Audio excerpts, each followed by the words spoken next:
rush pulled along the street as people continued to run. Many of them were cars. A great ball of fire, smoke started billowing out.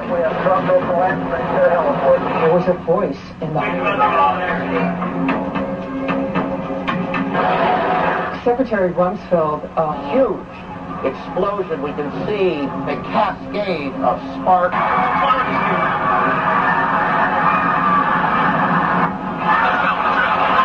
The 9/11 attack on America looked so much like a formula action-packed Hollywood disaster movie that it had "Made in the USA" written all over it. The only difference is it used real props and real people.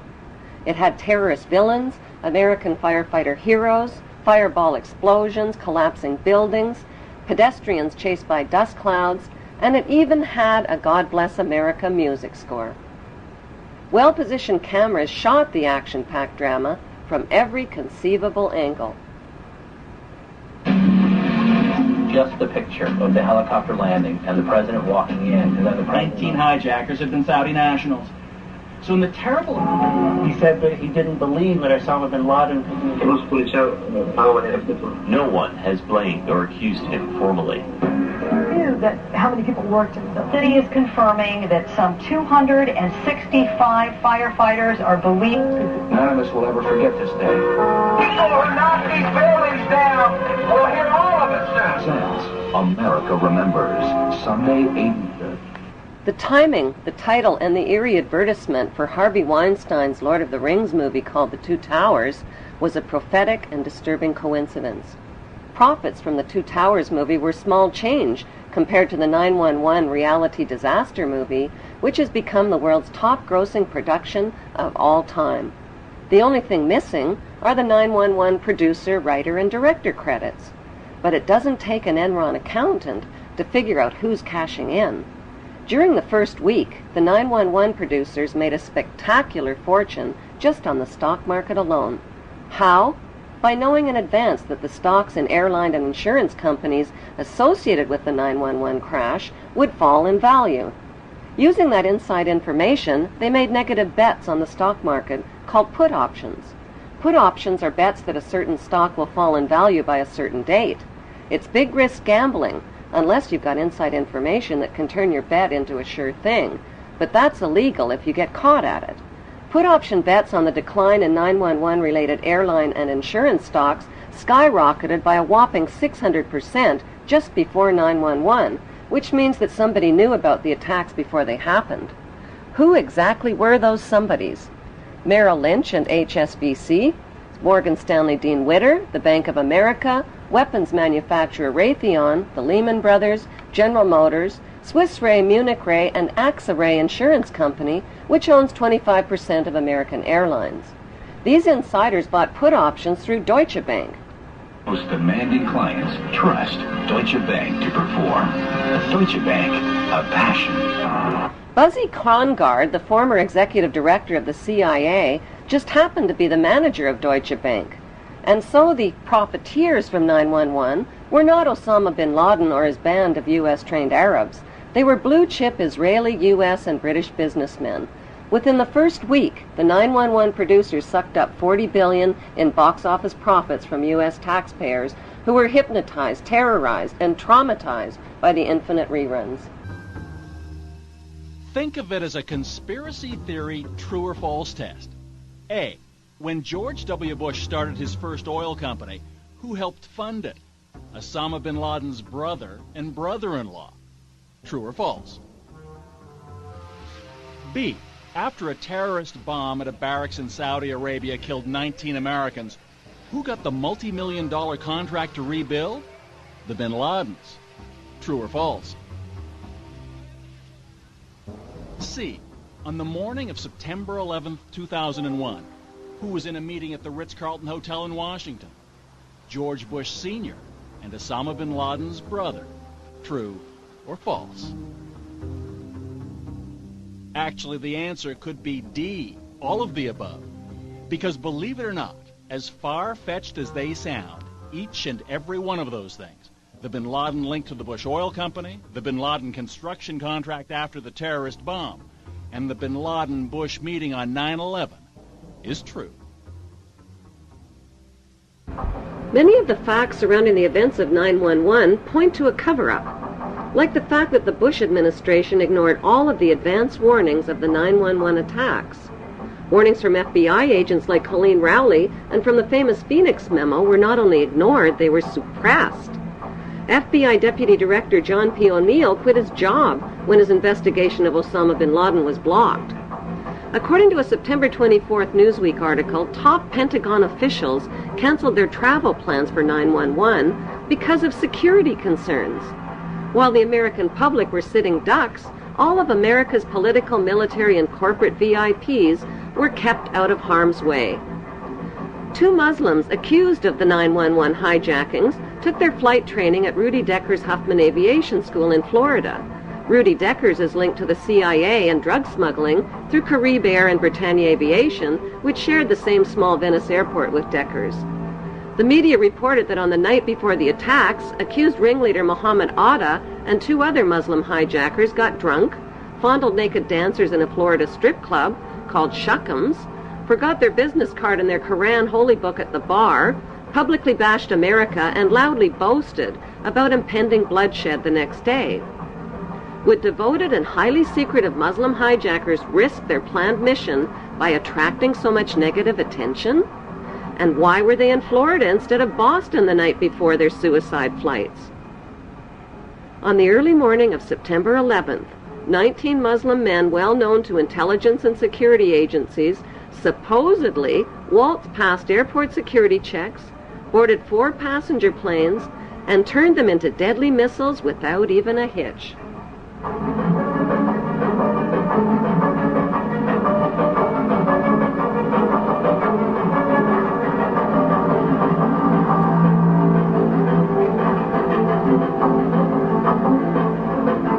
By 8:13 a.m., flight controllers temporarily lost radar contact with American Airlines Flight 11 and reported a suspected hijacking. Even though Andrews Air Force Base is only 10 minutes from Washington, emergency response fighter jets took close to an hour instead of the typical 15 minutes to scramble and begin searching for the hijacked planes. By then, it was too late. President Bush already knew about the first Flight 11, which occurred at 8:46 a.m., when he sat down to chat with school kids at Booker Elementary School. It wasn't until 9:05 a.m. that he was notified that a second plane, Flight 175, had also crashed into the World Trade Center and that America was under attack. Instead of being whisked to safety in this national emergency, Bush nodded and continued chatting with the kids for another 20 minutes about a pet goat, while American citizens were burning alive and leaping to their death from the smoking towers. Wailing against the wind as they fell, almost as if they had second thoughts. It was absolutely horrifying.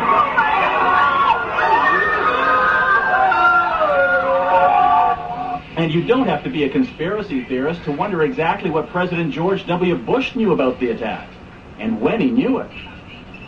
According to the official White House version, it was at this moment in a Florida classroom that Bush learned the second plane had hit the World Trade Center and that the U.S. was under attack. But here's what George Bush himself said almost 3 months later when asked about September 11th. I was sitting outside the classroom waiting to go in, and I saw an airplane hit the tower of a TV. You know, the TV was obviously on, and I used to fly myself, and I said, well, there's one terrible pilot. And it said it must have been a horrible accident. But I was whisked off there. I didn't have much time to think about it. Now, wait a minute. George Bush was told about the second plane while he was inside the classroom. So you just heard him describe seeing the first plane crash on television that day. But that's impossible. No one saw the first plane crash on TV on September the 11th because the videotape of it didn't surface until the next day. At 9:55 a.m., President George W. Bush took off in Air Force One with no escort or protection from fighter jets and circled around for the next hour. Why was the president's plane airborne and unescorted for an entire hour while hijacked planes were roaming the skies? The inexperienced hijacker pilots who took only a simulated flying course reportedly flew the third hijacked plane, Flight 77, into a Top Gun 270-degree turn, bypassed the offices of the Joint Chiefs of Staff, and crashed into an insignificant part of the Pentagon that was under renovation. Emergency response Air Force fighter jets were finally airborne when a fourth hijacked plane, Flight 93, crashed into a field in Pennsylvania at 10:06 a.m. The media reported that passengers overpowered the hijackers, but nearby residents saw U.S. fighter jets overhead and gave eyewitness reports of debris falling from the sky. That debris was found 8 miles away, indicating that the plane had been shot down. Within hours of the 911 hijackings, a massive Blame the Muslims campaign was launched by CNN and the media and continues to this day. In less than 48 hours, the names and mugshots of 19 accused Muslims were flashed across TV screens. If government investigators knew nothing, how did they identify 19 Muslim men as the hijackers so fast, from fake passports and with no DNA evidence?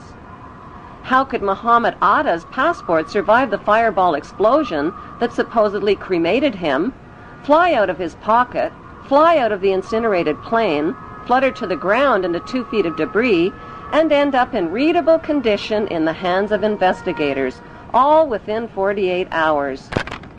Why did 19 Muslim men even need passports on domestic flights?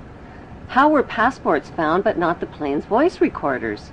Why did the hijackers need passports they would never use again after their suicide flights?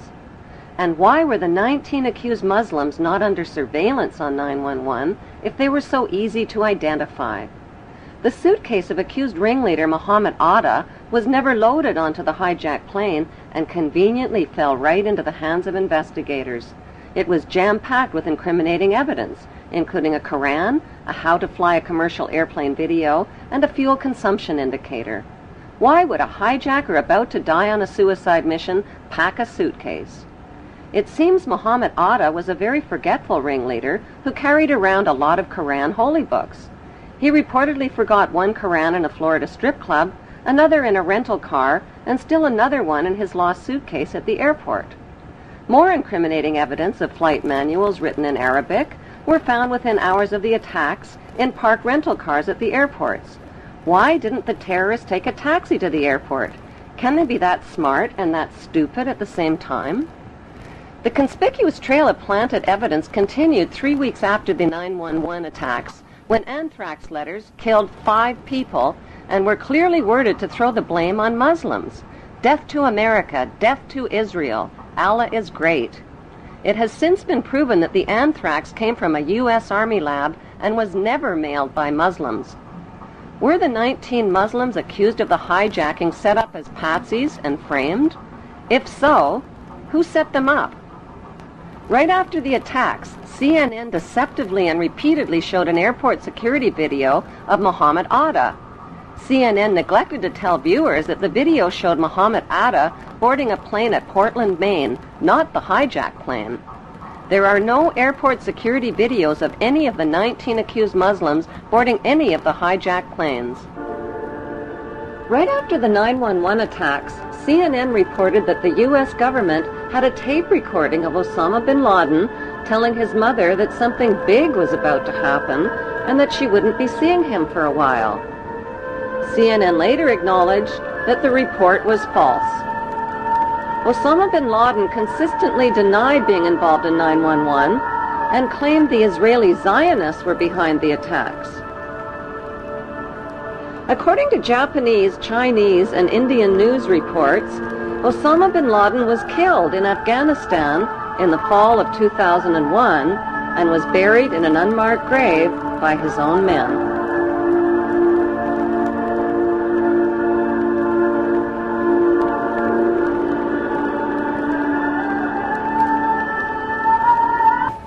Following the money trail, Osama bin Laden. Army sources telling me, even via Iraq, via other places overseas, we know where he is. We're on him. It's just a matter of time. Do you agree with that? I believe he's dead. Really? I'm 98% positive that we killed him in December of 2001 during the Tor War campaign. I've seen no proof of life since then, regardless of these tapes that are cobbled together. On Halloween 2004, just before the U.S. presidential election, this man, dressed in an Osama bin Laden costume, confessed to the 911 attacks, scared American voters, and tricked them into treating George Bush to another 4 years in the White House. Zionist extremists believe that Hebrew Jews are God's chosen race of people with a God-given right to the land of Israel. The Muslim world and millions of Europeans, including Germany's former Minister of Technology Andreas von Bülow, believe that Zionist extremists staged the 9/11 attacks on America to ignite the war on terrorism. That war has targeted Israel's Muslim enemies and is being fought and paid for with the blood, the lives, and the tax dollars of terrorized American citizens.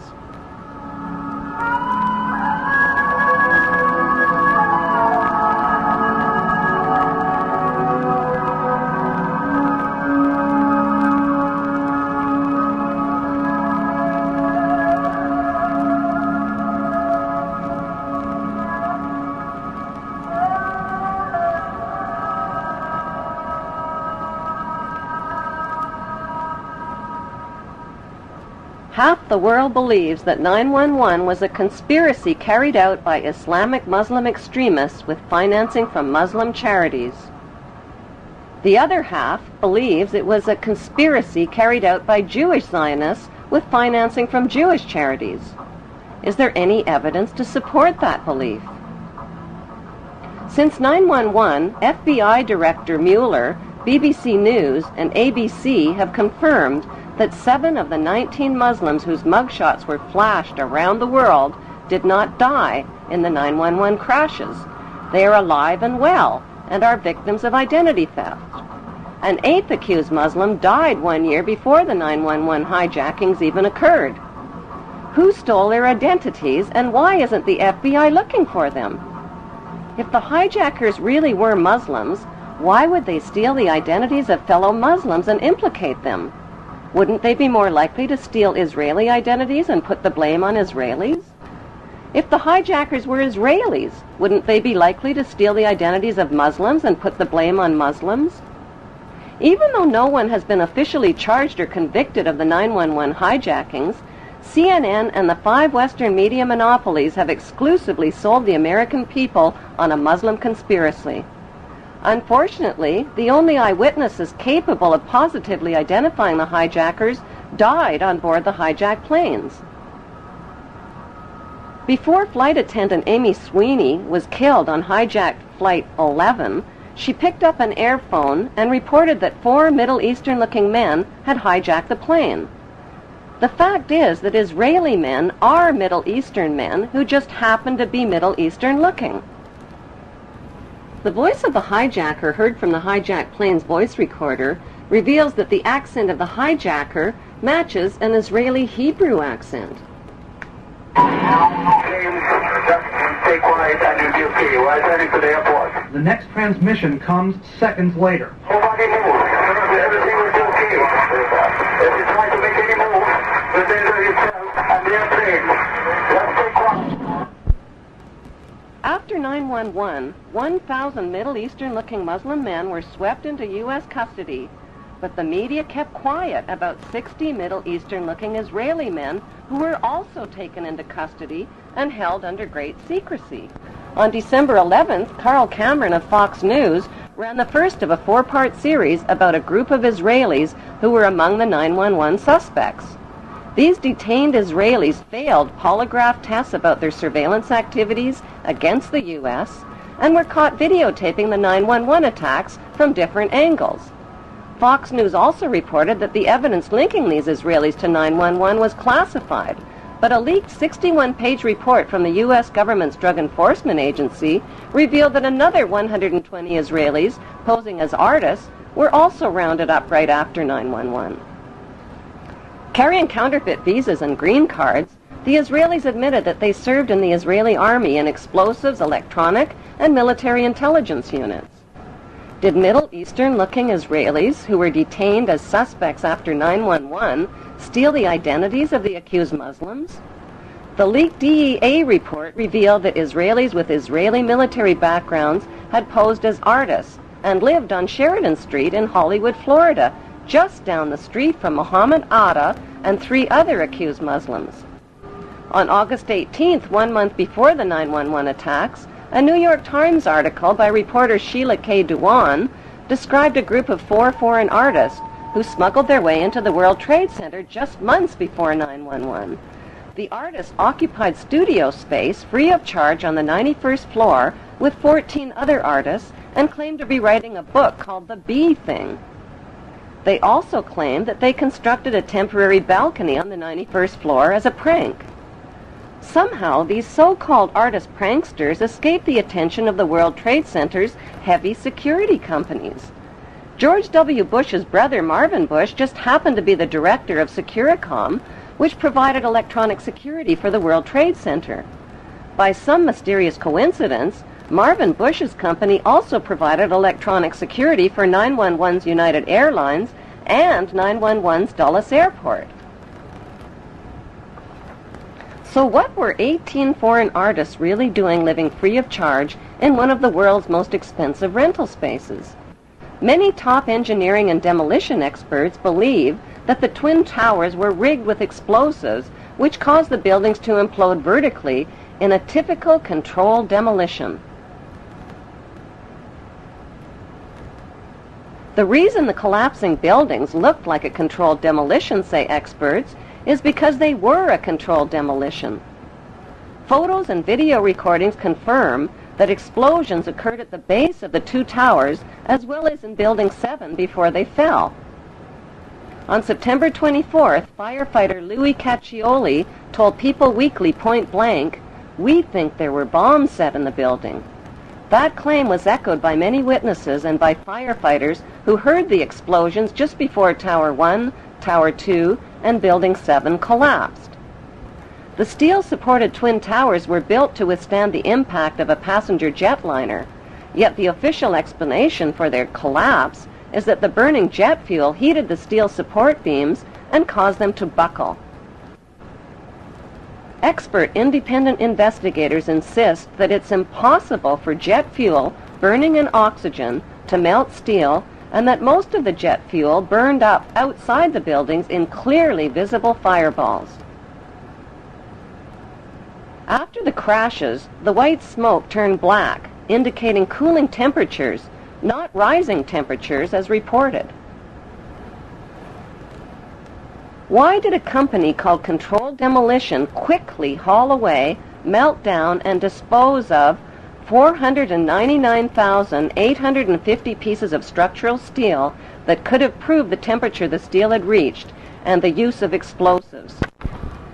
Why did Tower 2 that was hit last fall first, 53 minutes after being struck, whereas Tower 1 fell 1 hour and 28 minutes after being struck?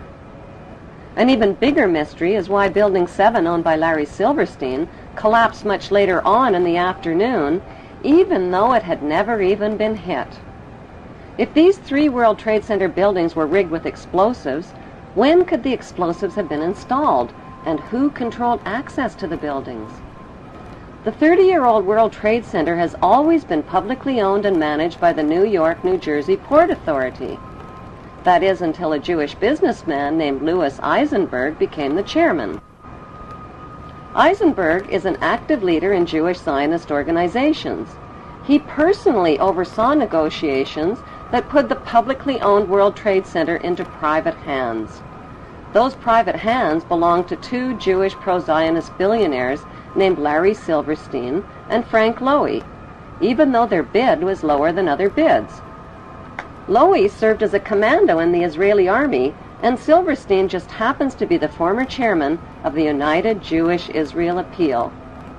With Eisenberg's help, they landed the 99-year lease worth $8 billion for half price at $3.5 billion. During the moving, renovations, and security changeovers, explosives could have easily been installed in the buildings without detection. George W.'s brother, Marvin Bush, was not only the director of the World Trade Center's electronic security company, he was also the director of the World Trade Center's casualty insurance company called Houston Casualty. That company terminated their insurance coverage for the World Trade Center before 9/11, right in the nick of time. Another suspicious company occupied the 16th and 17th floors of the North Tower. That company, called Zim Israeli American Shipping, suddenly broke their lease, paid a $50,000 penalty, and moved out of the World Trade Center only weeks before 9/11. Zim Israeli American Shipping is owned by Zim Israel Navigation, which just happens to be owned by the government of Israel. If the new owners, Silverstein and Lowy, knew about the 9/11 attacks in advance, why did they buy a 99-year lease to the doomed buildings? Because they could do the simple math. Silverstein bought the $3.5 billion World Trade Center with only a $15 million down payment, which amounts to 0.01% of the total. He took out maximum terrorist insurance coverage only 6 weeks before the attacks.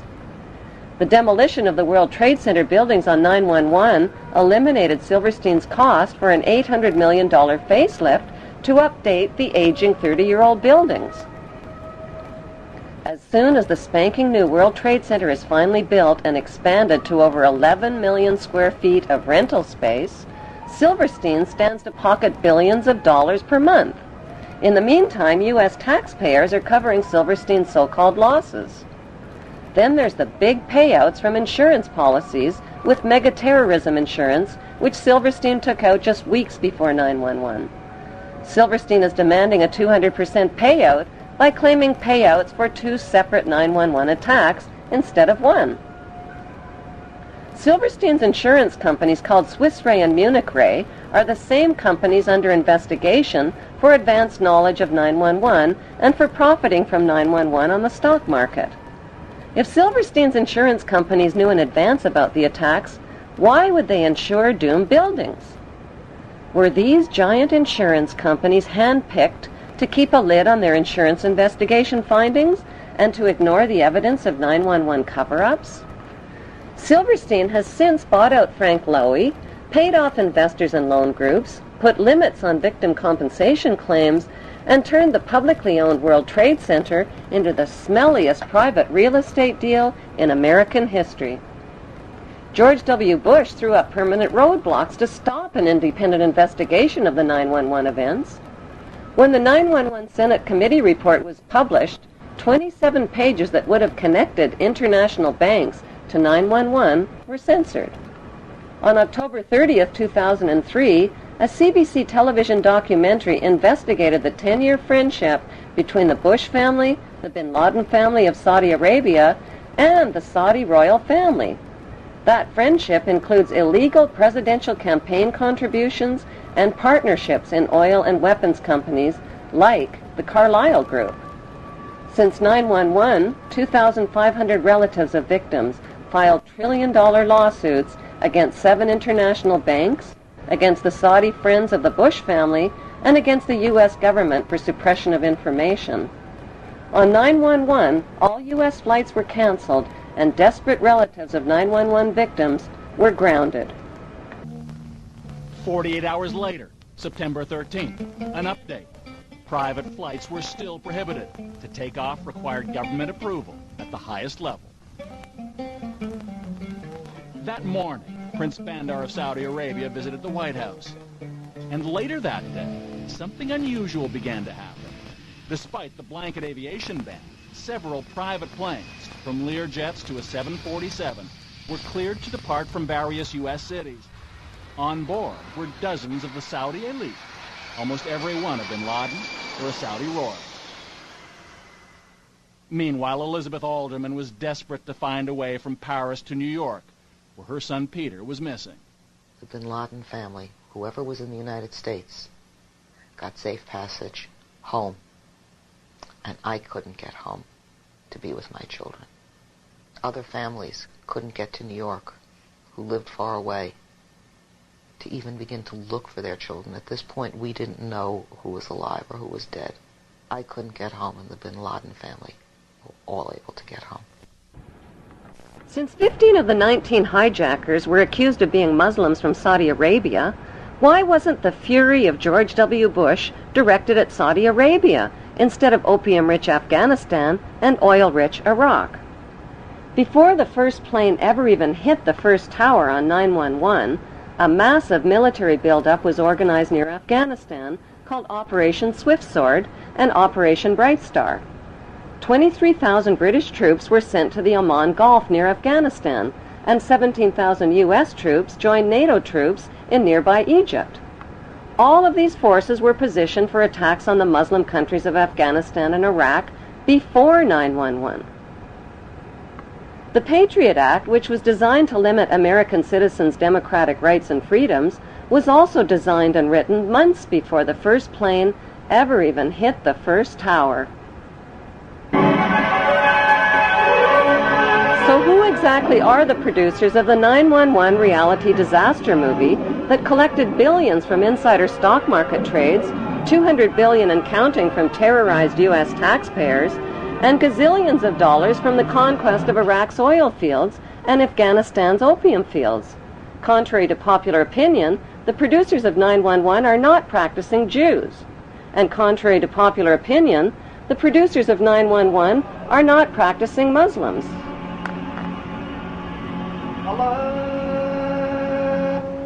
They are a secret network of international pirates who identify with no nation, no national flag, and no established religion. Their flag is the skull and crossbones, and their god, G-O-D, spells gold, oil, and drugs. It is important to understand the difference between the term Jews, Hebrews, and Zionists. The majority of the world's Jewish population are honest, caring, honorable people who practice Judaism, follow religious tradition, and embrace good moral values. The term Hebrew refers to the Hebrew language. It also refers to the Hebrew people who are the ethnic descendants of the original 12 tribes of Israel.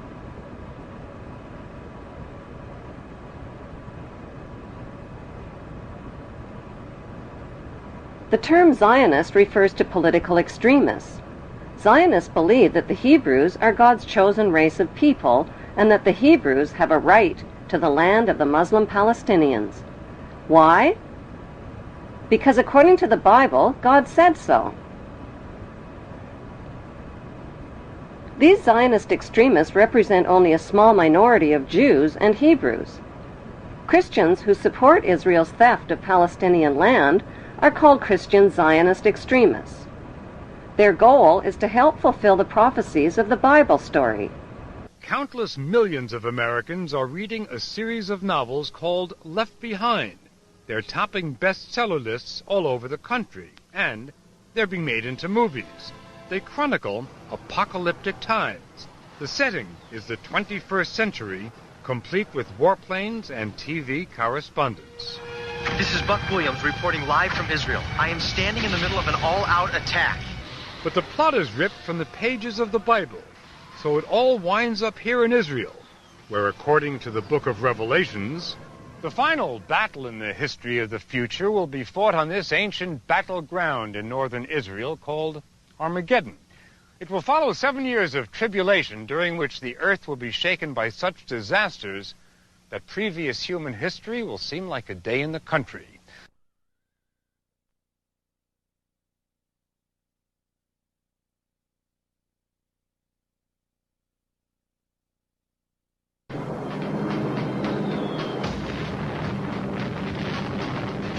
I made the only decision I ever knew how to make. I did what I thought was right. 50 years ago, the United States dropped the atomic bomb on Japan. To this day, Americans know very little about how that decision was reached. The idea that the United States committed these and other horrific crimes against humanity and participated in the 9/11 incineration of thousands of its own citizens is too frightening a thought for many to consider. But even more frightening are the consequences of denial.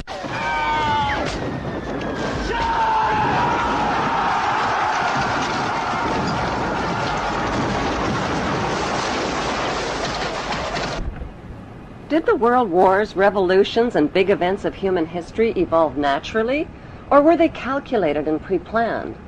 If they were pre-planned, who planned them, and what are they planning for the future of humanity? The answer to this puzzling question can be found within the boundaries of 3 of the world's most powerful cities. Those 3 cities belong to no nation and pay no taxes.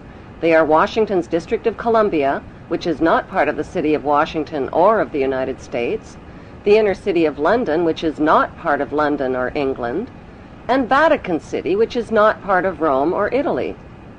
These cities, called city-states, have their own independent flag, their own separate laws, and their own separate identity.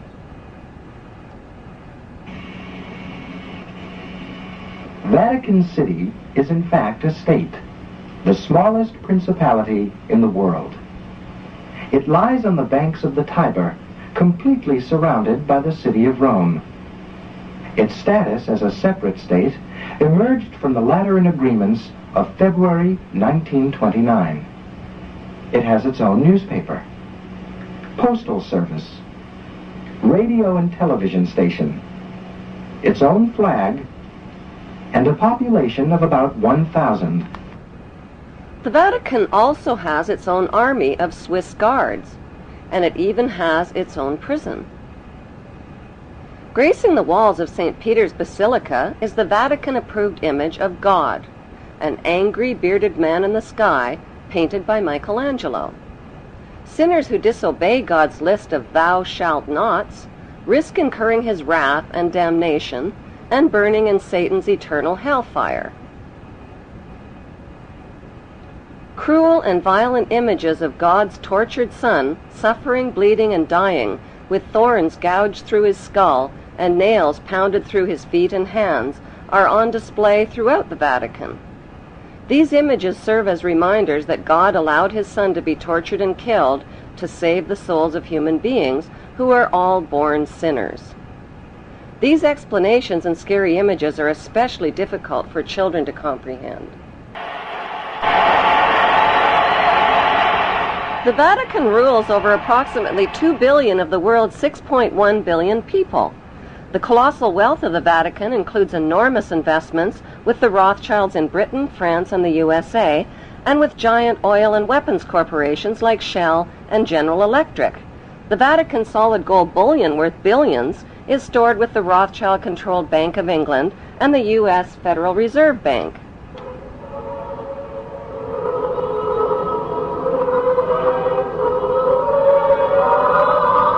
The Catholic Church is the biggest financial power, wealth accumulator, and property owner in existence, possessing more material wealth than any bank, corporation, giant trust, or government anywhere on the globe. The Pope, who is the visible ruler of this colossal global wealth, is one of the richest men on earth. While 2/3 of the world earns less than $2 a day, and 1/5 of the world is underfed or starving to death, the Vatican hoards the world's wealth, profits from it on the stock market, and at the same time preaches about giving. How did the Pope and Vatican accumulate all that wealth over the millennium? One method was to put a price tag on sin. Many bishops and popes actively marketed guilt, sin, and fear for profit by selling indulgences. Worshippers were encouraged to prepay for sins they hadn't yet committed and get pardoned ahead of time. Those who didn't pay up risked eternal damnation in Satan's oven. Pope Leo X rebuilt St. Peter's Basilica, selling tickets out of hell and tickets to heaven. During the Dark Ages, the Catholic Church not only hoarded the wealth they collected from the poor, but hoarded knowledge. They kept the masses ignorant and in the dark by denying them a basic education.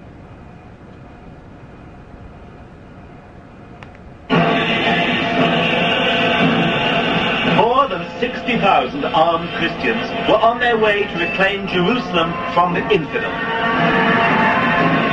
Between 1095 and 1291 AD, the Pope launched 7 bloodbaths called the Christian Crusades, torturing, burning, beheading, and mass murdering hundreds of thousands of Muslims and Jews in the name of God. The Pope's brutal soldiers were called Knights Templar, or Knights of the Temple of Solomon, and evolved into today's secretive brotherhood called the Freemasons. Between 1450 and 1700 AD, the Catholic Church followed up their holy terror with the Inquisition. Based on rumors of practicing witchcraft, the Catholic Church hunted down, tortured, and burned alive millions of innocent women at the stake.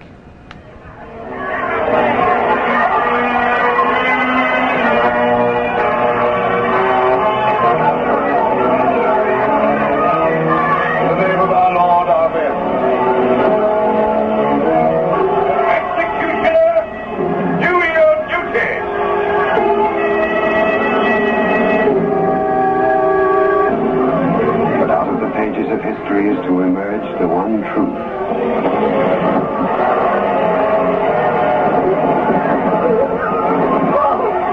Father, pray for me. And may the angels lead thee into paradise.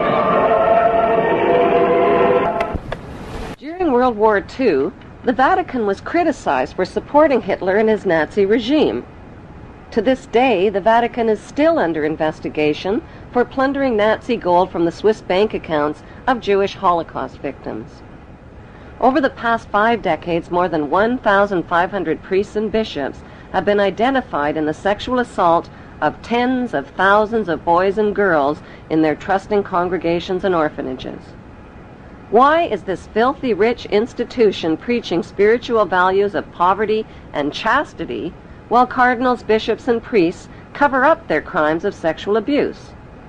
Why has the Church fought and resisted the compensation claims of their sexually, emotionally, and spiritually traumatized victims? Like Vatican City, London's inner city is also a privately owned corporation or city-state, located right smack in the heart of Greater London. It became a sovereign state in 1694 when King William III of Orange privatized and turned the Bank of England over to the bankers. By 1812, Nathan Rothschild crashed the English stock market and scammed control of the Bank of England.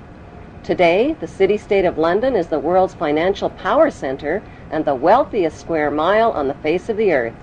It houses the Rothschild-controlled Bank of England, Lloyd's of London, the London Stock Exchange, all British banks, the branch offices of 385 foreign banks, and 70 U.S. banks.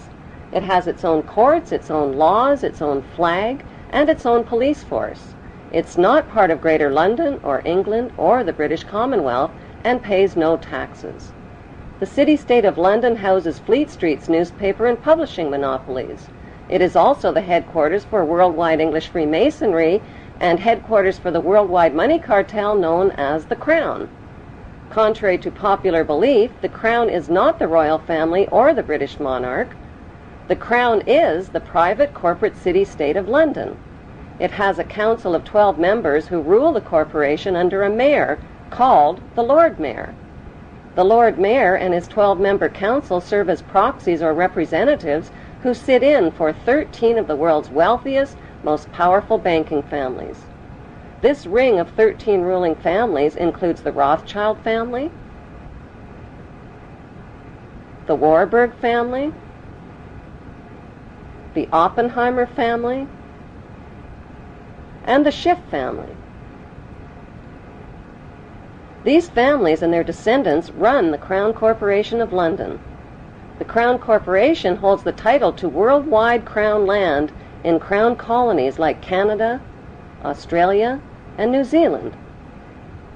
The British Parliament and the British Prime Minister serve as a public front for the hidden power of these ruling Crown families.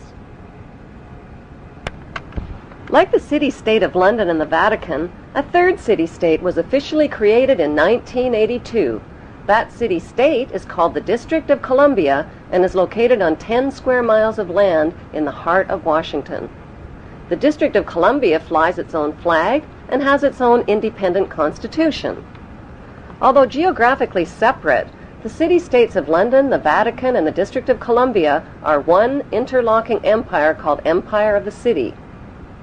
The flag of Washington's District of Columbia has 3 red stars, one for each city-state in the 3-city empire.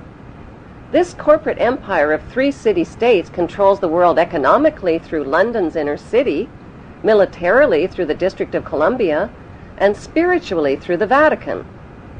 The Constitution for the District of Columbia operates under a tyrannical Roman law known as Lex Fori, which bears no resemblance to the U.S. Constitution.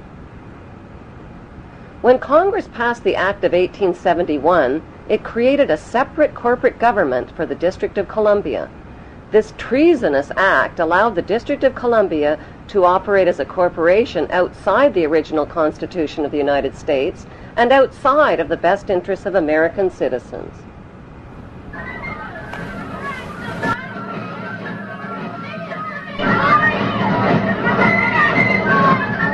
A sobering study of the signed treaties and charters between Britain and the United States exposes a shocking truth. The United States has always been, and still is, a British Crown colony. King James I was famous not for just changing the Bible into the King James Version, but for signing the First Charter of Virginia in 1606. That charter granted America's British forefathers a license to settle and colonize America. The charter also guaranteed that future kings and queens of England would have sovereign authority over all the citizens and colonized land in America stolen from the Indians. After America declared its independence from Great Britain, the Treaty of 1783 was signed. That treaty specifically identifies the King of England as the Prince of the United States and contradicts the belief that America won the War of Independence. Although King George III of England gave up most of his claims over his American colonies, he kept his right to continue receiving payment for his business venture of colonizing America. If America had really won the War of Independence, they would never have agreed to pay debts and reparations to the King of England. When Congress passed the 13th Amendment to the Constitution, the U.S. President was made subservient to the King of England. The 13th Amendment is called the Title of Nobility Amendment and forbids U.S. presidents and their officials from using royal titles like king or prince or baron. For some mysterious reason, the 13th Amendment, which was ratified in 1810, no longer appears on current copies of the Constitution. America's blood-soaked War of Independence against the British bankrupted America and turned its citizens into permanent debt slaves of the king. In the War of 1812, the British torched and burned to the ground the White House and all U.S. government buildings and destroyed ratification records of the U.S. Constitution. 1 century later, a corrupt U.S. Congress committed the biggest theft in world history. They passed Paul Warburg's Federal Reserve Act in 1913, handing over America's gold and silver reserves and total control of America's economy to the Rothschild banksters.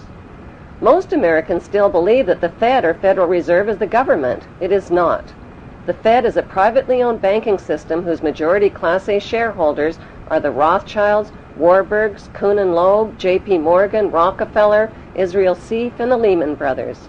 This private banking cartel is the Fed and is never audited and never pays taxes. They print and design America's money, which displays their symbols of an Egyptian pyramid, a Masonic all-seeing eye, and the words "In God We Trust." Who exactly is the God they trust? They also collect American taxpayers' money through the IRS. Then they loan it back again with interest to pay for roads, bridges, and other public works.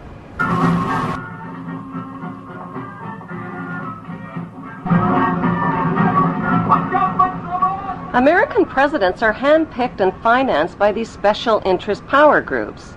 Like George W. Bush, John Forbes Carey, whose initials are JFK, is a member of Yale University's Skull and Bones Brotherhood. The Forbes part of John Kerry's name identifies his descendancy from Captain Robert Bennett Forbes, who was a drug runner for the Rothschilds' opium drug trade with China in the 1800s. Most U.S. citizens believe that the United States is a country and that the President is the most powerful man on earth. The United States is not a country. It is a corporation, and the President is President of the Corporation of the United States. He and his elected officials work for the corporation, not for the American people. Since the United States is a corporation, who owns the corporation of the United States?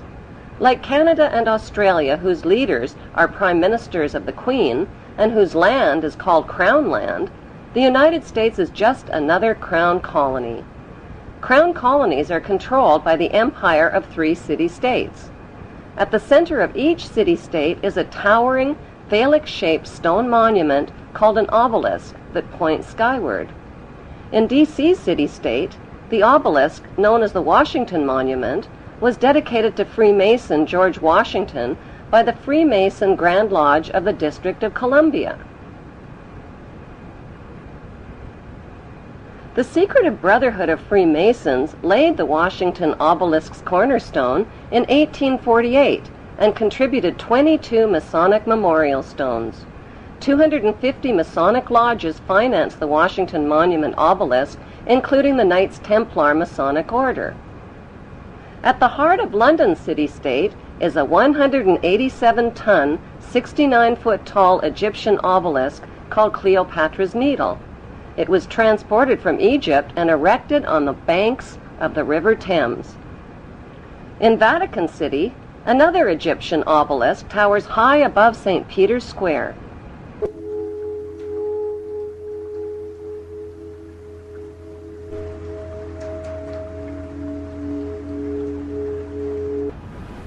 What exactly is an obelisk?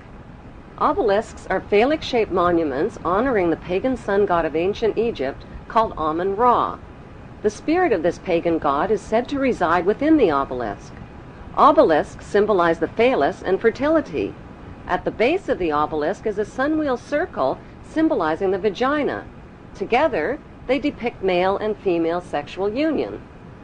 Worshippers of Amun believe Amun is the supreme god and creator of all things, and can transform himself into other gods, like Osiris, the god of the underworld, or Seth, the god of evil and chaos. Since vowels were interchangeable in the biblical Hebrew language, Amun can be spelled A-M-E-N, A-M-O-N, O-M-O-N, or A-M-U-N. Today, Amun is one of the most popularly used words in the entire world. It is used in all languages by Christians, Muslims, Hindus, and Jews at the end of prayer. Without realizing it, people all over the world are praising Amun. The Old Testament of the Bible is the holy book of both Christians and Jews. Amun is repeated over and over again throughout the Bible and is hidden within the word testament. The word Amun literally means the hidden one. Many are fooled into believing that Amun means so be it or truly, but in Kings 1 verse 36 of the Old Testament, Amun is identified as the Lord God of my Lord. Why in the world would the Vatican, a fortress of Puritan Christian values, erect a monument symbolizing the pagan god Amun and sexual intercourse right in its own front yard?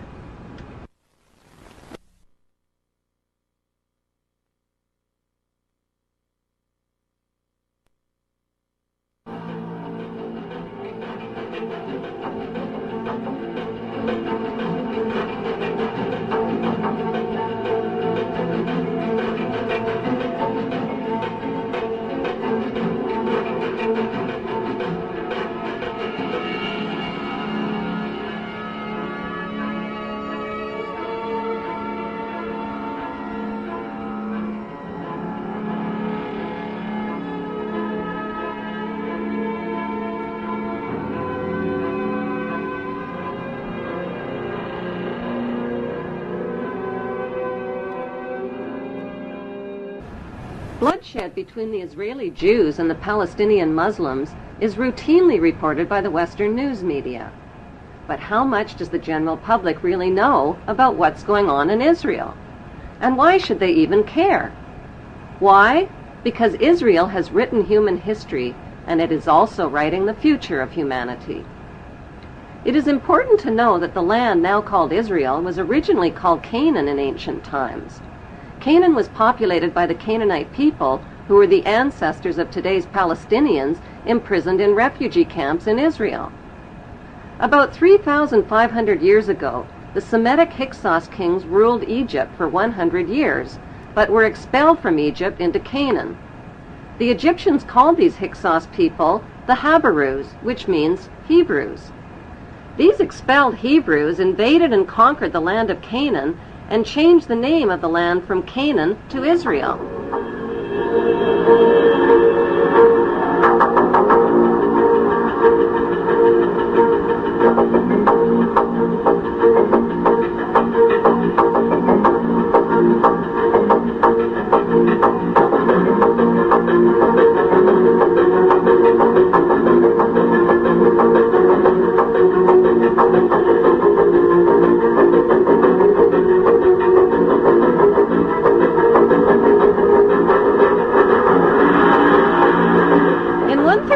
5 AD, the name was once again changed to Palestine after the Romans conquered the land.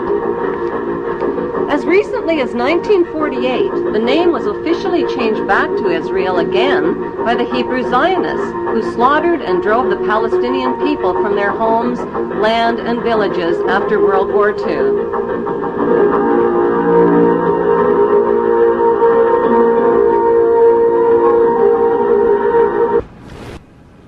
The best way to understand what's really going on in the world today is to journey back in time and dig up the ancient secrets of the past. Those ancient secrets have been hidden by the ruling class beneath the shifting sands of Egypt for more than 4,000 years.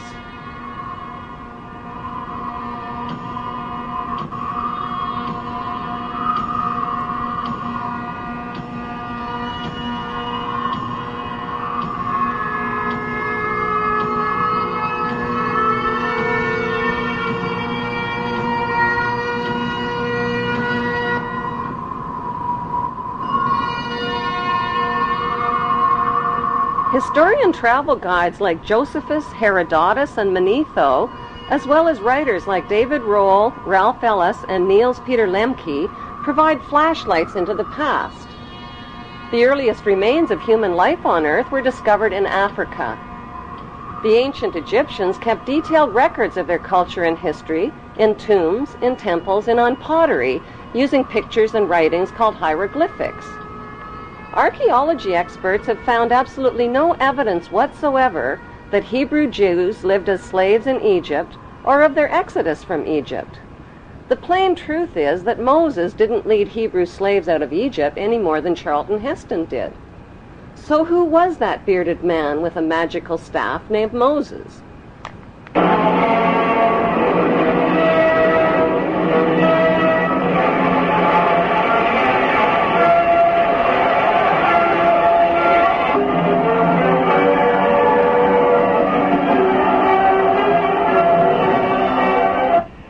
There is not one shred of archaeological evidence for the existence of Moses or of any of the Bible's main cast of Hebrew characters, from Abraham to Jacob to Joseph to King David to King Solomon.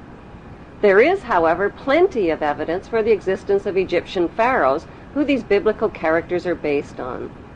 The Bible's Old Testament has carefully covered up the connection between the Egyptian pharaohs and the Hebrew patriarchs by mixing up historical facts with myths and legends. The job of archaeology experts and historians is to separate fact from fiction. Modern archaeologists have confirmed that the Hebrews were not a race of people as once thought. They were a Semitic and Asiatic class of foreign workers who migrated into Egypt from neighboring lands in search of work as craftsmen and builders. As their population multiplied over hundreds of years, they contributed to Egyptian technology, worshipped Egyptian gods, intermarried with Egyptian nobility, and gradually rose to positions of power and wealth in Egypt.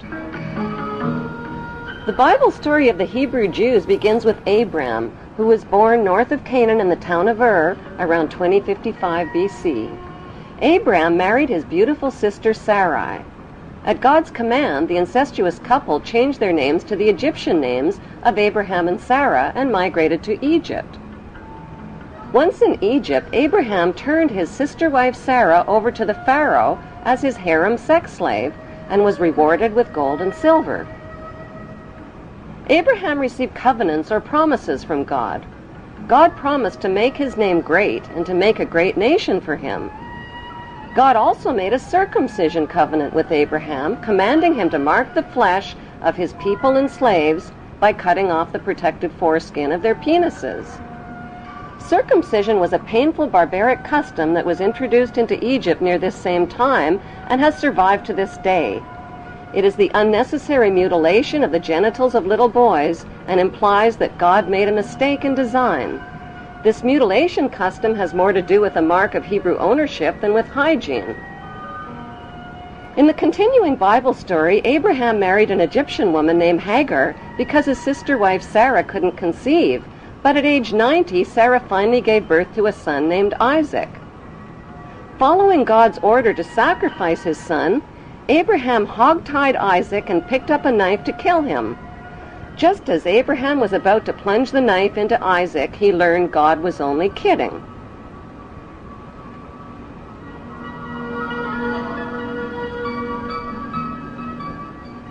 Who was the ruling pharaoh that the Bible neglects to identify when Abraham and Sarah reached Egypt? His name was Amenemhet I, and he ruled Egypt from 1991 BC to 1962 BC. The name Amenemhet means Amen is the head. Besides Pharaoh Amenemhet and biblical Abraham living in the same place at the same time, is there any other evidence connecting biblical Abraham to Pharaoh Amenemhet I? According to Egyptian history, Pharaoh Amenemhet I was not of royal blood, and his family origin is unknown. Egyptology experts believe he seized the throne of Egypt after murdering Pharaoh Mentuhotep. In 1818, Antonio Lobolo made a revolutionary discovery that identified the biblical Abraham as an Egyptian pharaoh. During Lobolo's excavations in the Egyptian Valley of the Kings, he exhumed 11 Egyptian mummies along with rolls of papyri inscribed with hieroglyphic writings and drawings. One of those drawings was interpreted by Mormon Joseph Smith and his Egyptologists as Abraham sitting on the pharaoh's throne. Abraham's name was also deciphered on a roll of papyrus.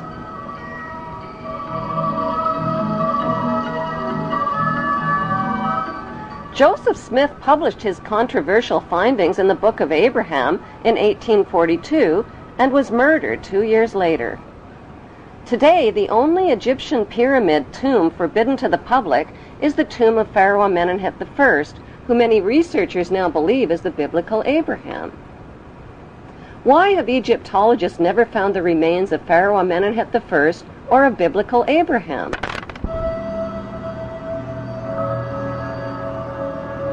The best explanation is that their common remains are concealed inside the famous Ark of the Covenant. The Hollywood movie Raiders of the Lost Ark was about the search for the lost Ark of the Covenant. According to the Bible story, the tablets of the 10 Commandments given to Moses by God were stored inside the Ark.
Egyptian artifacts tell the true story about what's really inside the Ark of the Covenant.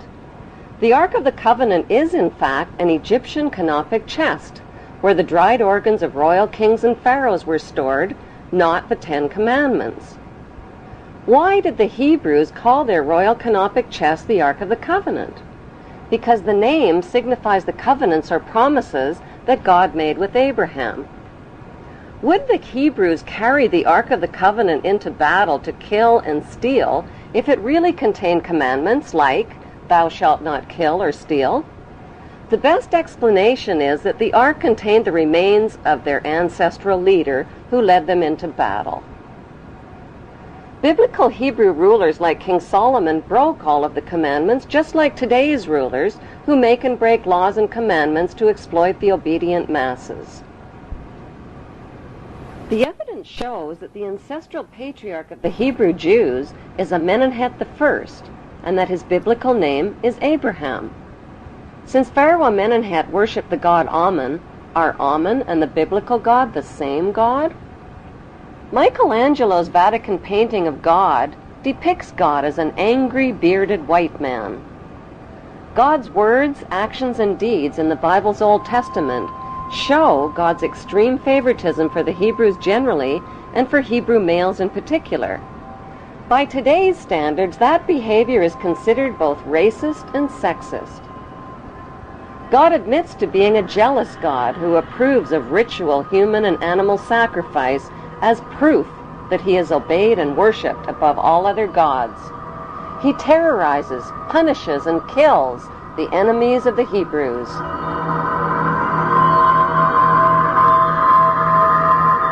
He uses his godly power to kill Egyptian children and spread plagues, famines, pestilence, and darkness. He magically turns staffs into deadly venomous snakes and turns the Nile River into blood. Like the biblical god, the god Amun-Ra also turns the Nile River into blood in the Egyptian myth of Hathor. The Bible God's opinion of humanity is that all human beings are sinful children who are all born into sin. Since his words and deeds describe an angry, violent, and jealous God, are the biblical God and the ancient Egyptian god Amun, whose name is repeated over and over in the Bible, one and the same God? What is an Egyptian pyramid and the eye of the Egyptian god Horus doing on the American $1 bill? Why have Washington, London, and the Vatican erected towering obelisk monuments honoring the pagan Egyptian god Amun-Ra? In the next Bible episode, Abraham's son Isaac, who Abraham almost stabbed to death, grows up to father twin boys named Jacob and Esau. A murderous rivalry develops between the twins, and Jacob flees to a place known today as Bethel in Israel. He lays his head down to rest on a large, smooth stone and dreams of a stairway reaching to heaven like a ladder. The stairway in Jacob's dream describes the step pyramids built by Egyptian pharaohs like ladders reaching to heaven. The symbolic stone where the Hebrew Jacob laid his head thousands of years ago in Bethel is alternately called the Stone of Jacob, the Stone of Destiny, and the Stone of Scone. Today, the symbolic stone can be found underneath the British throne chair on top of the symbolic step pyramid where the Queen and other British monarchs have been crowned. The battered oak coronation throne, on which every English monarch has been crowned, is built over the Stone of Scone. As the Bible story continues, God promises Jacob that a nation and a company of nations shall come from him, and kings will spring from him. Jacob marries two of his girl cousins and fathers 12 sons. As Jacob ages, Joseph becomes his favorite son, and Dan becomes his venomous son.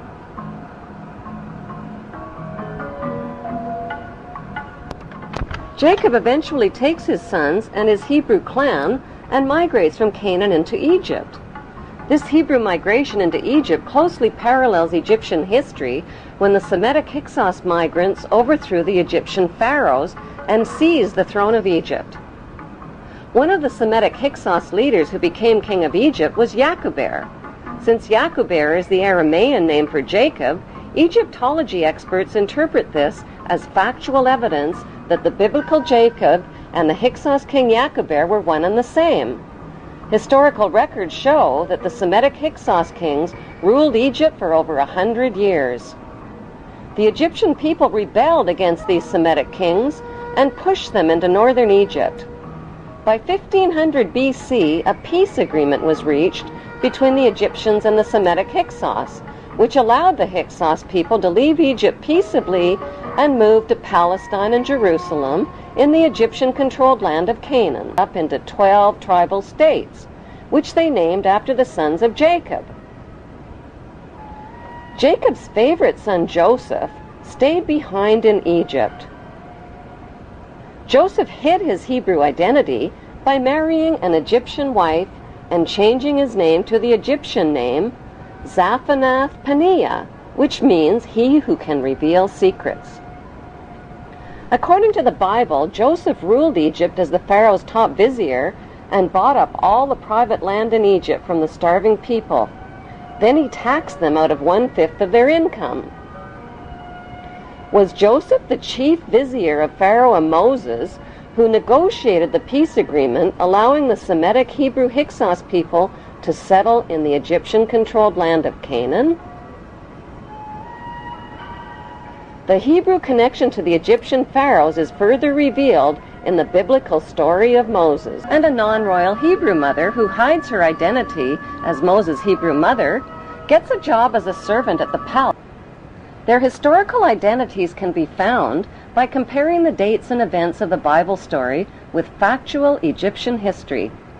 All dates followed by the letters BC count backwards to 0, which is the beginning of today's Christian calendar. Bible researchers have calculated the birth of Moses at around 1520 BC. The ruling pharaoh of Egypt at that time was Thutmose I, and his princess daughter was Hatshepsut. Egyptian history verifies that Princess Hatshepsut married her brother named Pharaoh Thutmose II. But when Hatshepsut couldn't produce a male heir to the throne, her brother husband chose a non-royal mistress named Isis to produce a male heir and named their son Thutmose III. Hatshepsut raised the boy as her own son, even though Isis was his real birth mother. The Bible story of Moses closely matches the factual Egyptian story of Thutmose III. Even the names Moses and Thutmose are almost identical. In the Bible story, Moses gives up his big chance to be the richest, most powerful ruler in the ancient world to become a lowly, poverty-stricken Hebrew laborer. But wouldn't becoming ruler of Egypt and Canaan have been the most intelligent way to help his fellow Hebrews? The historical facts show that's exactly what Thutmose III did. Once he grew up to become Pharaoh of Egypt, Thutmose III organized military campaigns with his mighty armies and chariots and defeated the enemies of the Hebrew Hyksos who had settled in Canaan.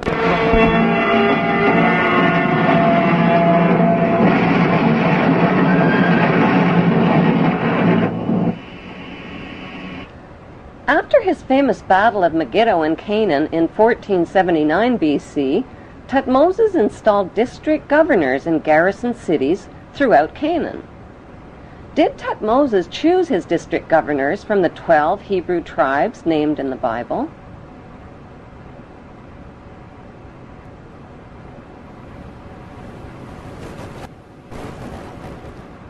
Is it just a coincidence that today's Temple of Isis, located on the Isle of Philae in Egypt, has the same name as Thutmose's mother? Some suggest that Thutmose III built the original Temple of Isis to honor his Hebrew mother, who was named after the goddess Isis, and that the temple was later restored by the Ptolemy kings. An inscription inside the temple identifies Isis as the mistress queen of Egypt. Today, Thutmose III is immortalized in stone in the corporate city-state of London, right next to his Egyptian obelisk honoring the pagan Egyptian god Amun. Why has UNESCO and others spent billions of dollars and years of labor moving the massive tonnage of the Isis temple and obelisks honoring the pagan god Amun? The answer lies within the continuing Bible story. After the Hebrews settled in the land of Canaan, they renamed it Israel. Their king, King David, reigned for 50 years. Egyptian history reveals that Pharaoh Susenes also ruled Canaan for nearly 50 years, at the same time as the biblical King David. Both battled the same enemy called the Sea People or Philistines.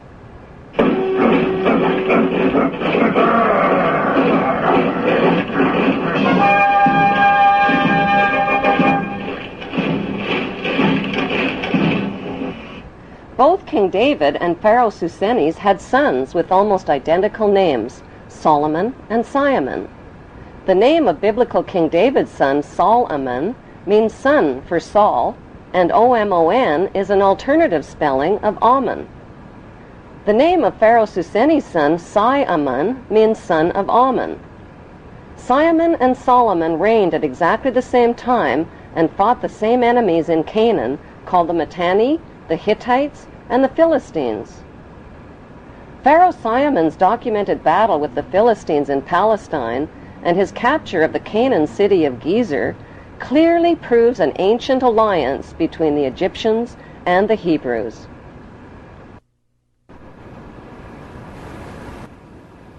The famous King Solomon's temple in Jerusalem means Temple of the Sun God Amun. According to the Talmud, King Solomon used the dark power of his magic ring to conjure up demons to help him build his temple.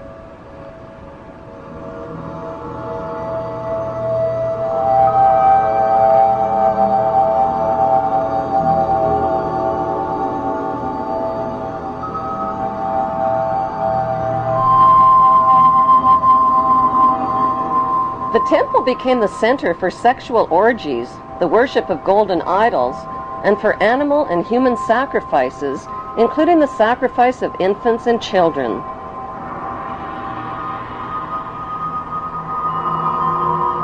The biblical Ark of the Covenant was stored inside King Solomon's temple. The Ark had 4 gold rings built into its 4 corners, each representing the 4 corners of the earth over which descendants of the biblical Abraham are destined to rule. Since archaeologists claim the biblical King Solomon was no more real than the evil wizard Saruman from the movie Lord of the Rings, who built King Solomon's temple?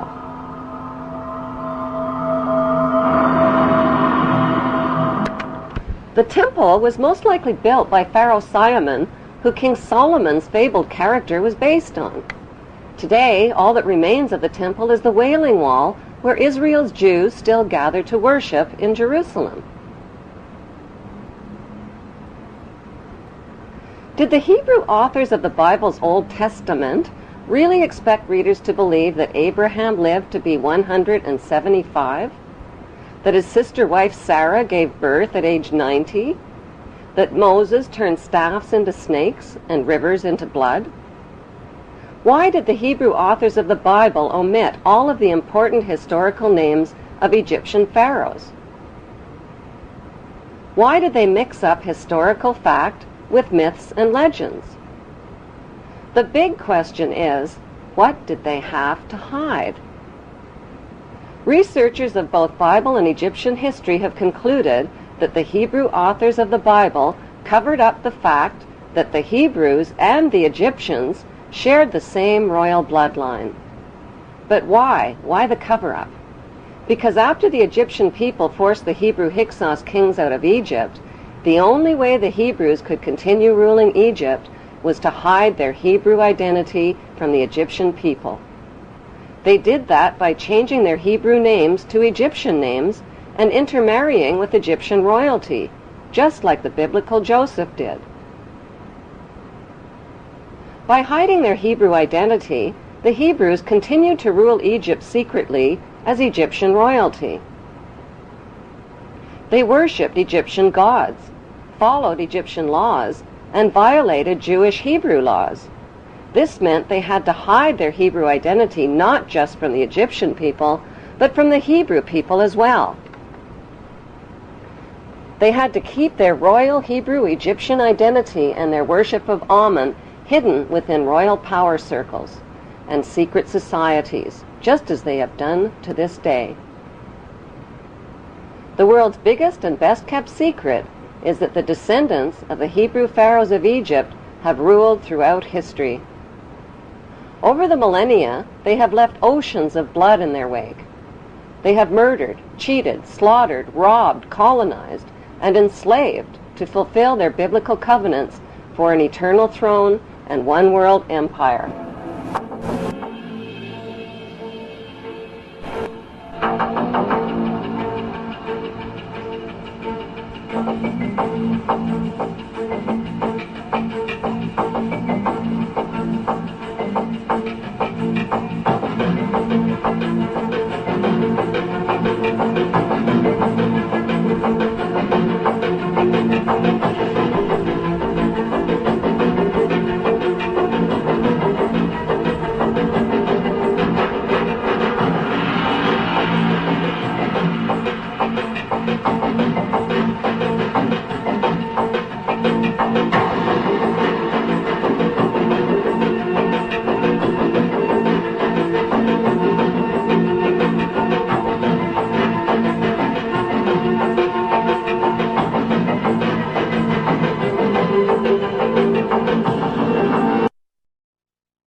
Today, Queen Elizabeth II is the head of state of the great nation of the Hebrew Covenant called Great Britain. Her genealogy chart, according to the College of Heralds in London, traces her blue bloodline back to Abraham, who many modern scholars believe to be the Egyptian pharaoh, Amenemhet I. By connecting 22 dots, the true Hebrew and royal Egyptian identity of Queen Elizabeth II comes into focus. Number 1. What is the stone of Jacob, a Hebrew patriarch, doing beneath the Queen's throne chair? Number 2. Why was the Queen crowned at her coronation ceremony on top of a symbolic Egyptian step pyramid? Number 3. The monarch's crown has 12 stones at the base, each representing the 12 Hebrew tribes. The 12 stones of the 12 tribes were also worn on the breastplate of Hebrew high priests in Canaan. Number 4. The Union Jack represents the reunion of the United Kingdom of the 12 tribes of Jacob, or Jacob. The Union Jack is red, white, and blue, the same colors as the 3 crowns of Egypt. Number 5. The royal scepter originates in ancient Egypt and was carried by the Egyptian god Amun and by Egyptian pharaohs, who called themselves the Son of God. The royal scepter is now carried by pharaonic descendant Queen Elizabeth II. Her scepter contains the world's largest cut diamond, called the Star of Africa.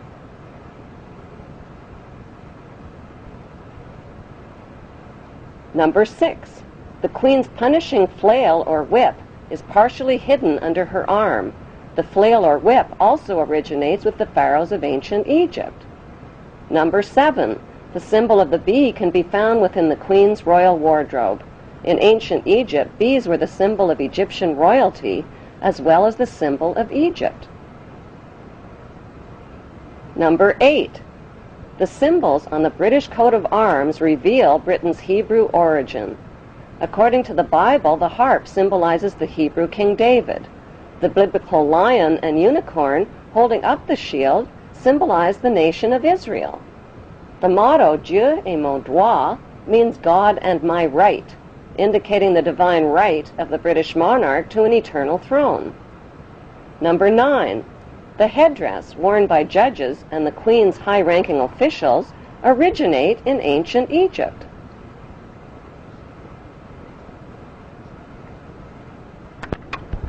Number 10. Kilts, like the one worn by Prince Charles, originate with the Egyptian pharaohs who wore white kilts. Number 11. The hymn, Zadok the Priest, written by Handel, was performed at the Queen's coronation in 1952. Zadok the Priest was the biblical priest who anointed the Hebrew King Solomon while the people cried, "God save King Solomon! Long live King Solomon! May the king live forever!" God save Queen Elizabeth. Long live Queen Elizabeth. May the Queen live forever.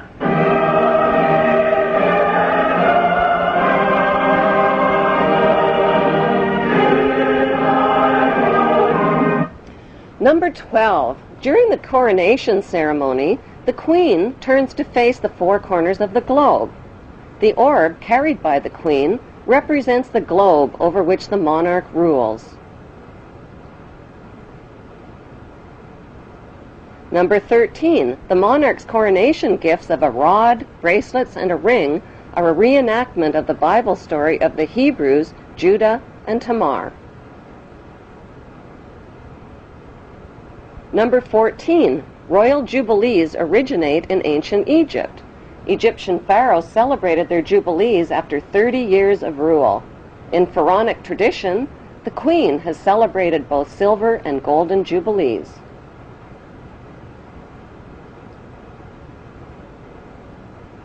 Number 15. Incest was practiced by ancient Egyptian royalty. Mothers married sons and brothers married sisters to keep the power and the money all in the family. Like their pharaonic ancestors, the British monarchy have a long history of incestuous inbreeding. Number 16. The corpses of deceased pharaohs were preserved and entombed beneath their pyramid temples. The corpses of 19 deceased British monarchs are also preserved in marble tomb slabs beneath the modern-day temple called Westminster Abbey.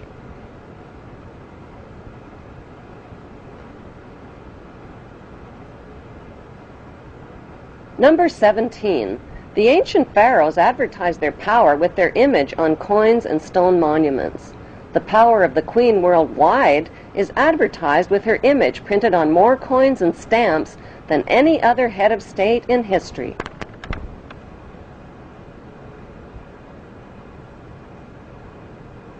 Number 18. The structure of government in ancient Egypt was a step pyramid model, with the Grand Vizier and priesthood one step below the pharaoh. Today's monarchy reigns using a much more sophisticated pyramid model of authority.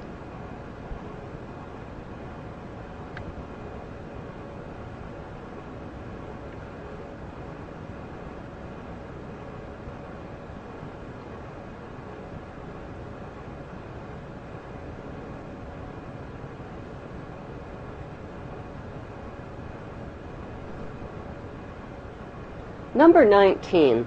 The Pope's headdress is strikingly similar to the headdress of the Egyptian god Amun. His bent cross resembles the scepter of Amun. Number 20. Like the Egyptian pharaohs, British monarchs wear signet rings, which over the millennia have been passed down from their Hebrew ancestors. Number 21.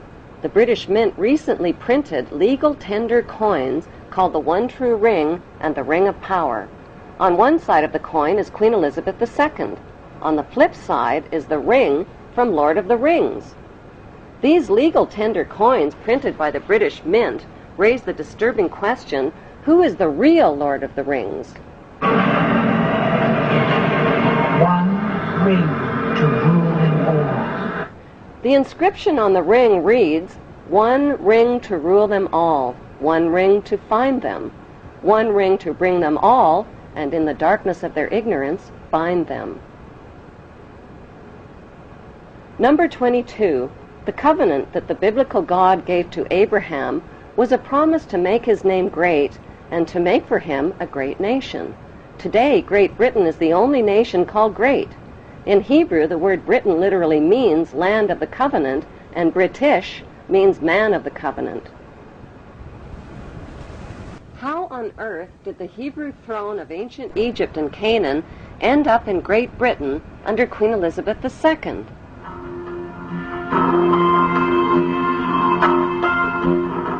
Historically, a series of powerful invaders, the Philistines, Assyrians, Babylonians, and Persians, conquered the land of Canaan, which the Hebrews called Israel. The Hebrew tribes of Manasseh and Dan joined forces and became the Macedonians, or Macedonians. They fled to Greece with their gold and their riches. They wore white kilts like the Egyptian pharaohs, played goatskin bagpipes, adopted the Greek culture, and settled along the river Danube, which they named after the tribe of Dan. By 322 BC, their leader, Alexander the Great, reconquered Egypt and appointed his general Ptolemy I as the new Hebrew pharaoh of Egypt.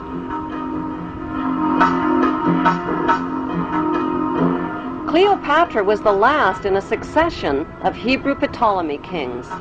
Although Cleopatra is considered to be the last of the Egyptian pharaohs, author Ralph Ellis claims that Jesus was the last of the Hebrew pharaohs of Egypt.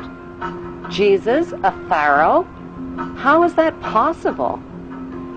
The historical facts show that the last pharaoh of Egypt was Ptolemy XV, who was nicknamed Caesarion or Little Caesar.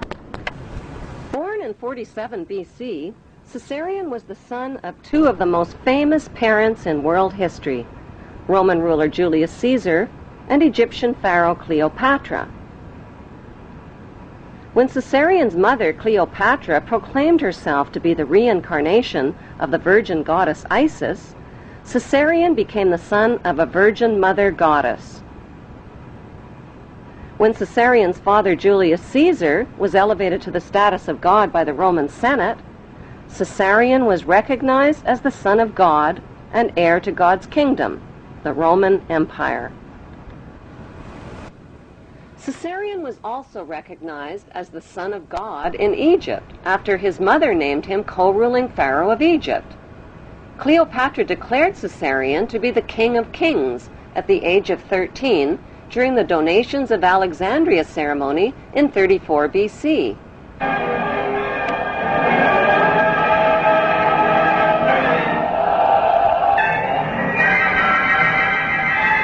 The face of history suddenly changed when Caesarion's father, Julius Caesar, was stabbed to death by his most trusted men.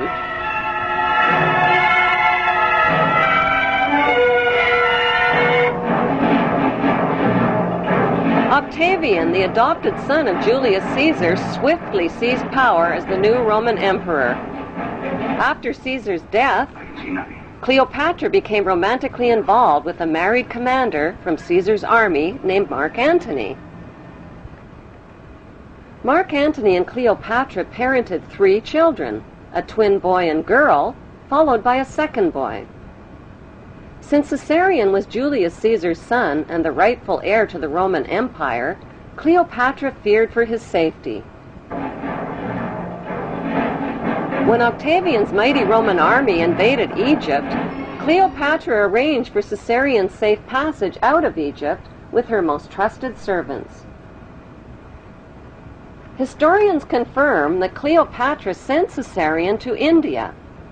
There are no historical records of Caesarion's fate, despite false rumors of his capture.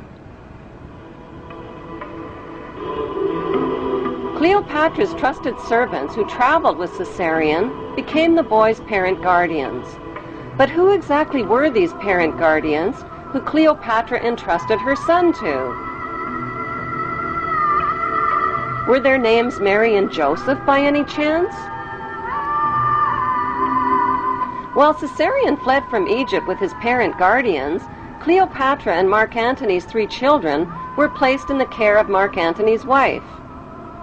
After suffering a crushing defeat against Octavian's invading Roman army, Mark Antony committed suicide by falling on his own sword. The devastated Cleopatra also committed suicide by a self-inflicted poisonous snake bite.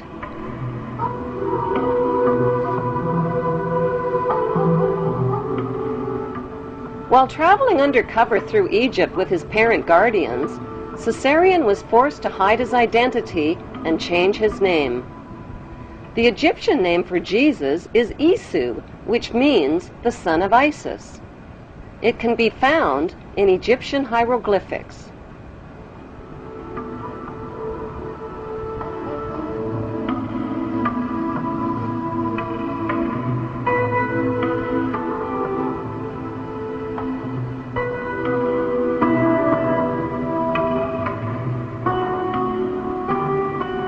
Matthew 2, verses 13 and 14 of the Bible tell a parallel story of the young child Jesus and his mother fleeing into Egypt with Joseph under the cover of night.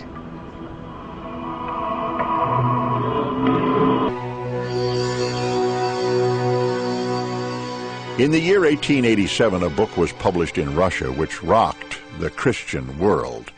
It was vilified and condemned. It was called The Unknown Life of Jesus Christ. The writer, Nicholas Notovich, was a respected journalist. Notovich claimed his book was a factual report of a trip he made to the Himalayan mountains in remote northern India. Notovich may well have been the first outsider to make his way to Hemis, an isolated Buddhist monastery hidden high in the Asian mountaintops. Gaining the confidence of an elderly monk, he was shown ancient scrolls which tell the story of a scholar and prophet named Issa. In these secret records, Issa is described as a foreigner from a small Mediterranean country. The stranger arrived in India as a teenage boy to study the teachings of the Buddha. And according to the scrolls, he lived here 500 years after the prophet Buddha died, a time that coincides exactly with the lost years of Jesus. Nicholas Notovich was convinced that Issa was Jesus of Nazareth. and that he carried back to his homeland the principles of Buddhism.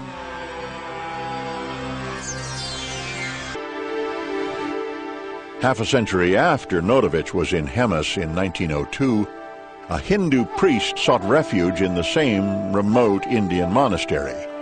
He too translated the scrolls and published a work. His translation verifies the work of Notovich.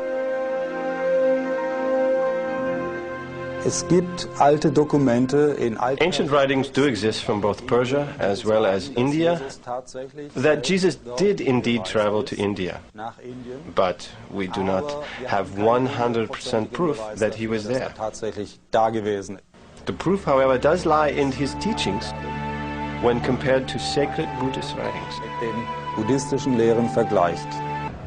The authenticated ancient scrolls found at the Hemis Monastery near Leh in Kashmir document the life of Saint Isa, leaving home at the age of 13, joining a merchant caravan, traveling the Silk Route, and arriving in India at the age of 14. The Egyptian word for Jesus is Isu, the Greek word is Iesus, and the Arabic word for Jesus is Isa. Isa continued his travels through India and Tibet and the holy cities, where Brahmin priests taught him to read and understand the Vedas. He learned Pali and studied the sacred sutras and how to cure by aid of prayer. He began teaching, performing miracles, and explaining the holy scriptures in monasteries and market bazaars. As an adult, Isa finally left India and Tibet and traveled to Alexandria, Egypt. Why Alexandria? Because that's where Isa, whose previous name was Caesarion, grew up. That's where he last saw his mother, Cleopatra, alive. Isa spent 3 years in Egypt before searching for his younger half-sister and 2 younger half-brothers fathered by Mark Antony. They had inherited land in Syria. Despite false rumors of their early deaths, historians confirm that Caesarion and his 2 half-brothers mysteriously vanished from the historical record. Did they really vanish, or did they just reappear in the biblical record? According to the Bible, 2 of Jesus' 12 disciples were named James and Thomas. The Bible identifies James and Thomas as full brothers. Jesus, on the other hand, is identified as their half-brother. Thomas is not only identified as Jesus' younger half-brother, he is also called Jesus' twin. But how could Thomas possibly be Jesus' younger half-brother and his twin at the same time? The historical records show that Cleopatra had 3 children fathered by Mark Antony. 2 of them were a twin boy and girl. Isa Caesarion clearly had a younger half-brother who is also a twin. At the scene of the crucifixion, there were 2 Marys present. One was Mary of Bithynia. When Roman Emperor Octavian invaded Egypt, Cleopatra sent her 13-year-old son Caesarion to India with Mary of Bithynia and Mary's wealthy uncle-husband named Joseph of Arimathea. Since Caesarion was the true heir to the Roman Empire, Emperor Octavian wanted him killed. Mary and Joseph became Caesarion's adoptive parents and later his loyal disciples.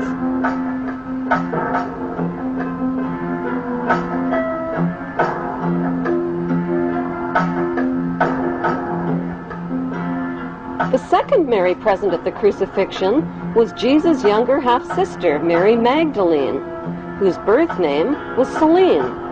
She is also identified in the Bible as Mary of Cleopas, meaning Mary of Cleopatra. Selene was the orphan daughter of Cleopatra and Mark Antony, who both committed suicide. After being captured by Emperor Octavian, Selene was raised in Octavian's royal household with her 2 brothers and with Octavian's son, Tiberius, who became the next Roman emperor. They were raised together by the emperor's sister, Octavia. Selene eventually married and became the Queen of Mauritania.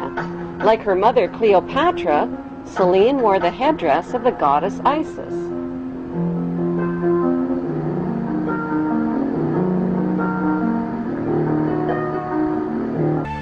Perhaps the most unusual legend of the missing years recounts a journey that would have taken Jesus thousands of miles from Nazareth.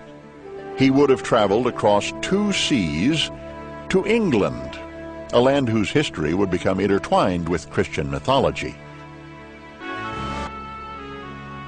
To this day, in southern England, in Cornwall, villagers speak of Jesus having once walked here. Beneath these rolling meadows, the earth is laced with tin. 2,000 years ago, the story goes, the gospel character Joseph of Arimathea came to England to trade for the precious metal. And according to the legend, he brought with him his nephew, Jesus of Nazareth. At that time, ancient England was inhabited by the pagan Celts. Their religious leaders, the Druids, believed they were descended from a divine being. They also believed in an immortal soul. Some people in these valleys speculate that the Druids adapted their pagan religion to Christianity not because they had heard stories of the Messiah, but because they had seen him. However, most scholars believe that it was the conquering Romans who arrived 2 centuries later who would convert the Druids to Christianity by persuasion and genocide. Since they were first found in a desert cave in 1947, the Dead Sea Scrolls have fueled speculation about the life of Jesus. Was he a member of the religious community which wrote the scrolls? They were found at Qumran, an easy walk from the very spot where it is said Jesus was baptized by John. The scrolls detail the beliefs of a Jewish sect called the Essenes, a group that flourished during the lifetime of Jesus. The beliefs of the Essenes often seem to mirror the teachings of Jesus. Zealots.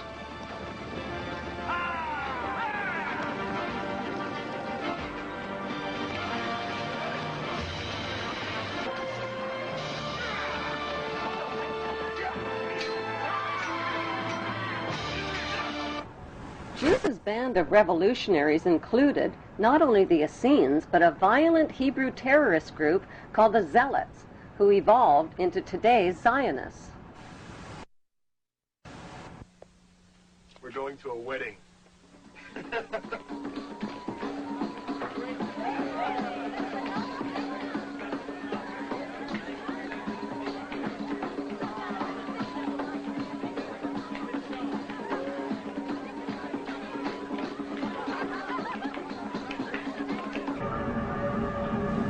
There is speculation that Jesus married his half-sister, Mary Magdalene. The Bible describes a wedding party in which Jesus uses his godly powers to magically turn water into wine for the party guests. Why did the Bible fail to name the names of the bride and groom at the wedding party? Is it because the names of the bride and groom were Jesus and Mary Magdalene? Since Jesus Caesarean learned the art of healing and meditation in India, and since he was provided with a foot support to stand on the cross, and since he was taken down from the cross after only 6 hours, and since he was treated with expensive royal healing oils, did he survive the wounds of his crucifixion?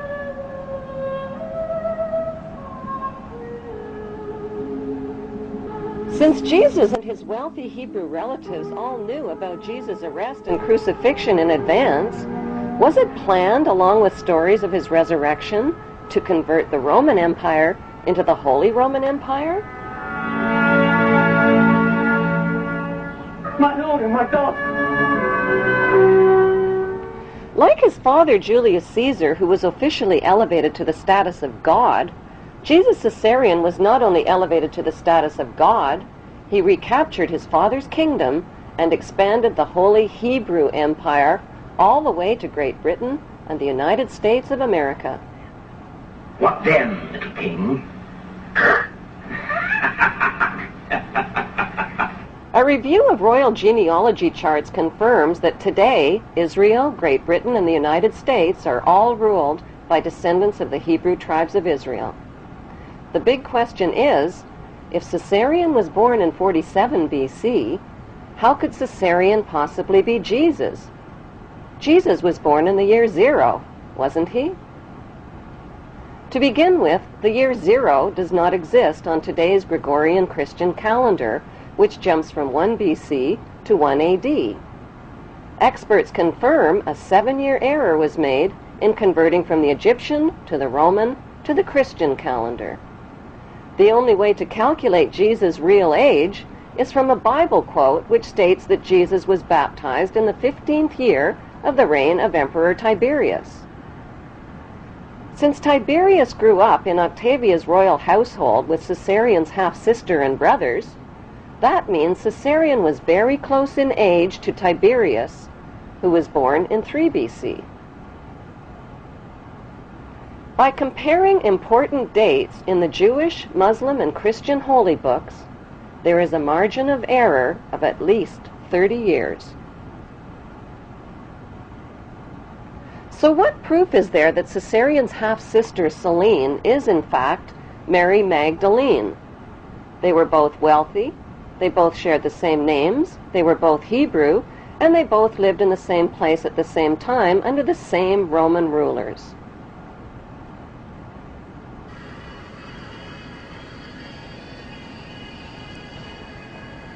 The most convincing proof lies in a famous New York statue. The Statue of Liberty was financed, built, and delivered to New York Harbor as a gift from the French Grand Orient Temple Masons in 1886, with a commemorative plaque for all to see. The statue has nothing whatsoever to do with liberty. Its designer was French Freemason Frederick Auguste Bartholdi, who traveled extensively throughout Egypt. Bartholdi was silent about who the woman was that served as his inspiration for the statue, but there is only one woman whose face closely matches the uniquely masculine features of the Statue of Liberty, Caesarion's half-sister Celine.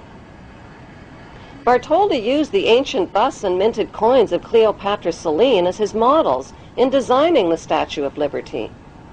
By comparing a digitized photograph of the Statue of Liberty with a bust of Cleopatra Celine, the matching identity of Mary Magdalene and Celine becomes clear. The lips, the mouth, the sharp jaw, the thick neck, the protruding ears, the prominent nose, and the masculine features are a close match.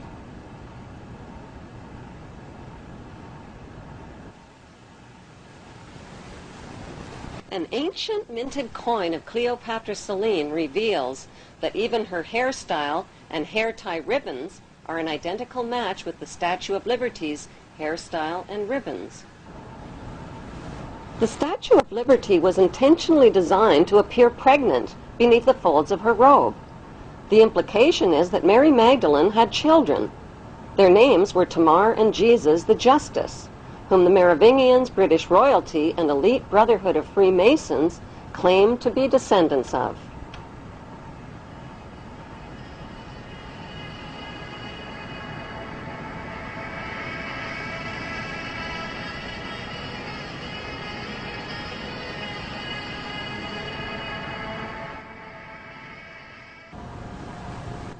With the blur of confusing Judases, Thomases, Jameses, Marys, and Josephs found in the Bible, many researchers have been challenged by the Bible's name game and its who's who mysteries.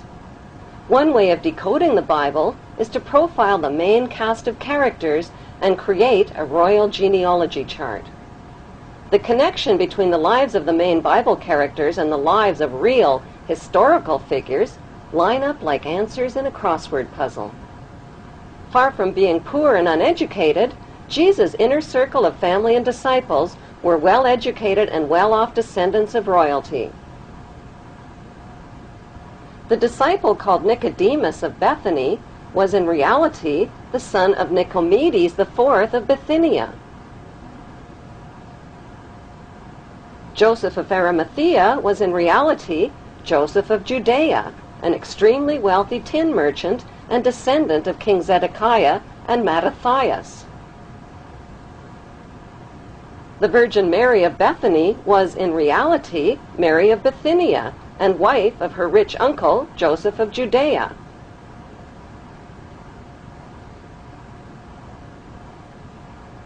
Mary Magdalene, Jesus of Nazareth, Thomas, and James were the wealthy royal offspring of Hebrew-Egyptian Ptolemy queen Cleopatra VII.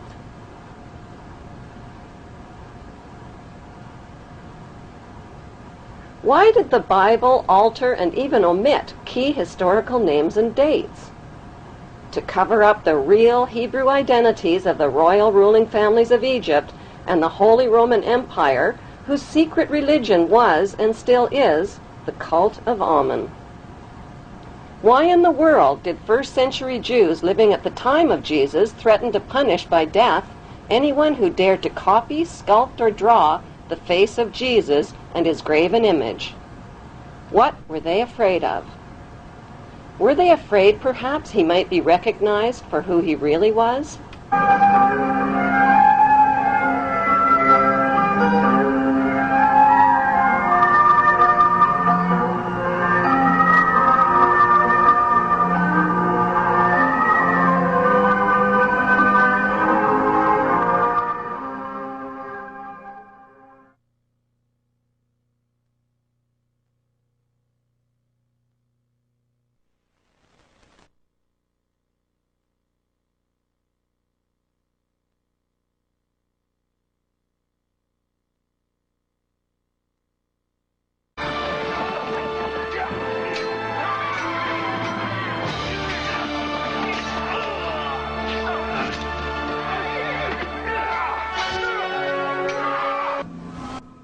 After the crucifixion, a Jewish rebellion against Roman rule broke out in Jerusalem.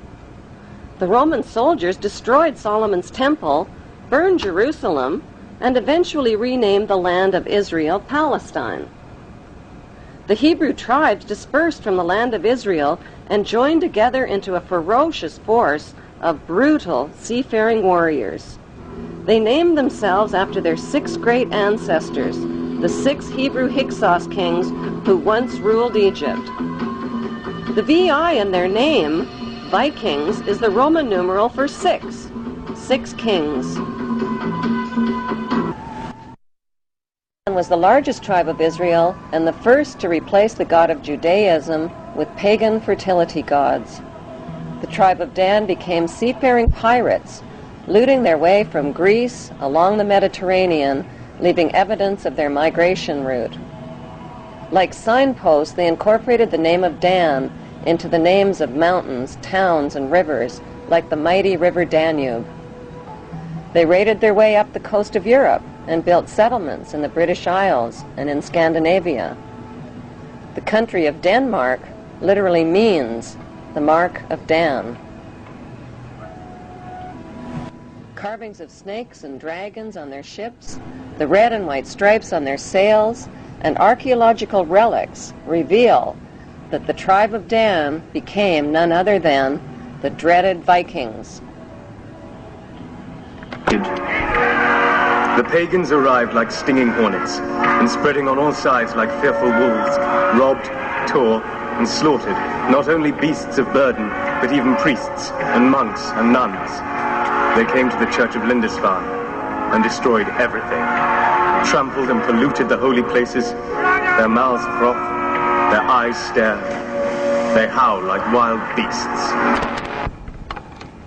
Joined by the Israeli tribe of Naphtali, they continued their reign of terror through the British Isles, accumulating massive amounts of wealth. Then the unthinkable happened. Their king, King Canute, was crowned King of England, Denmark, Norway, and Sweden in 1016 AD. And so the tribes of Israel had found a new homeland, and the throne of Israel had found a new throne, the throne of England.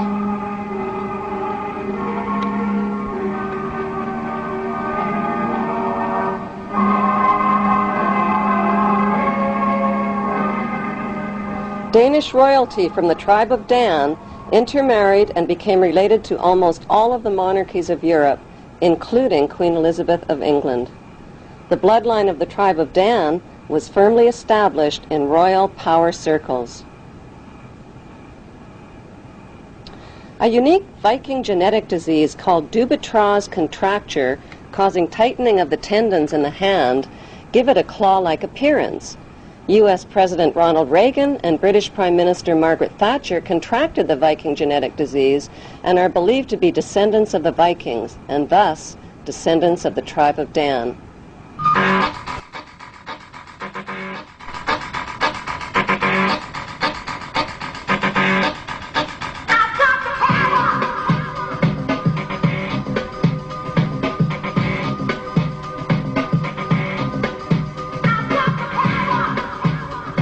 The media has misled the public into believing that Queen Elizabeth II is a symbolic ceremonial figurehead with little or no real power, that she is a cold but harmless old relic who passes her time sipping tea at the palace.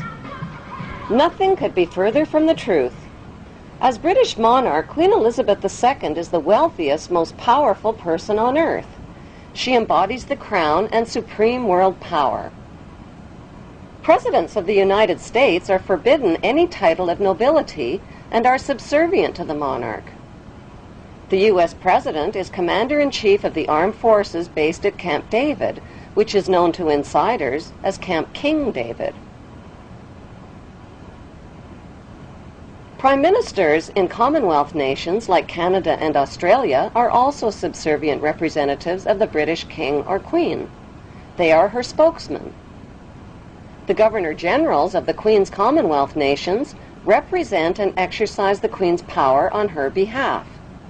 What the general public doesn't realize is that their leaders are only representatives of the monarch and do not possess the power. They exercise the power. They do not reign, they rule. The monarch, on the other hand, reigns but does not rule, possesses the power but does not exercise it. By delegating her powers instead of exercising her powers, the Queen is left safely outside and above the conflicts and divisions of the political process. She is protected from becoming a target of political hostilities.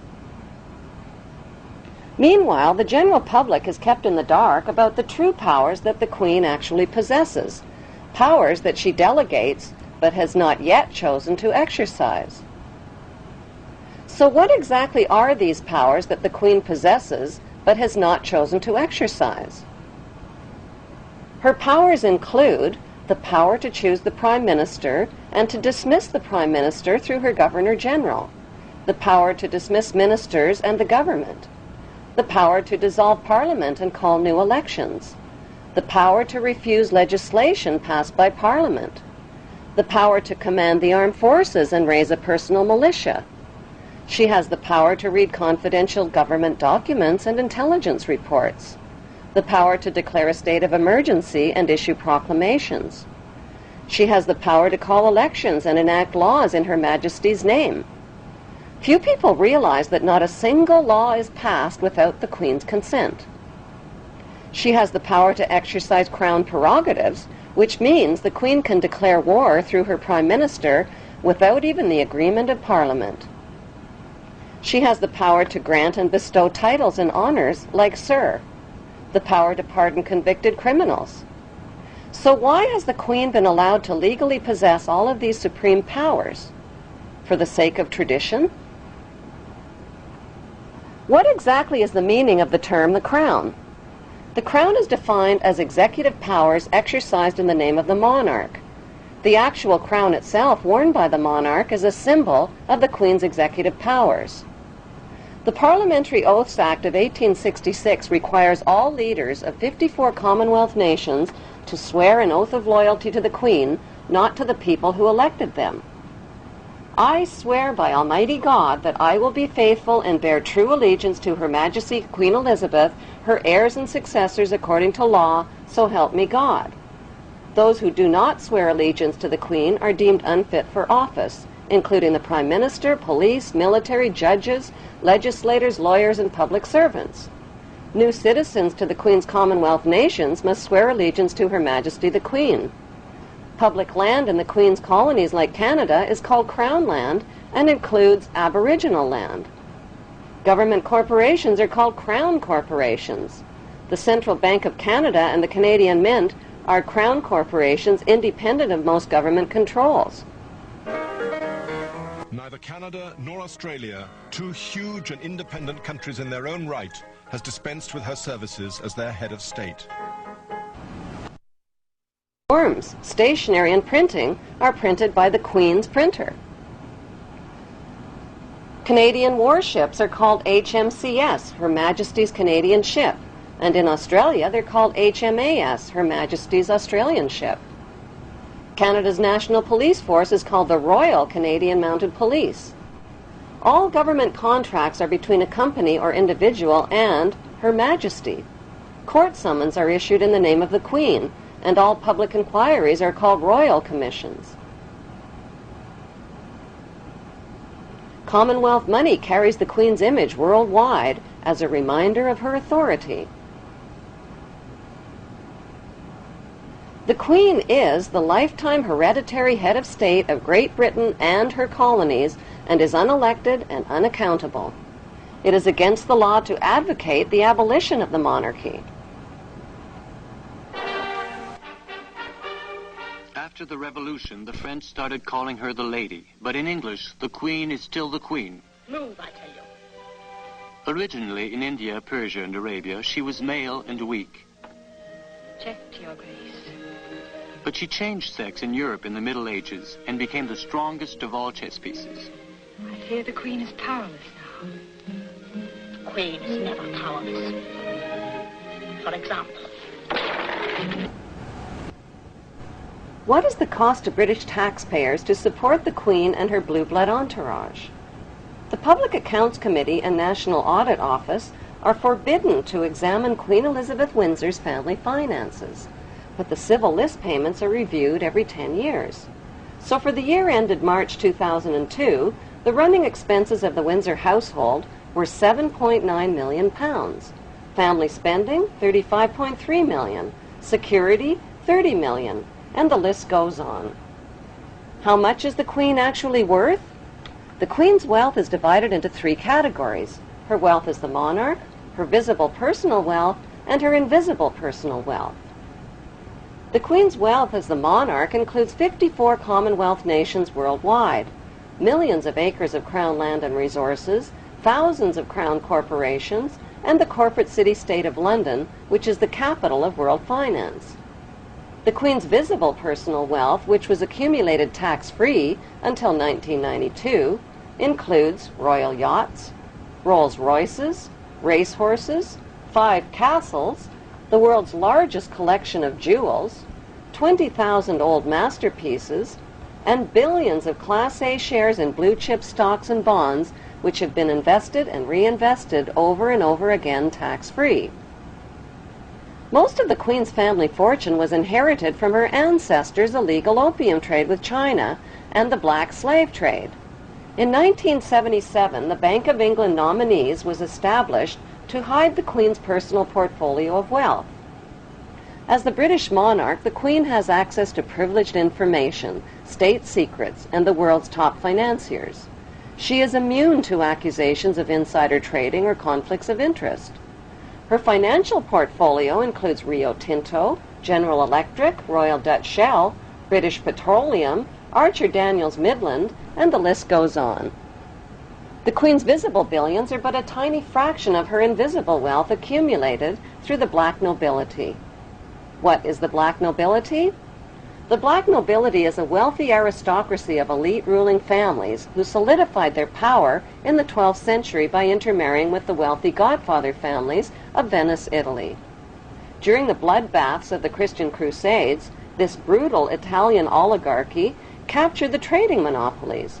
Over the centuries, the black nobility have used their power and wealth to rape, plunder, and exploit every corner of the globe. Dr. John Coleman's book, The Committee of 300, describes the history of assassinations, kidnappings, robbery, rape, blackmail, coercion, and terror committed by these inbred families on a grand scale. Today, they enrich themselves from the illegal drug and arms trade using well-distanced intermediaries. An estimated $280 billion in flight capital and drug money flows into their secret Swiss accounts. Who are these ruling black nobility families? They include the House of Hanover, Germany, the House of Habsburg, Austria, the House of Orange, Netherlands, the House of Liechtenstein in Liechtenstein, and most importantly, the House of Guelph in Britain. All of these family houses can be found on Queen Elizabeth II's family tree. The black nobility are the founders of the Committee of 300, which is also known as the Illuminati or Illuminated Ones.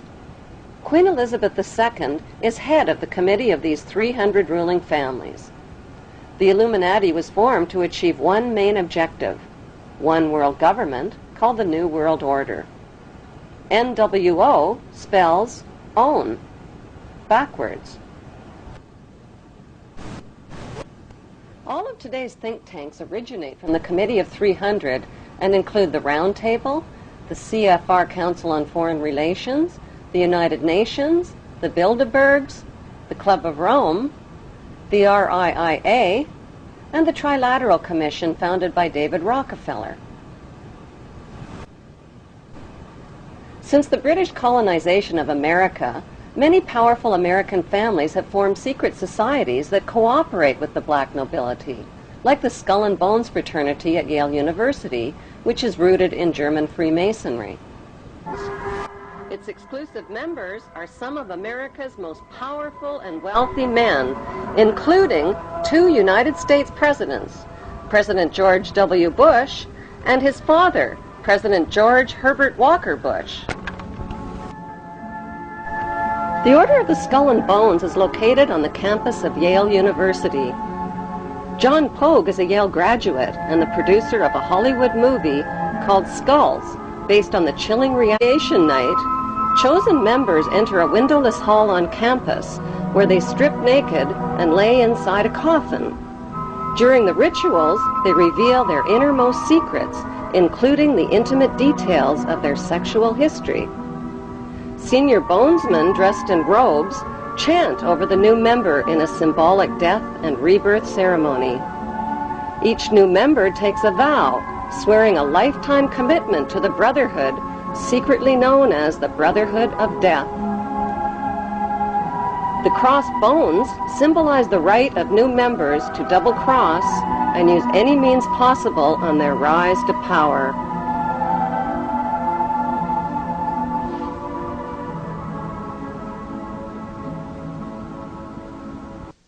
They're supposed to recount their entire sexual histories in sort of a dimly lit, cozy room. The other 14 members are sitting on plush couches, and the lights are dimmed, and there's a fire roaring. And this activity is supposed to last anywhere from between 1 to 3 hours. So George W. Bush, recounted his sexual history? That would have been something they would have done, yes. What is the point of this? I believe the point of the year in the tomb is to forge such a strong bond between these 15 new members that after they graduate, for them to betray Skull and Bones would mean they'd have to betray their 14 closest friends. One can't help but make certain comparisons with the mafia, for example. Secret society, bonding, stakes may be a little higher in one than the other, but everybody knows everything about everybody, which is a form of protection. I think Skull and Bones has had slightly more success than the mafia, in the sense that, you know, the leaders of the 5 families are all doing 100 years in jail, and the leaders of the Skull and Bone families are doing 4 and 8 years in the White House. Bones is not restricted to Republicans. Yet another Bonesman has his eye on the Oval Office.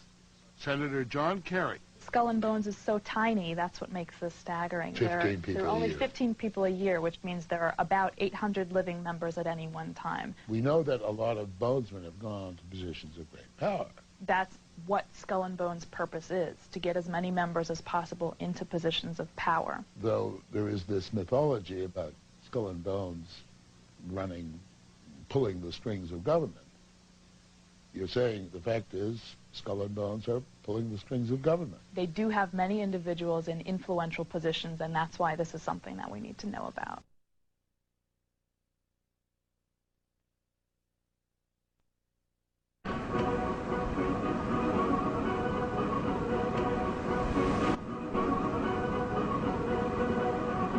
The New England Genealogy Society confirms that 19 U.S. presidents are descendants of King Edward III of England.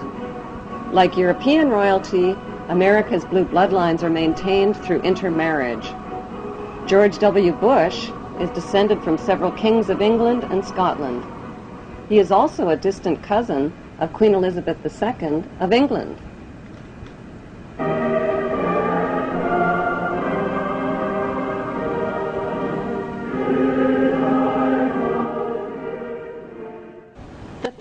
Of the Committee of 300 have given birth to the Tavistock Institute, HARP, the RAND Corporation, Stanford Research Institute, and the Institute for Policy Studies, among others.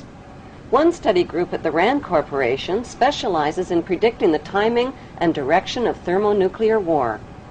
These institutes and corporations are engaged in the secretive development of brainwashing and population control techniques, the mapping and patenting of human and animal DNA, and the genetic engineering of human, animal, and plant life. They are also developing chemical, bacteriological, and psychological weaponry, as well as tectonic and climate weaponry. How does the Committee of 300 justify their monstrous acts of evil?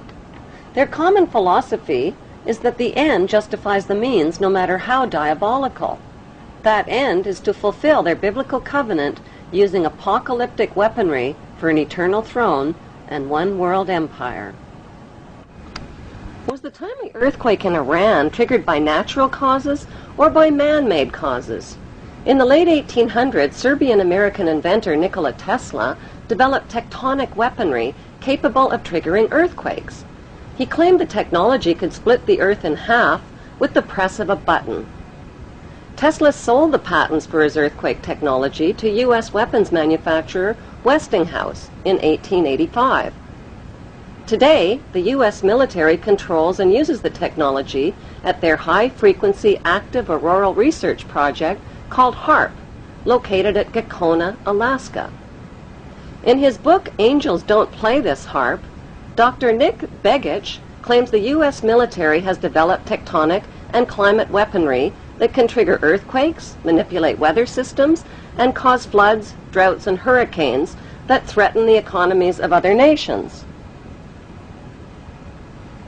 HARP's vast installations of antenna towers zap the sky's protective ionosphere with an electromagnetic beam, creating extremely low-frequency radio waves called ELF waves. These ELF waves bounce back to Earth as plasma balls. This tectonic weaponry can be more lethal than any of America's most powerful nuclear weapons. Only one nation in the world has been insane enough to drop atomic weapons of mass destruction on the innocent populations of 2 large Japanese cities, chemical weapons of mass destruction on innocent civilians in Vietnam, and depleted radioactive uranium weapons of mass destruction on the people of Iraq.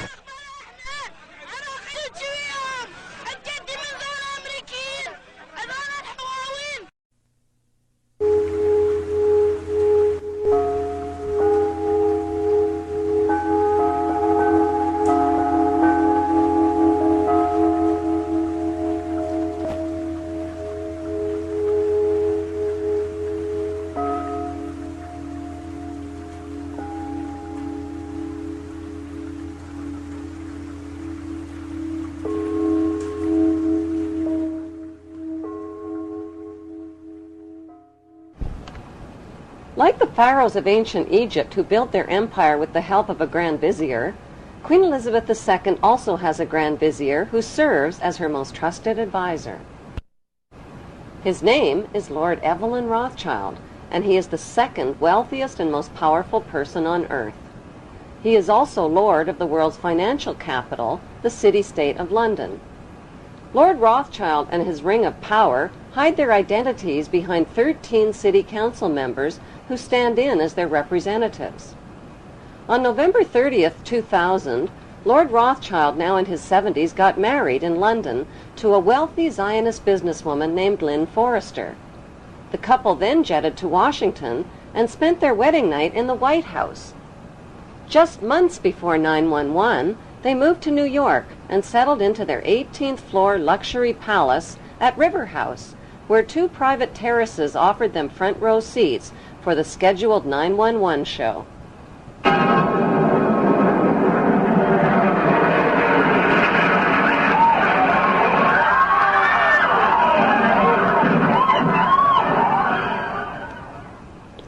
Just how rich and powerful is Lord Evelyn Rothschild?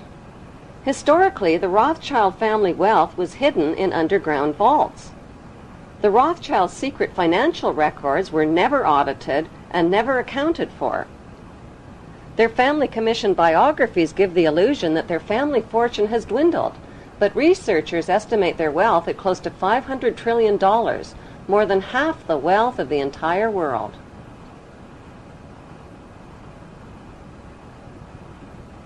Besides their many castles, palace mansions, wineries, racehorses, and exotic resorts, the Rothschilds bought Reuters in the 1800s.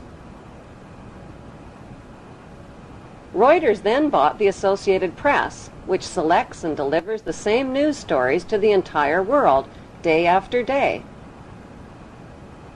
They have controlling interest in 3 major television networks and easily avoid media attention since they own it. Until recently, they owned and operated England's Royal Mint and continue to be the gold agent for the Bank of England, which they also direct. They control the LBMA, London Bullion Market Association, where 30 to 42 million ounces of gold worth over $11 billion are traded daily. The Rothschilds earn millions weekly just on transaction fees alone. They also fix the world price of gold on a daily basis and profit from its ups and downs. Over the centuries, the Rothschilds have amassed trillions of dollars worth of gold bullion in their subterranean vaults and have cornered the world's gold supply. They own controlling interest in the world's largest oil company, Royal Dutch Shell. They operate phony charities and offshore banking services where the wealth of the black nobility in the Vatican is hidden in secret accounts at Rothschild Swiss banks, trusts, and holding companies. Although Evelyn Rothschild looks like a harmless gray-haired old man, make no mistake about it, Rothschild and his ancestors have handpicked presidents, crashed stock markets, bankrupted nations, orchestrated wars, and sponsored the mass murder and impoverishment of millions. The wealth hoarded by this one family alone could feed, clothe, and shelter every human being on earth.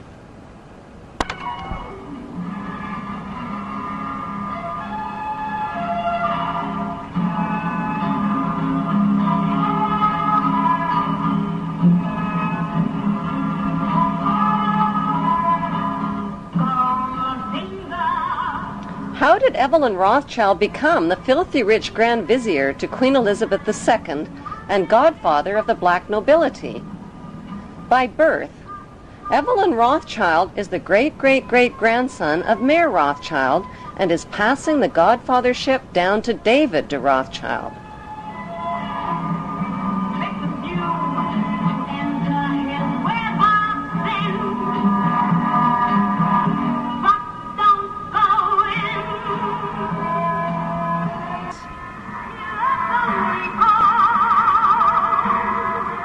Their story begins in 18th century Frankfurt, Germany, on a cobblestone street called Frankfurt on the Main. Mayer Amschel Bauer was a goldsmith and a loan shark. He hung a red hexagram shield over his doorway and changed his name from Bauer to Rothschild, which means red shield in German. The red hexagram shield was the symbol for the world revolutionary movement.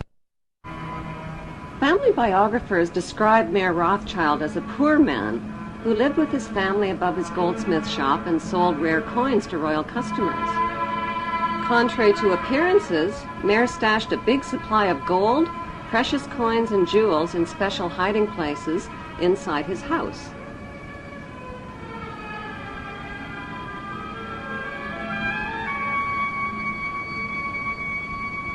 One special hiding place was beneath the back courtyard, where he accessed his strongbox through an underground passageway.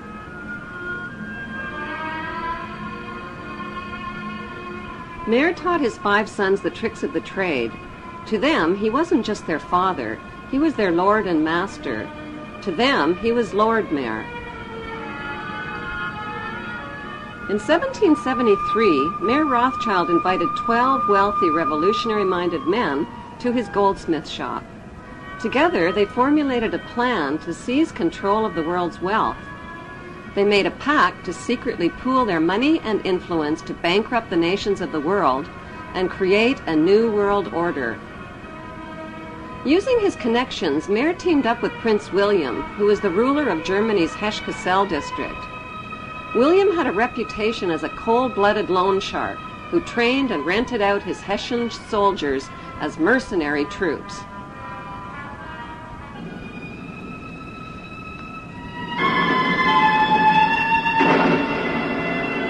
It was a profitable blood-for-money business that made Prince William one of Europe's richest men. Working as Prince William's agent, Mayer Rothschild collected fees for each dead Hessian soldier killed on the battlefield. He hired his sons to help him collect the blood money from renter nations. Since wars were good for the rent-a-troop business, Prince William used his royal connections in Denmark and England to provoke these wars. King George III of England rented Hessian soldiers from Mayer Rothschild and Prince William to fight the American colonists. American colonists had already shot down millions of North American Indians whose spears and arrows were helpless against the deadly gunfire. The worst Holocaust in human history occurred not in Nazi Germany, but on American soil.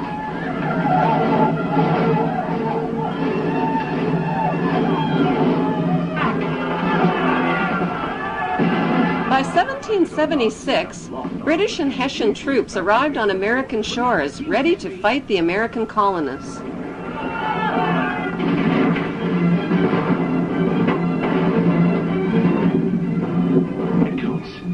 They're preparing for an attack.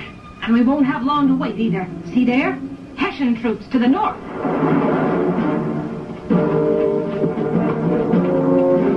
Hessian mercenaries. I can't believe the king is paying Germans to come here and kill British colonists.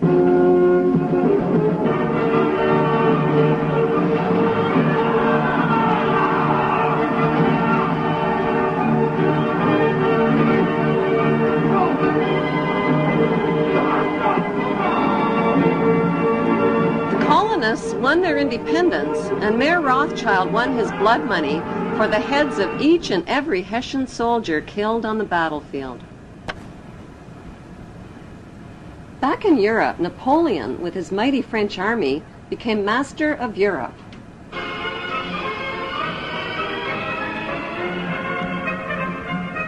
When Napoleon and his troops stormed into Frankfurt, Germany, William feared for his life and his vast fortune. He left $3 million in the hands of Mayer Rothschild to pay the Hessian soldiers.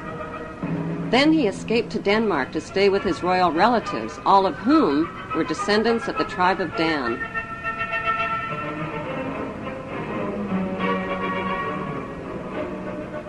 Mayer Rothschild received a stock market tip from his World Revolutionary Network.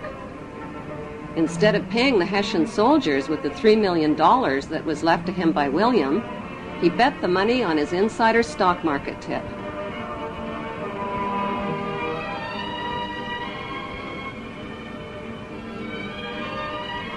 With his new fortune, Mayer Rothschild set up 5 family banks to be run by each of his 5 sons in London, Paris, Naples, Frankfurt, and Vienna.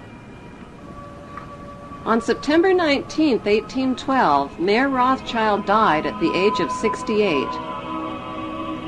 He left instructions that the amount of the inheritance must never be made public, that secrecy and ruthlessness must be used in all business practices, and that family members must intermarry with their own blood relatives to keep the family fortune all in the family. All 5 brothers dedicated themselves to their ancestors' world revolutionary dream. That dream was to control the entire world under one world ruler by disarming the nations of the world. A king, the son of David, will purify Jerusalem from the nations that trample her down, destroy the lawless nations, and gather a holy people whom he will lead in righteousness.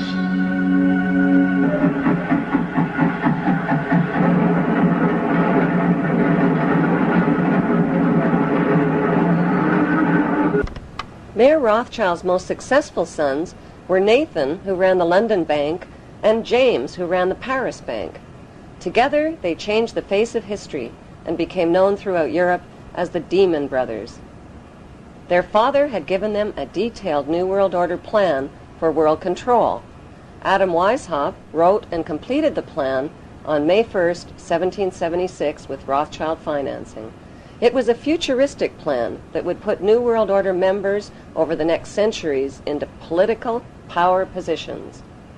I, George Walker Bush, do solemnly swear. I, George Walker Bush, do solemnly. It was a plan to divide and conquer the nations of the world by provoking wars, then profiting from war loans and from the sale of weapons to both sides. Exhausted by war, terror, and chaos, humanity would eventually bow down to one world ruler and one world army as a solution.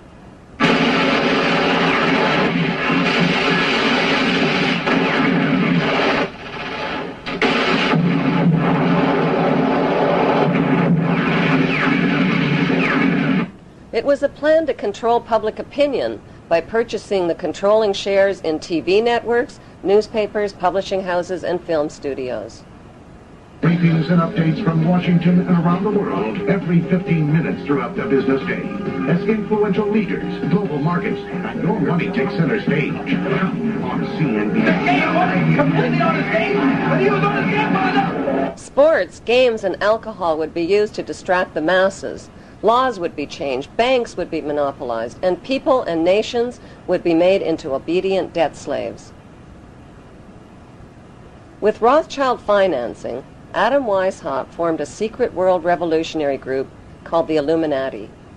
He recruited thousands of influential members by convincing them that only men of superior ability had the right to rule over the ignorant masses.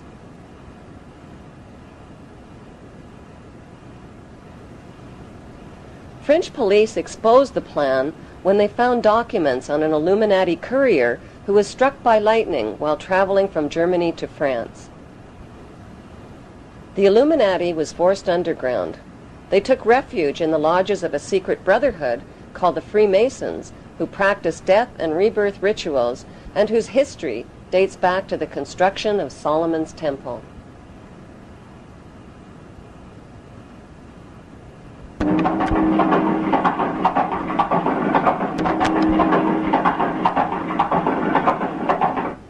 Nathan and James Rothschild came up with a scheme that would put the Illuminati plan for world control into action. It would also make them filthy rich. The brothers helped finance both sides of Napoleon's famous Battle of Waterloo between the French and the English.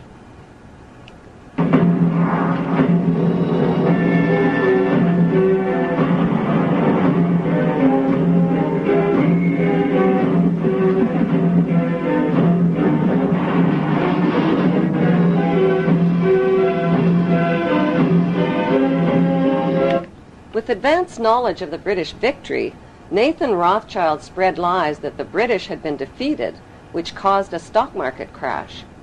While panicked English investors sold their life savings, Nathan bought up their market shares for pennies on the dollar.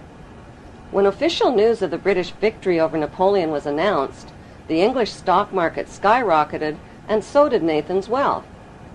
In one foul swoop, the Demon Brothers had double-crossed the English masses and taken control of the Bank of England. Flaunting their stupendous wealth, the brothers went on a lavish spending spree. They bought mansions, fashionable clothes, and hosted extravagant parties.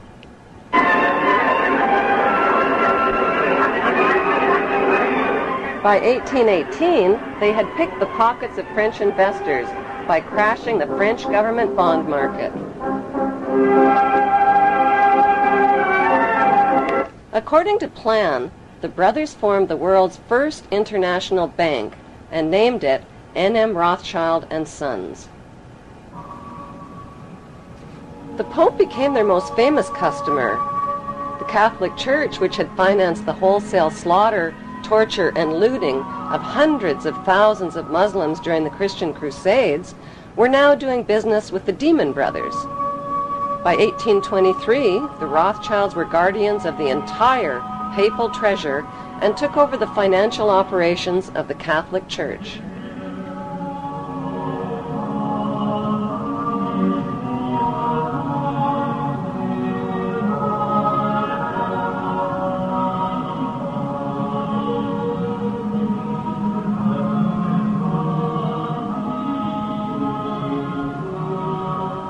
Enraged citizens accused the Rothschilds of conspiring to control the world's money markets.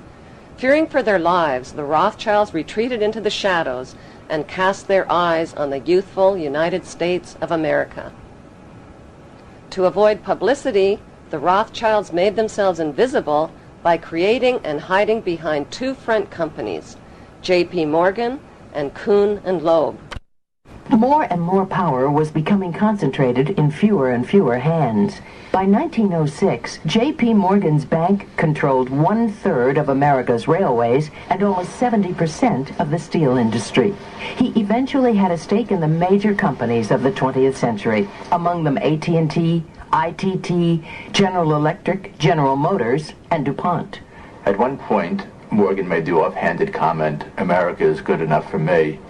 And the newspaper of William Jennings Bryan retorted, "Whenever you're tired of it, you can give it back." I mean, that was the image of J.P. Morgan, the owner of the United States. The success of Morgan's industrials was quickly reflected in the Dow Jones Industrial Average. The Rothschilds bought controlling interest in England's British East India Shipping Company and the illegal opium trade with China. They offered junior partnerships to New England's leading American families. The Russell, Coolidge, Delano, Forbes, and Perkins families became fabulously rich, smuggling opium aboard their speedy clipper ships into China. In 1820, Samuel Russell bought out the Perkins Syndicate and ran the opium smuggling operation with his partner, Warren Delano Jr., who was the grandfather of President Franklin D. Roosevelt.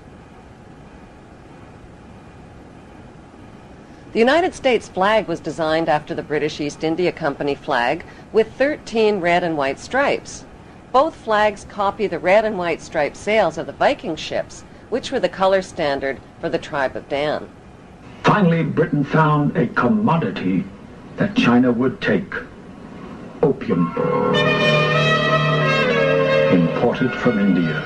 Just a few chests at first, and then thousands. When the Chinese authorities tried to stop the opium trade, the British sent in their gunboats.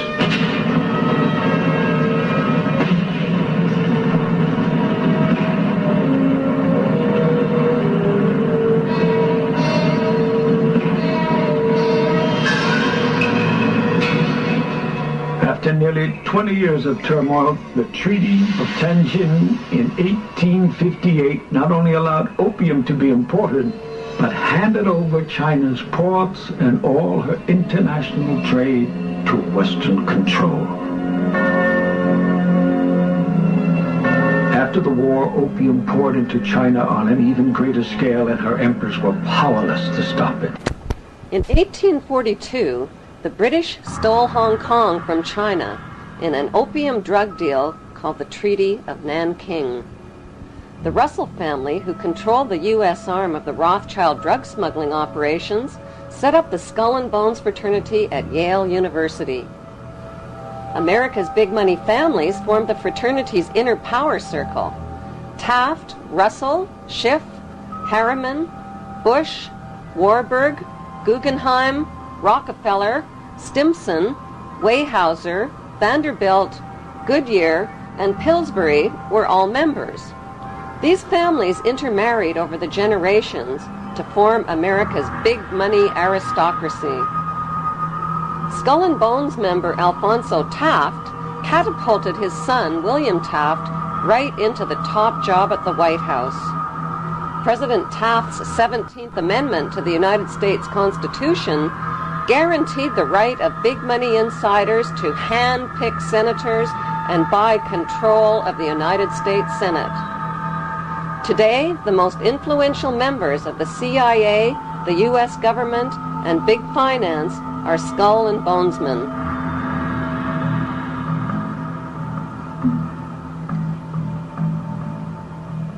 The Skull and Bones Brotherhood is rooted in Jewish Kabbalism and in European Freemasonry, which practices similar death and rebirth rituals.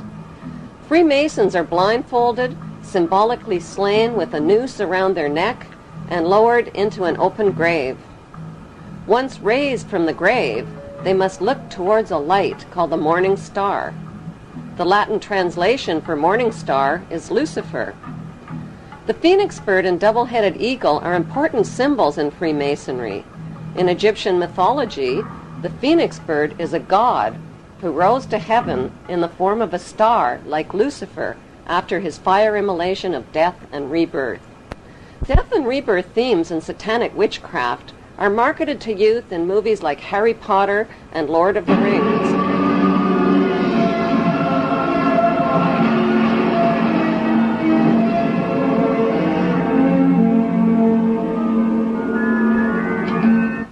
The Hollywood movie lots are owned by the Illuminati Lehman Brothers, Rothschild agent Kuhn and Loeb, and Goldman Sachs.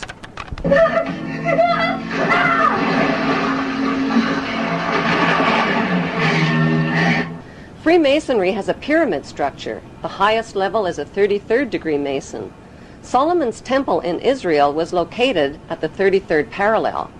Most Masons remain at the 3rd degree and provide a cover through their community charitable activities.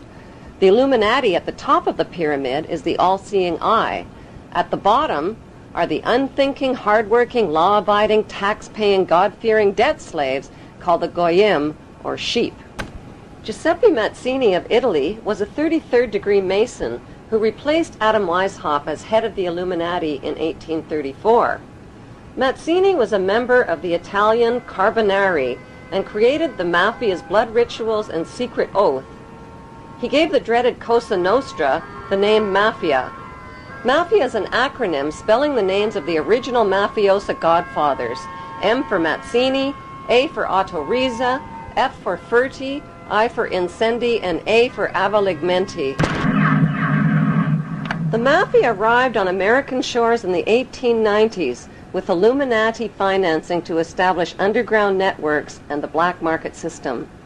Mazzini appointed America's Albert Pike as sovereign pontiff of Universal Freemasonry and the coordinator of the Illuminati U.S. activities. Pike was a Tennessee Ku Klux Klan judicial officer.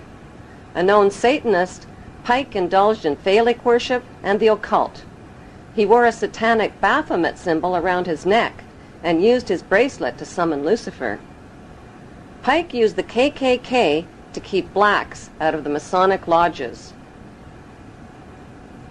In August 1924, Imperial Wizard Hiram Wesley Evans organized a parade of 40,000 Klan members down Washington's Pennsylvania Avenue to the Washington Monument. This event proved the Klan had achieved power, not just in the South and Midwest, but on a national level. In a letter to Mazzini dated August 15, 1871, Pike graphically outlined a blueprint for 3 planned world wars. World War I would weaken, topple, and destroy the powerful Tsarist government in Russia. World War II would pit Great Britain against Germany, destroy Nazism, and create the Zionist state of Israel. World War III would be ignited by fueling aggression between the Zionists of Israel and the Arab world, who would eventually destroy one another. Social, political, and economic chaos would then force the masses to accept one world army and one world government ruled by the Illuminati. In Pike's famous Masonic guidebook called Morals and Dogma, he writes, "Lucifer, light-bearer, strange and mysterious name to give to the spirit of darkness. Lucifer, the son of the morning, is it he who bears the light? Doubt it not."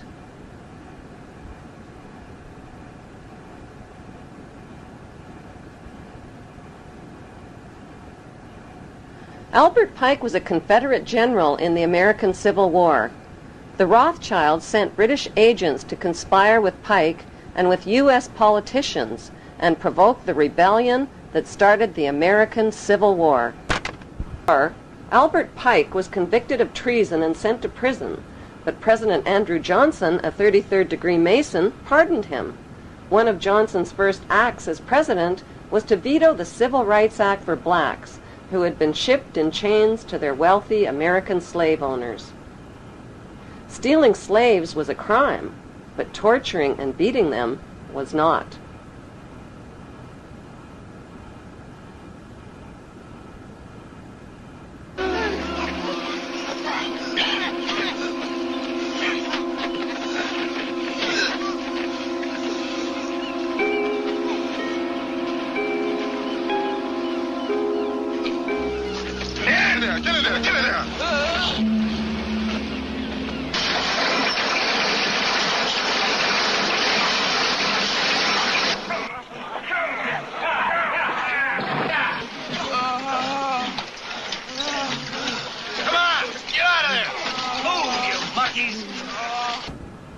A statue of Albert Pike, a convicted traitor, Satanist, 33rd-degree Mason, and Ku Klux Klan racist, stands today in the heart of Washington, D.C.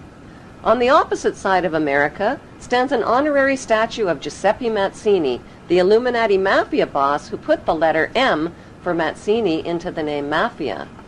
Close by is another statue donated by the French Grand Orient Temple Masons to the Masons of America, celebrating the first Masonic republic called the United States of America.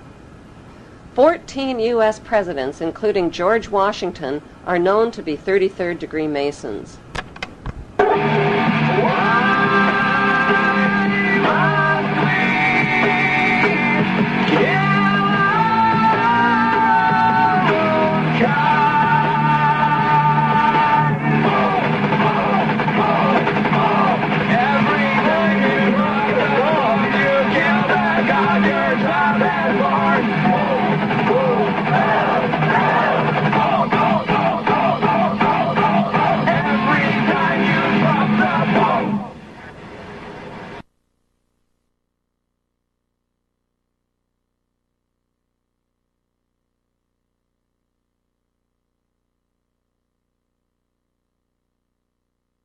Leopold and Nathaniel Rothschild became the next generation of godfathers to take charge of the family fortune.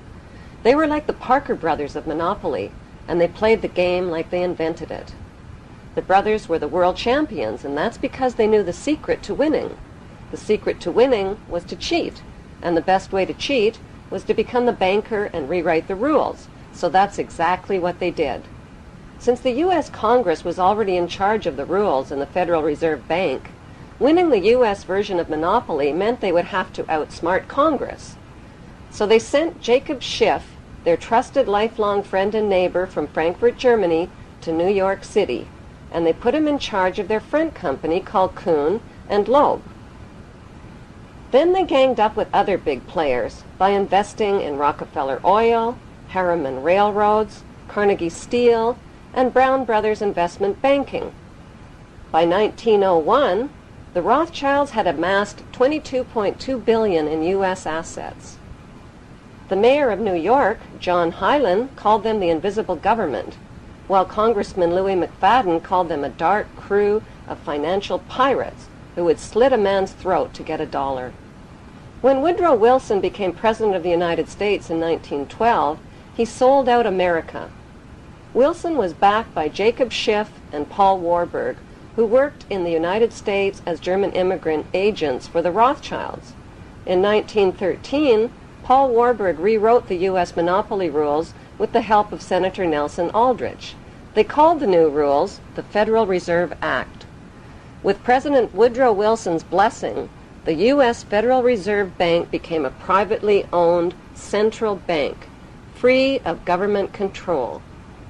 The pirates divvied up the private stock in America's money supply and made Rothschild agent Paul Warburg head of the U.S. Federal Reserve. To collect their bounty, they also created the Income Tax Act and the hated IRS. With the stroke of President Wilson's treasonous pen, the banker gangsters became the Fed in 1913 and have owned a virtual monopoly over the U.S. economy and the taxpayers' money ever since. They can print money out of thin air, control treasury loans, and profit from interest rates. Since their biggest windfalls come from loan profits and weapons sales, wars and death are not only profitable, they're desirable and necessary. Today, American citizens owe these merchants of death approximately $70,000 per citizen.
Adolf Hitler wasn't the only madman to rule over Germany.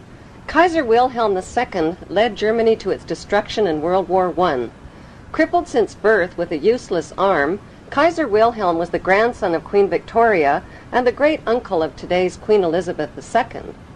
It was no accident that Kaiser Wilhelm chose Max Warburg as head of Germany's Secret Service. The Warburgs and the Rothschilds controlled Germany's central bank, called the Reichsbank, which was founded by Mayer Rothschild. While Max and Felix Warburg helped finance Germany in World War I, their brother Paul Warburg of Kuhn and Loeb helped finance the American side by selling war bonds through the U.S. Federal Reserve Bank. The Rothschild and Warburg printing presses worked tirelessly on both sides of the Atlantic, rolling out debt money.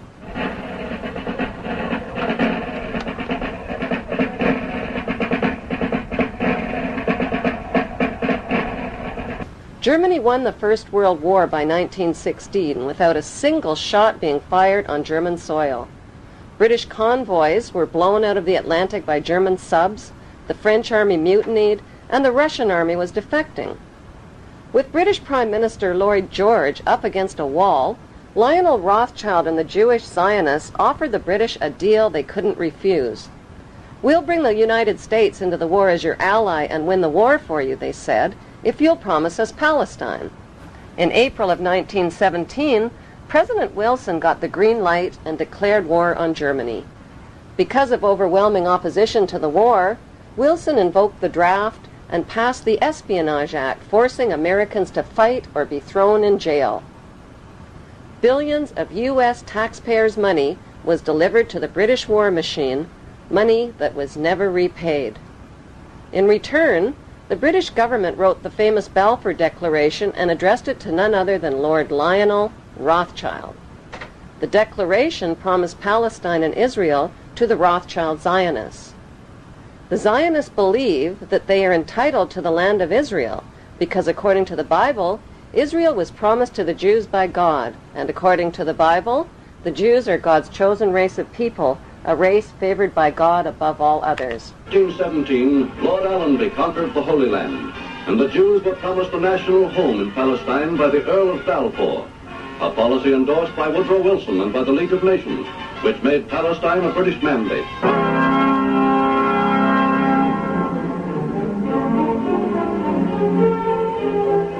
The Versailles Treaty negotiations after World War I were held behind closed doors at the luxurious private mansion of yet another Rothschild family member named Edmund Rothschild. Treaty negotiators included Rothschild agent Paul Warburg as a United States delegate and Paul's brother Max Warburg as a German delegate.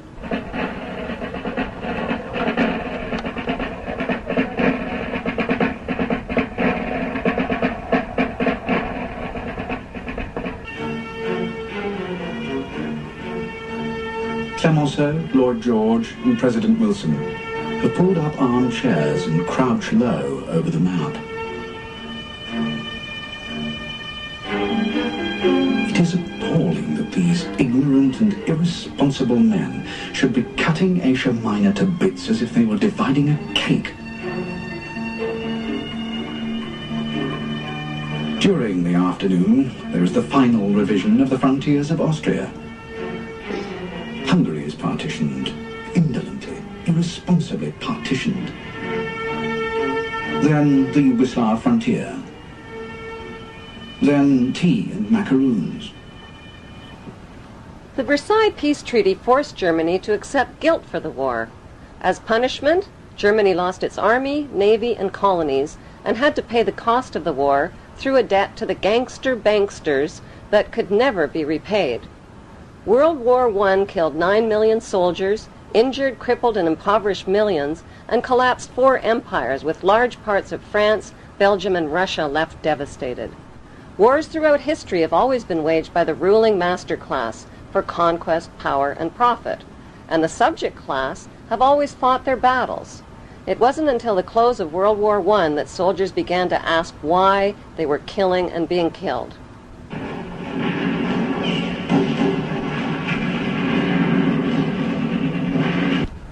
The League of Nations was the money cartel's first attempt at world control, but Tsar Nicholas II of Russia caught on to their plot and sabotaged it. That proved to be a deadly mistake. Schiff, Warburg, Rockefeller, Harriman, and Morgan backed the uprisings that led to the 1917 Russian Revolution. Their strategy was to finance both sides of wars and revolutions, which gave them control over the winners, the losers, and the outcome. The execution and removal of the bodies took 20 minutes. 3 centuries of Tsarist Russia were gone.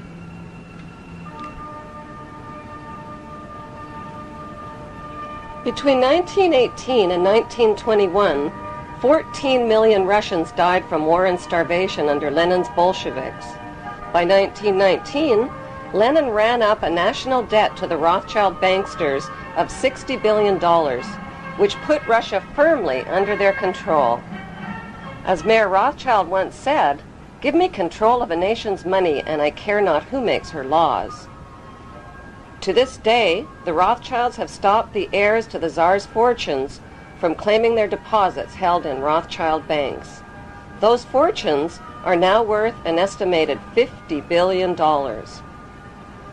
Joseph Stalin, who was financed by the same money cartel, replaced Lenin as Russia's brutal new dictator. Using terror and death threats, Stalin's job was to industrialize Russia and turn communism into a powerful counterforce to democracy. Manufactured conflicts between these two powerful political forces would be the ideal excuse for all future wars and for dividing, conquering, and ruling the world.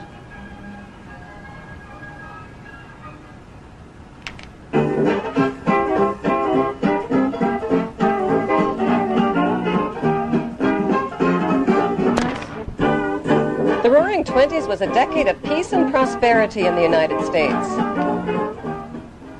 Installment plans were created to make buying high-priced items more affordable. Instead of shelling out $100 for a new washing machine, consumers would put $5 down and pay $8 a month. The dangers of debt and high interest rates didn't enter the minds of most Americans, and shopping raged throughout the decade. Advertising became part of the fabric of American culture as ads dominated newspapers and magazines. Sex appeal, social snobbery, outrageous claims, and fabricated scientific studies convinced consumers to buy more. With massive corporate growth, high employment, and a post-war bull market on Wall Street, first-time American investors went on a stock market buying spree. One wanted a piece of this prosperity. People bought stock on margin or credit for as little as 10% down. They then used the stock as collateral to borrow more money to buy more stock. Then they did it again. The market was a free-for-all with no regulations of any kind. The party ended on October 29, 1929, when the stock market crashed and caught everyone off guard, everyone except the banksters. J.P. Morgan and Kuhn and Loeb sent advance warnings to their group of insiders. These Federal Reserve pirates caused the crash by printing a whopping 62% inflation rate, then raising interest rates to an alarming 6%. While the Rothschilds, Warburgs, and other Federal Reserve pirates escaped the fallout, outsiders lost everything, some of them leaping to their death from office towers. 30 of the 80 billion that industrial stocks had been worth vanished into thin air, but thin air was just another name for the international banksters. Following the crash, the Great Depression put 1/3 of the U.S. workforce out of work. The bankster-owned banks foreclosed on property and took possession of people's homes and farms. When panicked citizens lined up at banks to withdraw their hard-earned savings, the banksters gave them only 10 cents on the dollar. Bonnie Parker and Clyde Barrow decided to do something about it.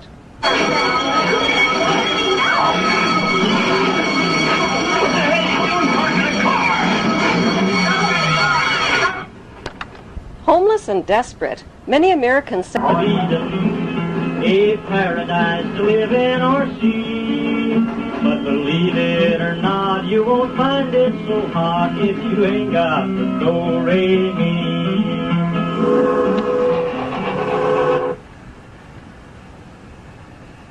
We don't want to overlook the fact that this country was on the brink of...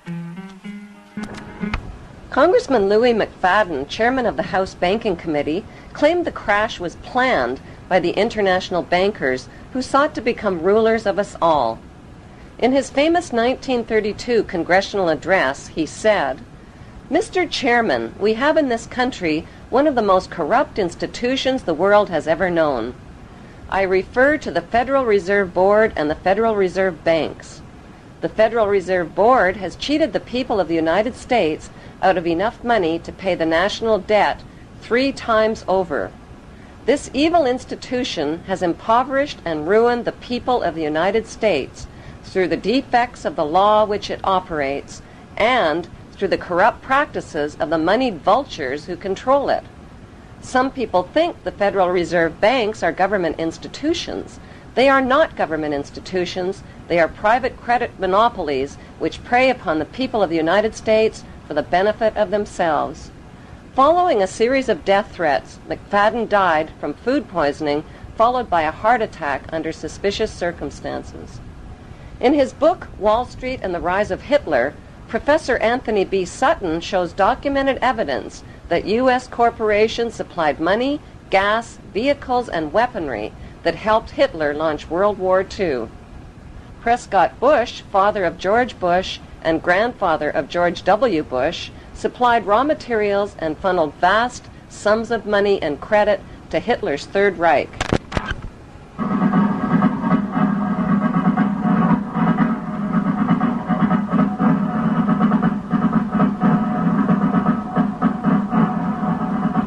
Under Trading with the Enemies Act, the U.S. government seized businesses operated by Prescott Bush and Skull and Bonesman Averell Harriman, including New York's Union Banking Corporation. These seizures were based on evidence that Bush and Harriman had been operating front organizations for Hitler's Third Reich. Their German partner was the notorious Nazi industrialist named Fritz Thyssen, who wrote a book of confessions called I Paid Hitler. Professor Sutton lists Rockefeller's Standard Oil, Henry Ford's Ford Motor Company, J.P. Morgan's General Electric, ITT, and the DuPonts as suppliers for Germany's rearmament program.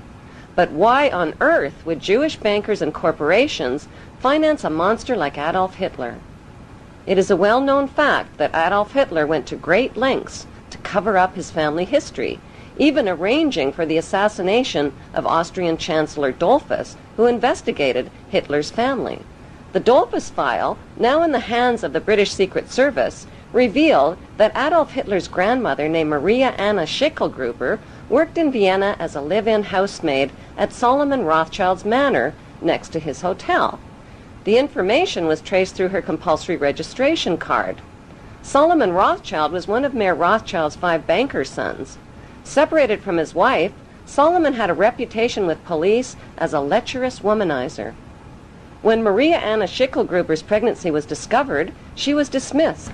Adolf Hitler, the grandson of Solomon Rothschild, earned a reputation as the most evil man the world has ever known. But more evil than Adolf Hitler were the men who created and financed him.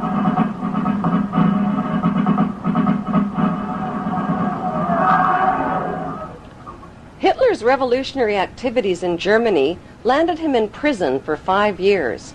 This so-called prison was Landsberg Castle, a comfortable, privileged pastoral setting where Hitler was groomed for the job of Führer. His coaches, Rudolf Hess and Hermann Göring, helped him write the infamous book Mein Kampf.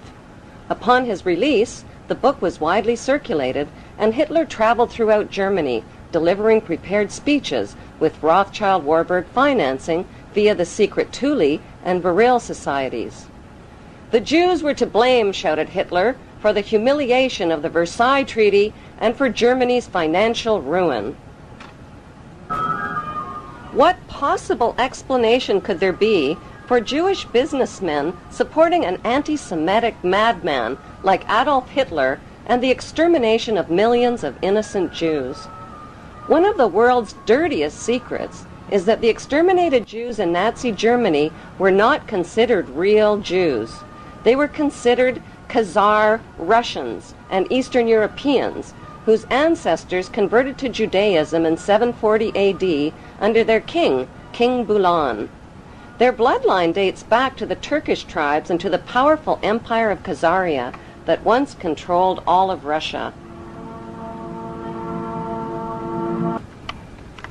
Arthur Kessler, who wrote The 13th Tribe, claims that over 90% of today's Jews are racially non-Jewish and have no genetic relationship to the 12 tribes of Israel.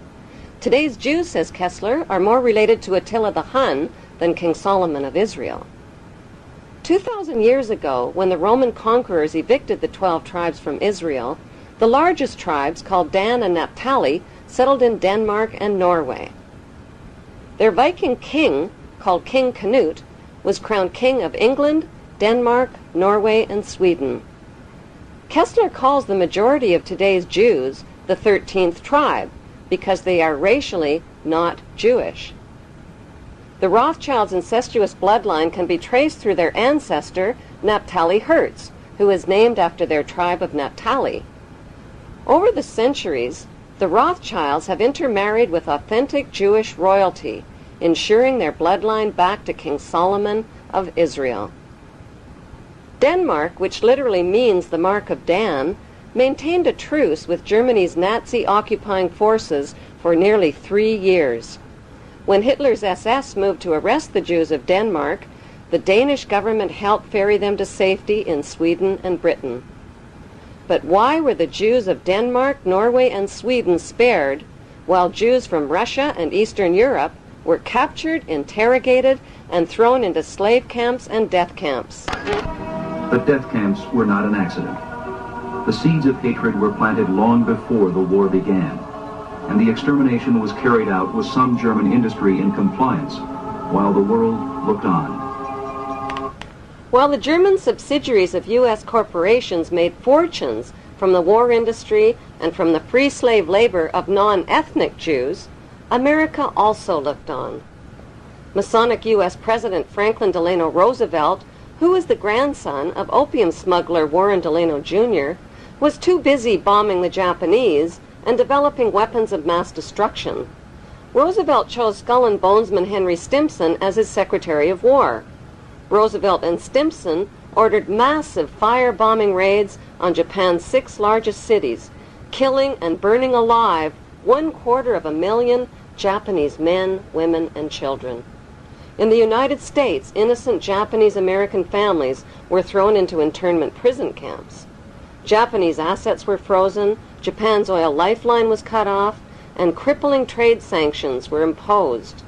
This godless campaign of terror and merciless overkill demanded nothing less than total surrender and the removal of Japan's emperor. When Japan attacked Pearl Harbor, it was the suicidal act of a desperate and devastated nation. Like the 9/11 attack on the World Trade Center, U.S. intelligence had well-documented advance warnings of the planned attack on Pearl Harbor. Yet, like Bush and Rumsfeld, Roosevelt and Stimson did nothing to stop it. The big question is, why? Historians like Robert Stinnett and John Toland believe that because U.S. citizens wouldn't participate in another world war, a direct attack on U.S. soil would change their minds. The attack could also be used to justify the testing of Roosevelt's new atomic weapons of mass destruction on a human population. Einstein introduced Roosevelt to the atomic bomb in 1939. Harry Truman, a relatively unknown, uneducated business school dropout and the son of a mule trader, replaced Roosevelt as U.S. president in 1945. Truman owed his political career to Tom Pendergast, a gun-running, bootlegging, prostitution, and narcotics ring crook who sponsored Harry Truman's election into the U.S. Senate. On the advice of James Burns and Henry Stimson, Dirty Harry dropped the first radioactive atomic bomb on the human population of Hiroshima at 8:15 a.m. on August 6, 1945, without even a warning. 2,000 feet over the city of Hiroshima. Heat from the center of the explosion reached 3,000 degrees Fahrenheit, melting buildings and setting bridges on fire. Rivers and streams throughout the city began to boil. People evaporated where they stood, leaving shadows of their bodies scorched onto the streets. In a matter of seconds, 4 square miles of Hiroshima became an atomic wasteland. Several minutes passed. Then a black rain began to fall on the city. Sticky, pebble-sized drops of radioactive ash. 80,000 people died from the atomic explosion. Tohoko was a student at Yamanaka Girls High School. Heat rays set her hair on fire. Shockwaves would have reached her 3.5 seconds after the explosion, and her body would have been subject to pressure of up to 3.3 tons per square meter. This is roughly equivalent to the blast that would have hit her. 3 days later, while Japanese survivors were still reeling from the radioactive fallout, the United States dropped a second type of atomic bomb, nicknamed Fat Man, testing it on the human population of Nagasaki. Was dropped on Nagasaki.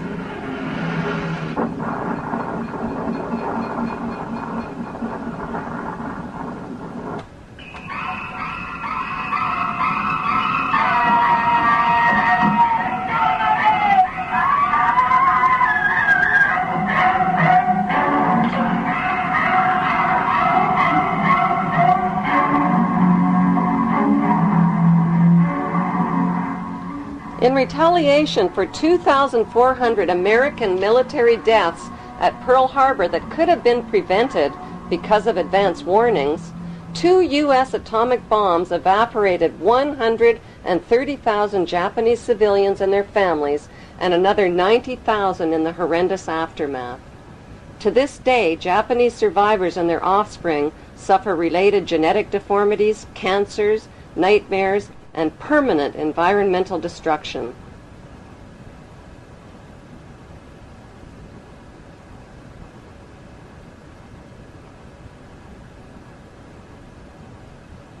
My goodness alive. Young lady with the red hair right behind the school teacher there. Mr. President, why did you drop the atom bomb?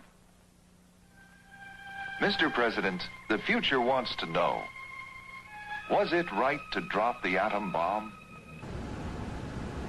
Years later, Harry Truman was asked if he did any soul-searching before giving his approval to use A-bombs against Japan.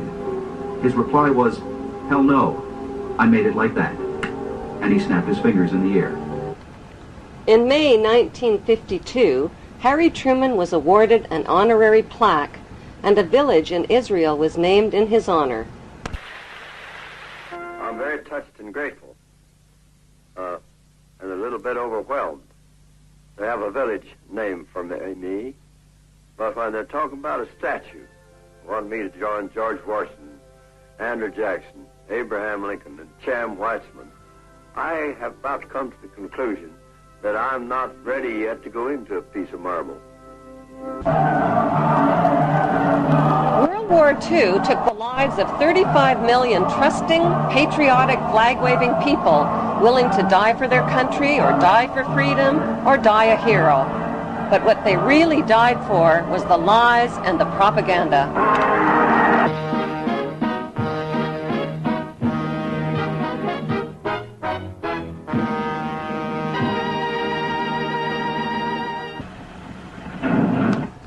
With the fall of Nazi Germany right on schedule, Stalin officially announced to the world that Hitler had escaped.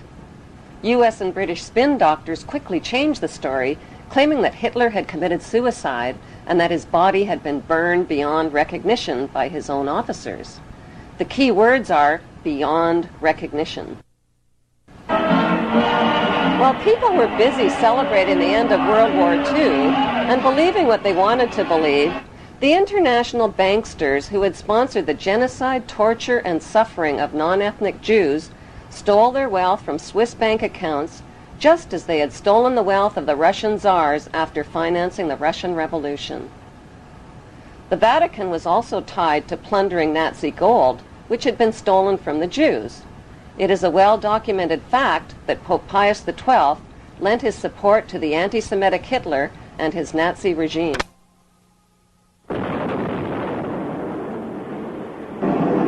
With the fall of Nazi Germany, the Rothschilds wasted no time waving their Balfour Declaration at the British government and reminding them of their written promise to give them Palestine.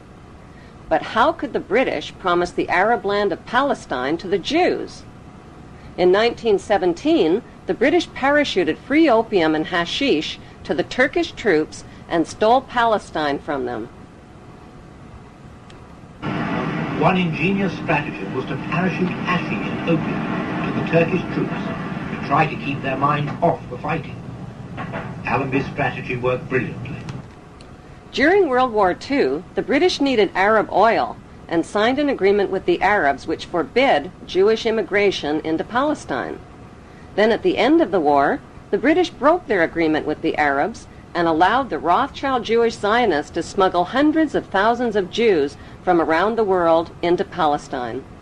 To win public support, the Rothschilds, who owned Reuters and the Associated Press, bombarded their media empire with images of homeless Jewish Holocaust refugees crowded together in ships off the coast of Palestine.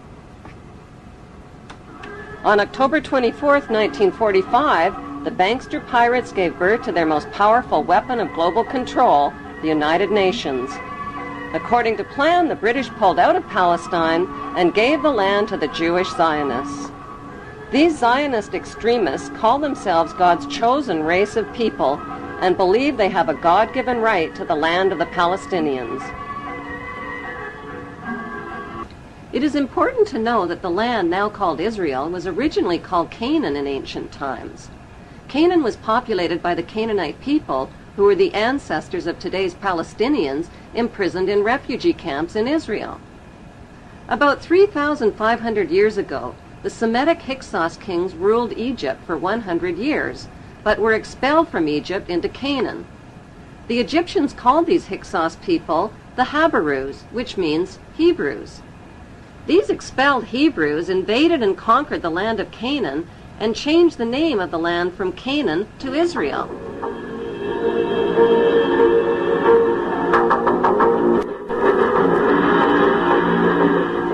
45 AD, the name was once again changed to Palestine after the Romans conquered the land. In 1948, the bankster-controlled United Nations officially turned Palestine into the Zionist state of Israel. To deal with the millions of Palestinian residents, the Israeli Jews massacred and drove them from their villages and homeland.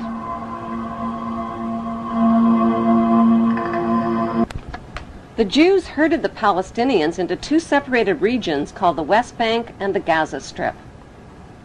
The Rothschilds soon began financing Jewish Holocaust refugees to build illegal Jewish settlements on Palestinian land.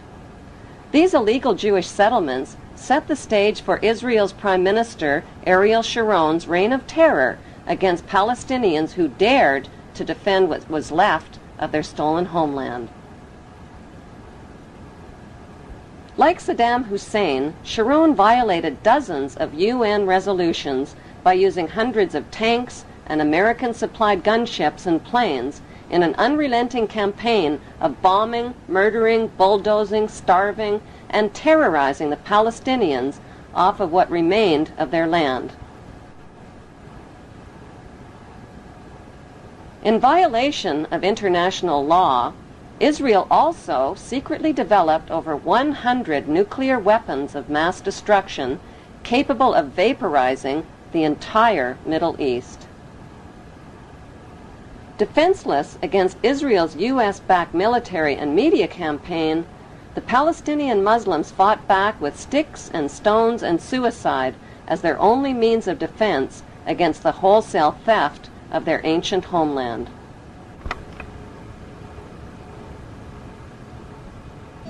The story of the Bible was written by Hebrew Jews, who tell us that the Hebrew Jews are God's chosen race of people. Bible prophecy predicts that they will one day rule the world from their temple throne in Jerusalem, and that the world's King of Kings will be a descendant of King David and King Solomon of Israel. That is what Bible believers all over the world believe will come to pass. To turn this Bible prophecy into a reality would demand the cooperation of world leaders. It would also mean building a third temple in Jerusalem over the ancient ruins of King Solomon's temple. But there is one giant-sized problem. A sacred Muslim shrine called Dome of the Rock was already built on top of the ruins of Solomon's temple in the 7th century.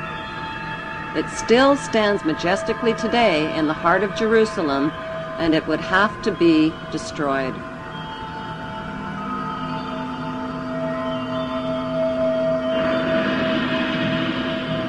Since Israel is surrounded by not-so-friendly Muslim nations, and with millions of Muslim Palestinians living in Israel's West Bank and Gaza Strip, this Bible prophecy is impossible to fulfill. Or is it?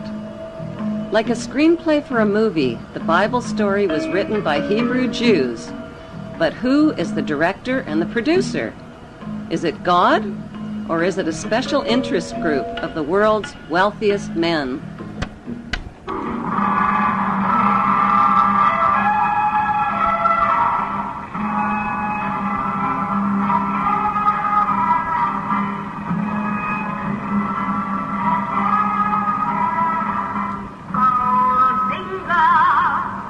The Rothschilds, whose front companies had helped finance Hitler and the Jewish slave labor camps, had turned Jewish Holocaust victims into victimizers.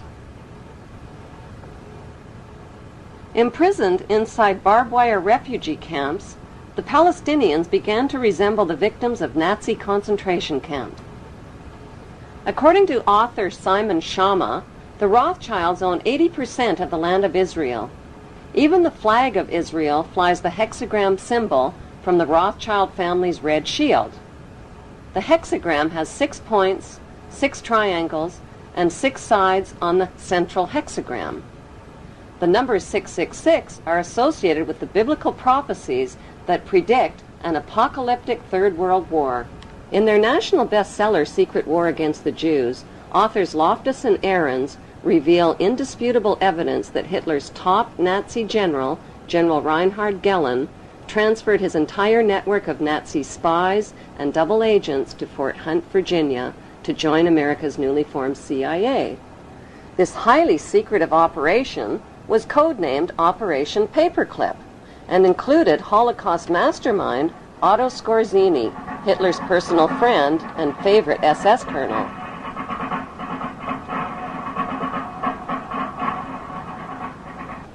Since its illegitimate birth at the close of World War II, the CIA has always represented the interests of the banksters, not the American people.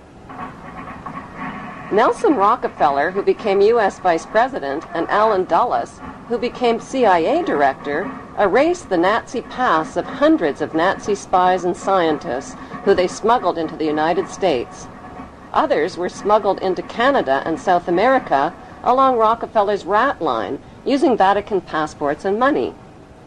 Rockefeller was also guilty of supplying South American oil to Nazi subs that sunk American ships and killed American servicemen.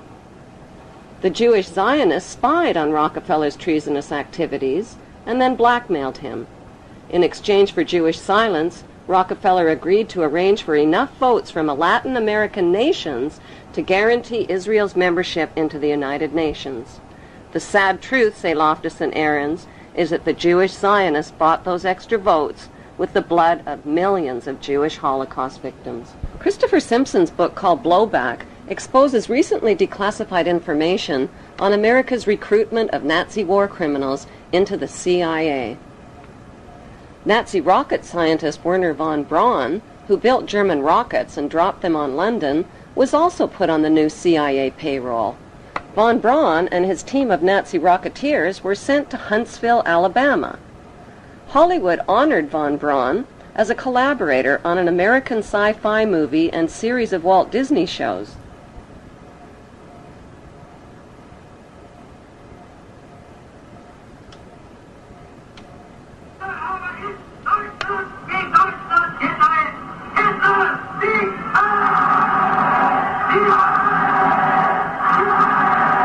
Let's take you back to 1958, 59, and I'm suddenly required to work with a Nazi. I grew up in World War II. Now, you couldn't expect me to suddenly have a great love for somebody that came out of Petermundy and was firing rockets at the people in England and blowing them up, and furthermore had been in Petermundy where he had slave labor, etc. So how am I supposed to suddenly like that guy? The international banksters and the men who served them had won the American, Russian, and British versions of monopoly by seizing control of the Bank of England and the U.S. Federal Reserve, and by wiping out the Russian czars. But the ultimate goal of the banksters was to win the world game. Their devious game plan was to divide the world into two warring power blocks: the Western capitalist bloc, led by the United States, and the Eastern Communist Bloc, led by Russia. Their next move was to transfer atomic weapons secrets to their Russian Communist Bloc through Victor Rothschild, who is the ringleader in Britain's biggest communist spy scandal, and through J. Robert Oppenheimer, the Manhattan Project's leading atomic scientist. In September 1949, the Soviet Union exploded its first A-bomb. America's monopoly on atomic weapons ended after only 4 years. Now, both superpowers had the means to destroy the world. The next step was to stage a phony arms race and Cold War between their First World Capitalist Bloc and Second World Communist Bloc. Like sports teams, the U.S. and Russian superpowers needed recruits for their war games, so they forced new Third World members of the United Nations to choose sides. American Secretary of State John Foster Dulles warned Third World countries that you're either with us or you're against us. Korea and Vietnam were torn up like rags into half-communist, half-capitalist countries and became the playing field for phony war games between the bankster superpowers. Marilyn Monroe in Korea, America's great sex symbol, innocent and alluring, caught in the blood and mud of the Korean War. To the battle-weary soldiers who gazed at her, she must have looked like an angel sent from heaven to ease the pain of fighting a God-forsaken war in a far-off land. It's difficult and dangerous. But though generally outnumbered, American sabers and British meteors are outfighting the MiGs. The lives of 4 million Korean civilians and 33,000 American soldiers were sacrificed in the 1950 Korean War, bringing the banksters another step closer to world domination. Like Korea, Vietnam was split into North and South Vietnam and became their next target.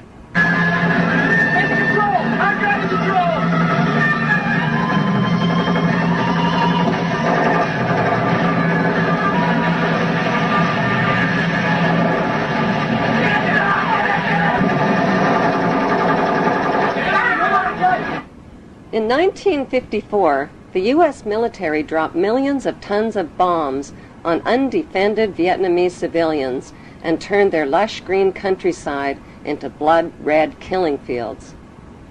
It was a butcherous campaign of terror, rape, torture, lies, and cover-ups.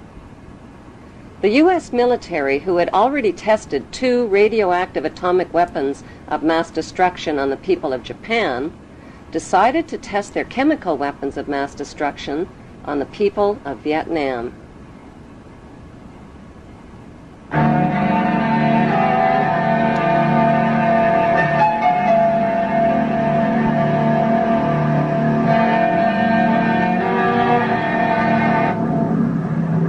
$70 million liters of chemical weapons of mass destruction were sprayed over the Vietnamese people, their water, and their countryside.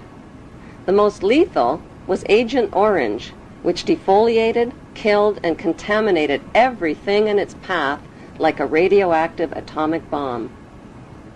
To this day, survivors suffer related cancers, genetic deformities, and permanent environmental damage.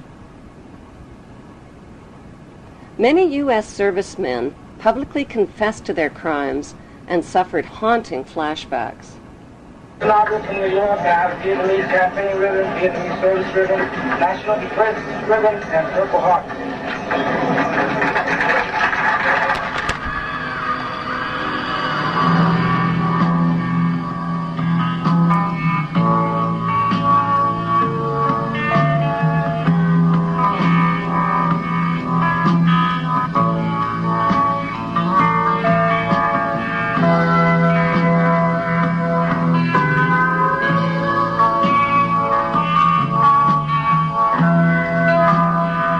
In spite of massive U.S. war protests, President Nixon increased America's military presence in Vietnam to 500,000 soldiers by 1969. It was Nobel Peace Prize winner Henry Kissinger who convinced Nixon to expand the Vietnam War to the neighboring countries of Cambodia and Laos, causing the mass murder of another 1 million innocent people and their families. On May 4th, 1970, America got a wake-up call. 6 peaceful anti-war student demonstrators from Kent State and Jackson State universities were shot dead by U.S. armed guards, while dozens of others were wounded. The message came through loud and clear: the power of the U.S. military could turn its weapons on its own citizens.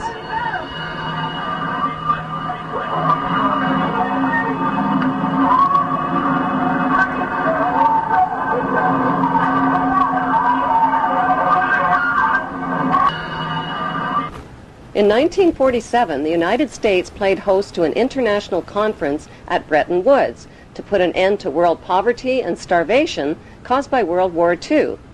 The idea was to give humanitarian loans to needy nations by creating a World Bank and an International Monetary Fund. But who would be put in charge of these billion-dollar megaloans? Who else but the U.S. Federal Reserve bankster families?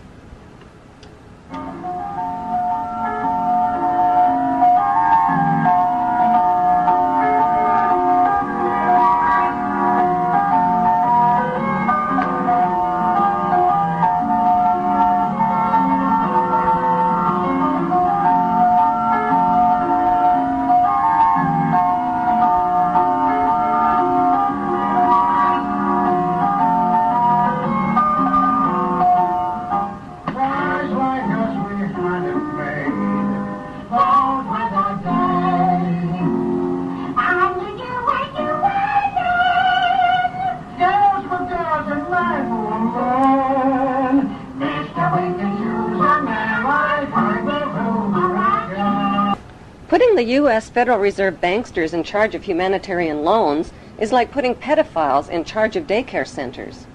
Instead of helping the poor, the banksters turned the World Bank and International Monetary Fund into international pawn shops and robbed the poor. Just to qualify for a loan, desperate nations were forced to pawn their mines, forests, railways, power companies, and water systems and agree to over 100 loan conditions at loan shark interest rates. To pay off the loans, they were forced to ignore laws that protected their environment, to lower wages, and to cut back on their education and on their health care. They were also forced to privatize and sell off their resources to crooked corporations like Enron. Lord Wakeham, the director of N.M. Rothschild & Sons, was on the audit committee of Enron and cooked the books and sucked billions from pension funds and investors before declaring bankruptcy. When poor nations were unable to pay their loans, they were given new loans to pay off the old loans. But these so-called bailout loans weren't about bailing out the poor. They were about bailing out and lining the pockets of loan underwriters like Citigroup and America's most notorious crooks and banksters. As desperately poor nations got more desperately poor, the filthy rich banksters got filthier rich, and God help anybody who got in their way.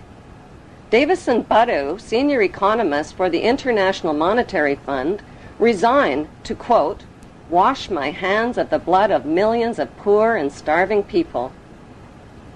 When President John F. Kennedy tried to take back America by reviving U.S. government printed money, his head was blown off in a Dallas motorcade.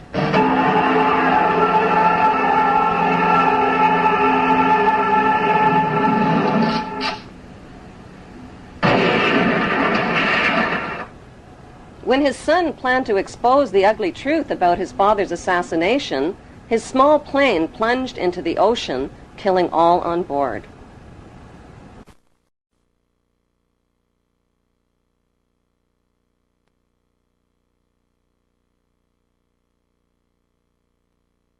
In the 1950s, a weapon was invented that has become more powerful than America's deadliest weapons of mass destruction.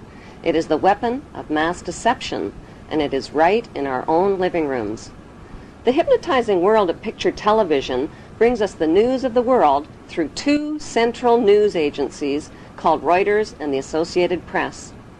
The Rothschilds bought Reuters in the 1800s, which later bought the Associated Press and made the Rothschild family owners of the world's largest central news services. To the present day, the world depends on these Rothschild-owned central news services as their main source of news and information. In his book called Who Owns the TV Networks, author Eustace Mullins claims that the major TV networks, radio stations, newspapers, and publishing empires are controlled by the Rothschild, Rockefeller, and J.P. Morgan money cartels through their corporate conglomerates. The bankster-owned media conglomerates include weapons manufacturers General Electric and Westinghouse, which profit from promoting wars. Their man in Washington is head of the FCC Federal Communications Commission, and his name is Michael Powell, the son of Colin Powell. Michael Powell was put in charge of changes to the media monopoly rules and who can own what. Joining public opposition to Michael Powell's FCC deregulation policies, Senator Byron Dorgan had this to say. Seldom have I seen a regulatory agency cave in so completely to the big economic interests. That's exactly what happened today with the FCC rules. And Chairman Powell kept suggesting slight modifications. It's not slight at all. This is a big deal. It's going to affect what the American people can see, can hear, can read. And let me emphasize something that was in your setup piece. After what the FCC did today, it is likely, in fact, that in big American cities we will see the same company own the newspaper, 3 television stations, 8 radio stations, and the cable system in that city, all under one company. And I don't know what happened to this notion of competition, but I'm telling you, it's not there, and it's not embedded anywhere in the FCC's decision. Well, I'm just going to have to say that there are a lot of lies being told. In his new book, Brock says the key to the success of the right-wing media is opinion, predicated on a raft of distortions, misrepresentations, and outright lies presented to the readers and viewers as fact. I think it used to be. Control over the internet, publishing, recording, and top cable companies can be traced back to the same Big Five media empires: General Electric, Time Warner, Viacom, Disney, and News Corp. These media monopolies are owned directly or indirectly by the Rothschild, J.P. Morgan, Rockefeller, and Oppenheimer Brotherhood. Yes, there are now more stations and more media voices, but they're all coming from the same ventriloquist, says Senator Dorgan.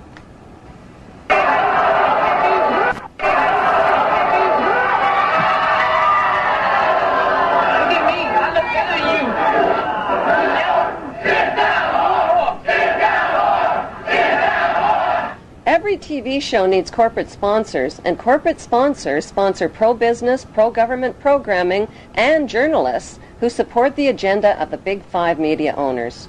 While 2/3 of the world goes hungry, these banksters offer gazillion-dollar sponsorships to sports athletes to play with their balls. Why? Because they keep the masses distracted from the important issues, like the passage of the Patriot Act to limit your civil rights and freedoms. The Patriot Act allows the government to come into your home, take things from your home, search your home, and never tell you about it. Increasingly, however, Americans are speaking out. The media and banking monopolists now have the power to make or break political leaders around the globe. Why haven't the networks made a TV movie of the week about how the Bush family made their family fortune?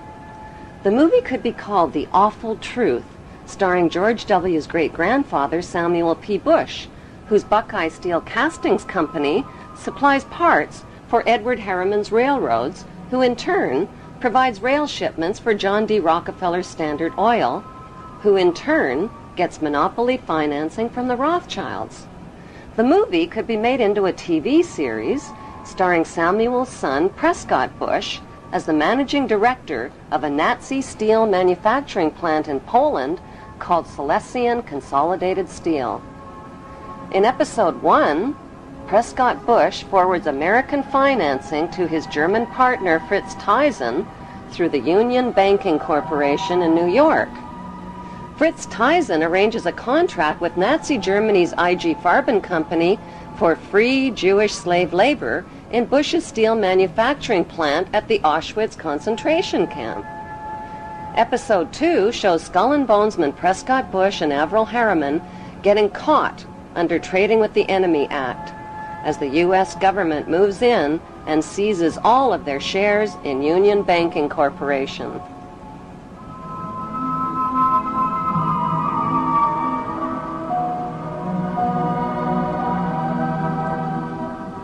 In Episode 3, Prescott's son, the first George Bush, is director of the CIA. George puts drug king Manuel Noriega on the CIA payroll, allowing thousands of tons of cocaine to hit the streets of America via the Panama Canal. In Episode 4, George's son, the second George Bush, becomes partners with Osama bin Laden's older brother, Salem bin Laden, in a Texas oil company called Arbusto Energy. Episode 5 introduces George W.'s shady younger brother, Neil Bush, ripping off the elderly in the Silverado savings and loan scandal that cost U.S. taxpayers $1.3 billion. In Episode 6, the Florida election is fixed by George W.'s older brother, Jeb Bush, who puts brother George into the top job at the White House, which brings us back to Auschwitz and the concluding episode with George W. Bush visiting the slave labor camp where his grandfather helped build the Bush family fortune on free Jewish slave labor.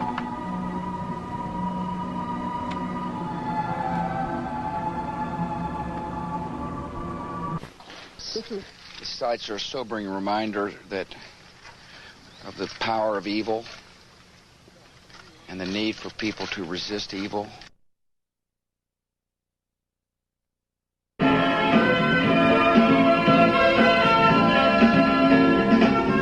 Ladies and gentlemen. As a follow-up to the TV series, an award show could celebrate the 20-year friendship of the Bush and bin Laden families and their shared investment in the Carlyle Group. The Carlyle Group is one of America's largest weapons contractors. For the Bush and bin Laden families, war means profits, big profits. Although the media creates the illusion of freedom of the press, the dominant opinion and messages always serve the banksters' agenda. Messages like, support your troops or you're a traitor to America. But who are the troops? Many are teenagers whose childhood entertainment was shooting out the blood and guts of virtual people in places that are virtually real. Now they're blowing up real people in places that are really real, like schools, hospitals, and villages filled with families and children. Burns, open wounds, amputations, spinal cord injuries, broken bones, eyes that have been sprayed with shrapnel. The list is long and predictable. The chilling reality is that up to 15% of the tax money deducted from your paycheck each month buys the bombs and pays the salaries of troops to commit these atrocities. Rivers of blood from innocent families and their children is on everybody's hands. The plan for world domination by the banksters cannot be accomplished without your cooperation. That plan was formulated in 1773 at Mayor Rothschild's goldsmith shop by 13 influential German Jewish families. Among them were Rothschild, Oppenheimer, Warburg, and Schiff. Their formula for global control is the 3M formula: money control, media control, and military control. 2, 1, mark, and visual confirmation. Like changes to the rules that gave these families the media and money monopolies, new laws are being passed to transfer military control to them by privatizing the military. But if they're killing terrorists, who cares if they are government soldiers or corporate soldiers? A more important question to ask is, who exactly are the terrorists and where do terrorists get their training? The answer is right smack in America at Fort Benning, Georgia. Until January 2001, America's terrorist training school was called School of the Americas, but because of massive protests against its activities, the name was changed to WISC, Western Hemisphere Institute for Security Cooperation. Actress Susan Sarandon narrated a documentary film called School of the Assassins. The film exposes the school as a terrorist training camp whose graduates are well-known murderers, torturers, state terrorists, and dictators, including drug king Manuel Noriega. The role of terrorists in the bankster-owned media is to scare the living tax dollars out of citizens, and timing is everything. On the second anniversary of the 9/11 attack on the World Trade Center, George Bush asked for an $87 billion increase in military spending. At the same time, the media released a dramatic video showing Osama bin Laden alive and well and threatening to make the 9/11 attack seem like foreplay. How much do we really know about America's favorite villain? Multimillionaire Osama bin Laden was the 17th of 52 children fathered by a wealthy construction baron named Mohammed bin Laden, who had close ties to the Saudi royal family and the Bush family. In 1979, the American CIA and Pakistan's ISI financed an anti-Soviet group in Afghanistan and provoked a profitable 10-year war with the Russians. When the Russians invaded Afghanistan, the CIA hired Osama bin Laden to recruit and train al-Qaeda fighters to fight the Russian army. Invasion. Anti-communist guerrillas in Afghanistan have been at the front line in the fight against the spread of communism. But what was the fight really all about? Not carrots or potatoes. It was about poppies, endless fields of opium poppies that provide over 70% of the world's heroin supply to heroin addicts worldwide. These are very uncomfortable issues for politicians.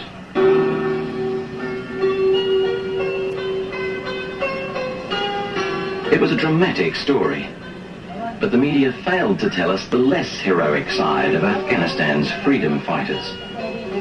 America's new friends had become hooked on the economics of the poppy.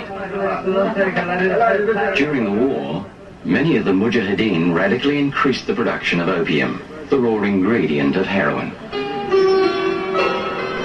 The international drug trade began in 1606 when Queen Elizabeth I built England's wealth by trafficking illegal opium from India to China. British East India Shipping Company and profited handsomely, not just from drug trafficking, but from trafficking African slaves with her slave trader, John Hawkins.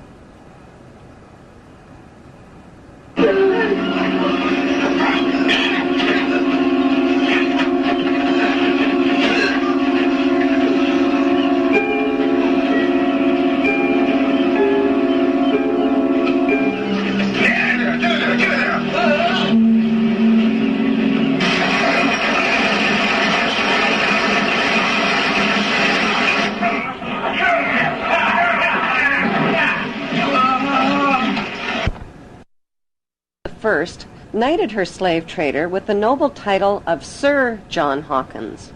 By 1830, the British had distanced themselves from dope dealing by granting opium monopoly rights to the Jewish Sassoon family, who became known as the Rothschilds of the Far East.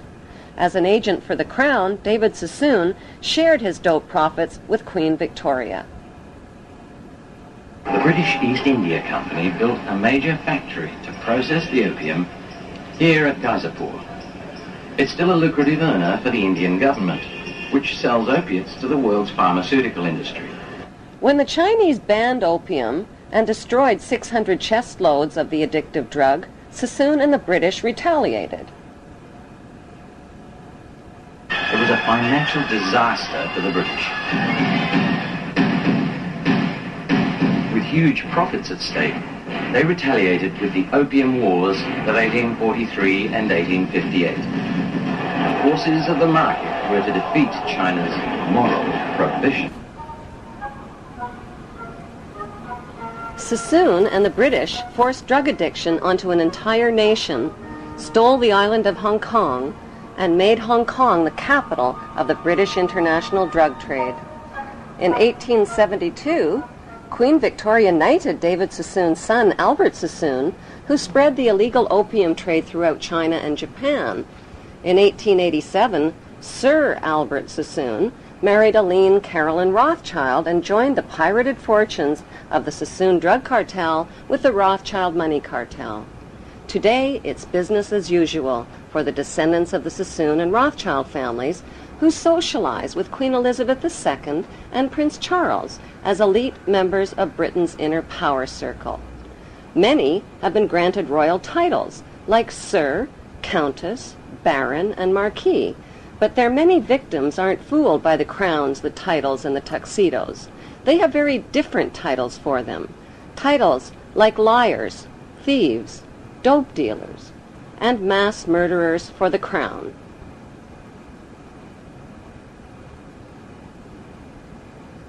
On the other side of the Atlantic, a member of the same opium smuggling syndicate, Samuel Russell, founded Yale University's Skull and Bones Brotherhood with drug money.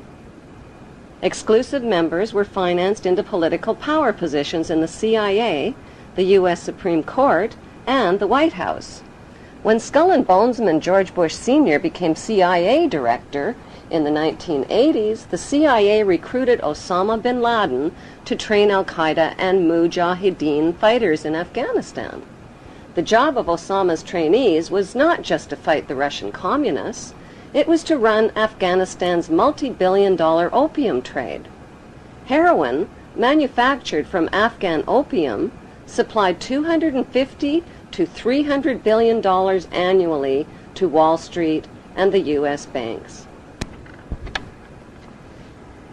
Authors Alfred McCoy and Michael Levine tied the CIA to this unholy drug alliance and received national attention when the CIA tried to suppress their books. Michael Levine became a best-selling author when he wrote about his experience of this unholy alliance. After 30 years' distinguished service with the DEA, he could write with some authority.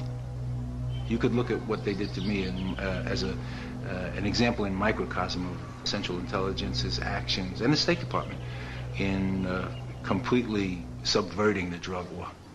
You know, the drug war was something that only existed in the minds of Americans, on the streets of America, for kids like my brother, for cops who died. There was no drug war. The biggest drug dealers in the world were given a license to sell drugs to Americans to support themselves. And this continued right down from Southeast Asia, through the Mujahideen, through the Contras. But how was the heroin smuggled into the United States? One of America's most gruesome secrets is that during the Vietnam War, heroin was smuggled into the United States by hiding it inside the body bags of dead American soldiers.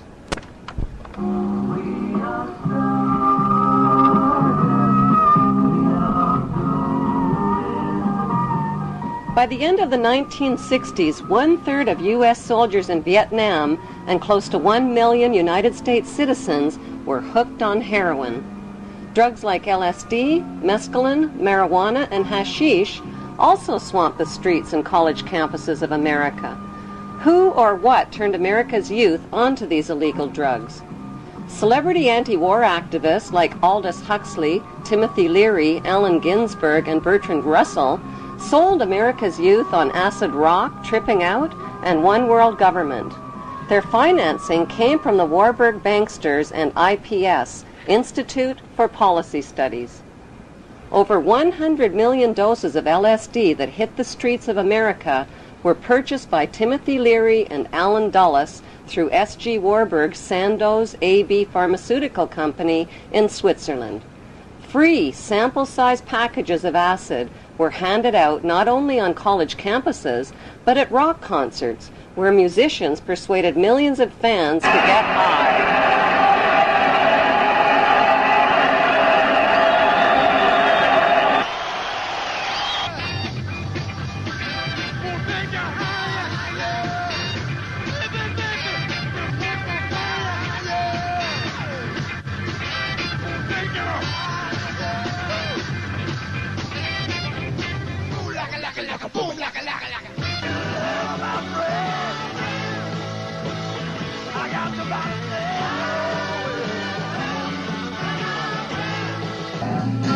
Critics of the drug culture blame parents, teachers, law enforcement, and everybody except the people behind it all, namely the Rothschild-Warburg banksters and their Committee of 300.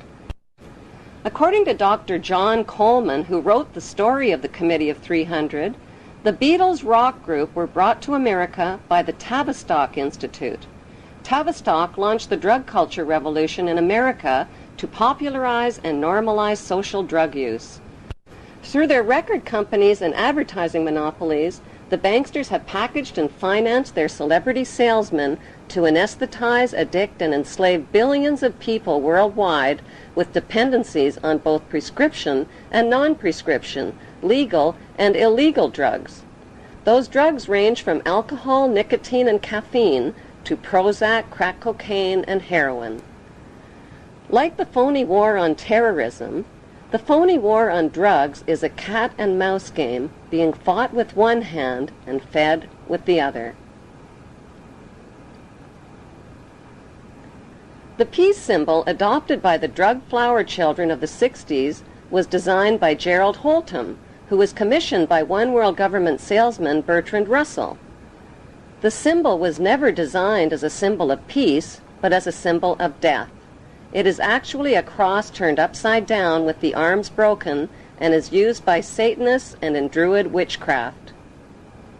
In Germany, the symbol is known as the death rune and is found on tombstones of Hitler's Nazi SS officers. CIA's team of ex-Nazis and Skull and Bonesmen financed and trained Osama bin Laden, who pushed the Russians out of Afghanistan by 1989. The CIA then trained and installed the ruthless Taliban regime to run the booming opium trade. After a decade, the long friendship between America and the Taliban suddenly turned ugly. At a meeting held on December 4th, 1997 at Unocal headquarters, American oil men made a proposal to the Taliban about building a pipeline through Afghanistan. Rothschild Shell Oil and Rockefeller's Exxon Oil had invested billions in the Kazakhstan oil and gas reserves just north of Afghanistan. Now they needed a pipeline to transport it to the Persian Gulf. The Taliban demanded a bigger cut and turned down the proposal. Suddenly, the banksters' American-controlled media were calling the Taliban monsters, evildoers, and cruel villains who beat up on women.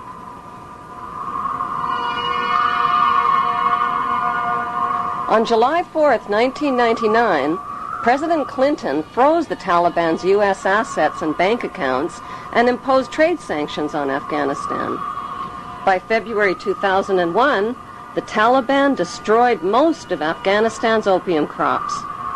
In May, Secretary of State Colin Powell announced a gift of 43 million U.S. taxpayers' dollars to the Taliban. He called it a reward to the Taliban for destroying the opium crops, but members of the new George W. Bush White House knew the Taliban would use the 43 million for more sinister purposes.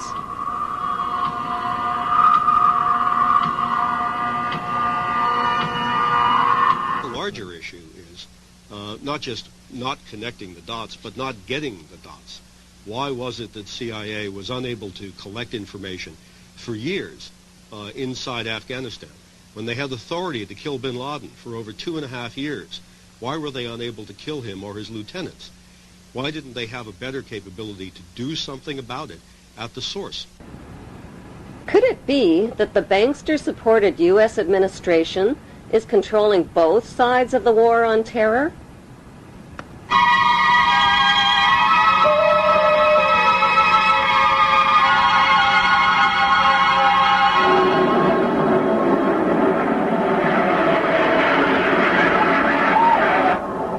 Before the first plane ever even hit the first tower on 9/11, a massive U.S., British, and NATO troop buildup was already organized and positioned for an attack on Israel's enemies, opium-rich Afghanistan and oil-rich Iraq.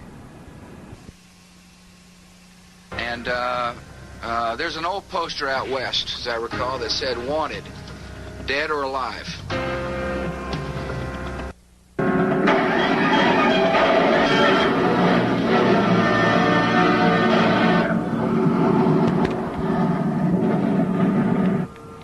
With no solid proof of who was responsible for 9/11, George Bush Jr. attacked the poverty-stricken, war-ravaged country of Afghanistan only 4 weeks after 9/11. The U.S. and British military dropped 12,000 bombs on thousands of buildings and homes, pounding them into dust and rubble and killing 8,000 Afghan people. 20,000 more people died from war-related cold, starvation, and disease.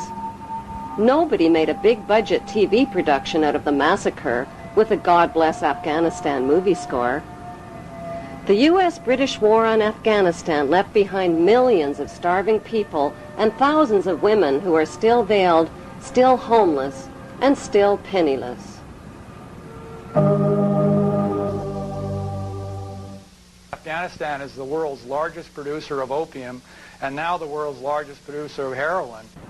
دې علت دا ده چې 14 کاله دلته جنگ تیر شوی، زراعت تباه شوی، شفاخانې تباه شوي، تجارت تباه شوی، تعلیمي ادارې تباه شوي، مکتبونه تباه شوي، سړکونه تباه دي، ولږه ده، فقر ده، خلک بله چاره نه لري څه وکړي. There can never be peace and democracy in Afghanistan. Why?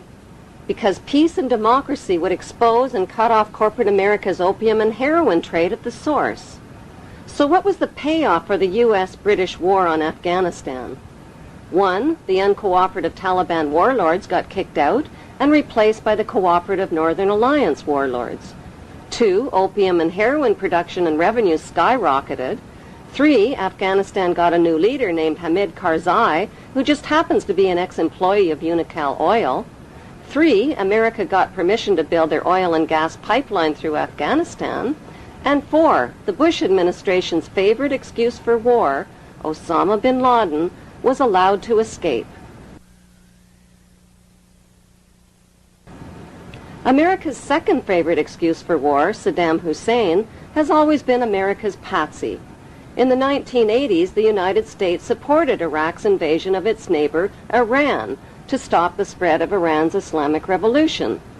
America played both sides of the Iran-Iraq war by supplying Saddam with chemical and biological weapons of mass destruction, and at the same time, America secretly sold weapons to Iran and illegally diverted the money to the Contra-revolutionaries in Central America. During the war, the United States sent a special envoy to see Saddam in 1983. He was Donald Rumsfeld, now the U.S. Defense Secretary. The two men discussed how to reinforce Iraq against a common enemy. This was at a time when Iraq was using chemical weapons on Iranian troops. U.S. companies were supplying components with Washington's knowledge. By 1990, President George Bush Sr. tricked Iraq into another war with another oil-rich neighbor, Kuwait. How? By supplying Kuwait with horizontal drills that could reach beneath the border of Iraq and siphon oil from Iraq's oil fields. Kuwait used the U.S.-made drills to steal 300,000 barrels of oil per day from Iraq, worth over $3 billion annually. The fuse was lit, and Kuwait did nothing to put it out. They pumped oil without restraint from Rumaila oil field, which was accessible to both Kuwait and Iraq, and they exceeded OPEC quotas, flooding the market and driving prices even lower. George Bush Sr. officially promised not to interfere in Iraq's legitimate oil battle with Kuwait, but when Saddam's army entered Kuwait to defend their oil reserves, Bush pounced on them. Our goal is not the conquest of Iraq. It is the liberation of Kuwait. America disposed of its toxic waste problem by building radioactive depleted uranium right into their bombs and dropping them on Iraq. Bush Sr. not only devastated and poisoned Iraq's water systems and infrastructure, he weakened the economies of both Kuwait and Iraq, collected giant profits from rationed Iraqi food for oil programs, and landed massive rebuilding contracts in Kuwait. Bush Sr. followed up the Gulf War with 10 long years of deadly trade sanctions that killed another 1.5 million Iraqi people, including 600,000 children who were cut off from medical supplies. A bookstore in the United States today, you can find 50 books celebrating different aspects of the war and how grand it all was. And you only find one that points out that this was a war crime, that demonstrates the evidence that shows that we deliberately targeted civilians and killed more than 250,000 people in Iraq. You'll be fighting not to conquer anybody, but to liberate people. In March 2003, President George Bush Jr. launched the second Gulf War.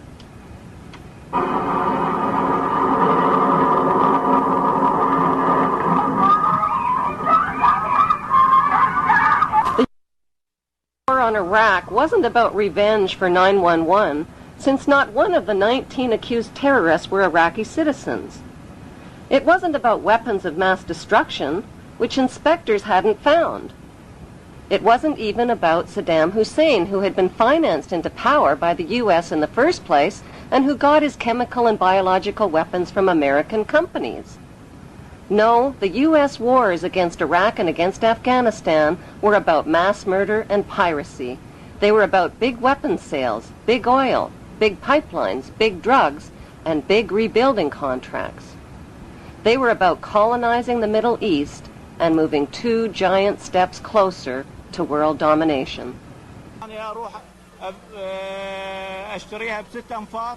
أنا ما أريد هاي الحرية، ما أريد هاي الديمقراطية، وأخويا وأطفالي راحوا من عندي، وهذا اللي ترونه من الدماء والجروح واللي الدمار اللي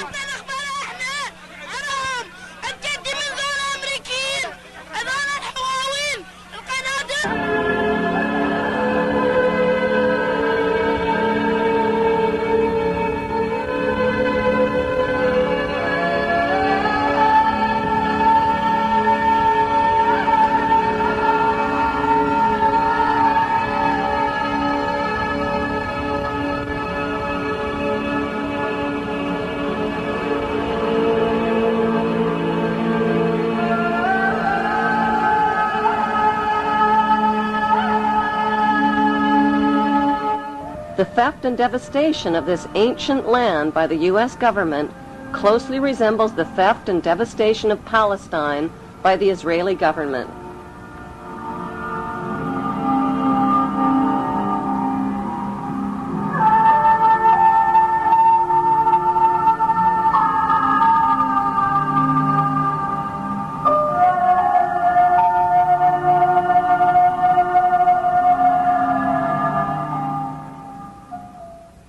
Showed the POWs and the dead soldiers. Al Jazeera showed them. It was powerful because America doesn't show those kind of images. Most of the news in America won't show really gory images, and this showed American soldiers in uniform strewn about a floor, a cold tile floor, and it was revolting. It was absolutely revolting. It made me sick at my stomach.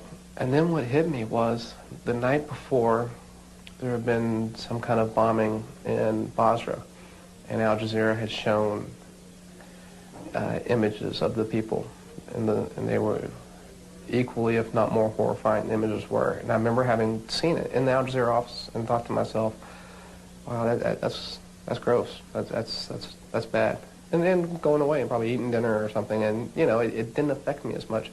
So the impact that had on me realizing that I just saw people on the other side, and those people in the Al Jazeera office must have felt the way I was feeling that night, and it upset me on a profound level that I wasn't as bothered as much the night before. It makes me hate war. Tougher every day. Some soldiers are even taking aim at their leaders. One told ABC News, if Donald Rumsfeld was here, I'd ask him for his resignation. Another suggested the deck of playing cards displaying wanted Iraqi commanders should be revised. The aces in my deck, he said, include Donald Rumsfeld and George Bush. Since 1995, the General Accounting Office has ranked the Defense Department's financial management among the worst in the federal government on the GAO's list of high-risk areas vulnerable to waste, fraud, abuse, and mismanagement. What's more, in fiscal year 2000, the Defense Department's own Inspector General found the Pentagon could not account for more than $1 trillion, trillion with a T. Private First Class Lindy England may never have figured these images would beam into the homes of millions of horrified people. Whatever she might have thought at the time, she says she and her comrades had no choice. So to stand there, give a thumbs up, smile, stand behind all the naked Iraqis in the pyramid, take a picture. Who told you to do that? Persons in my higher chain of command.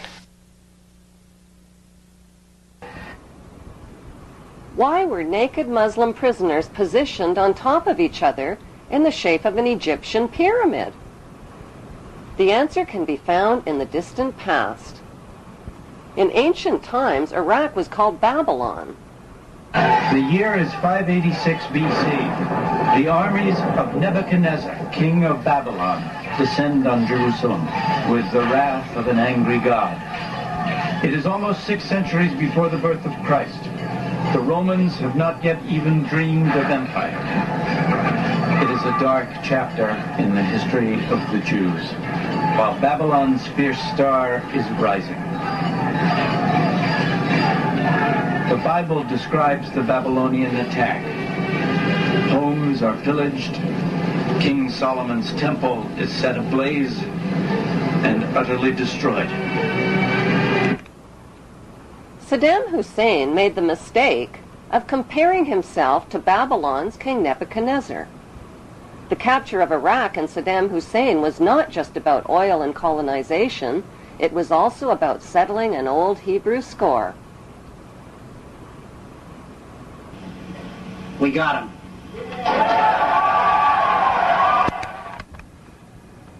On December 13th, the producers of 911 released a new reality TV show called We Got 'Em.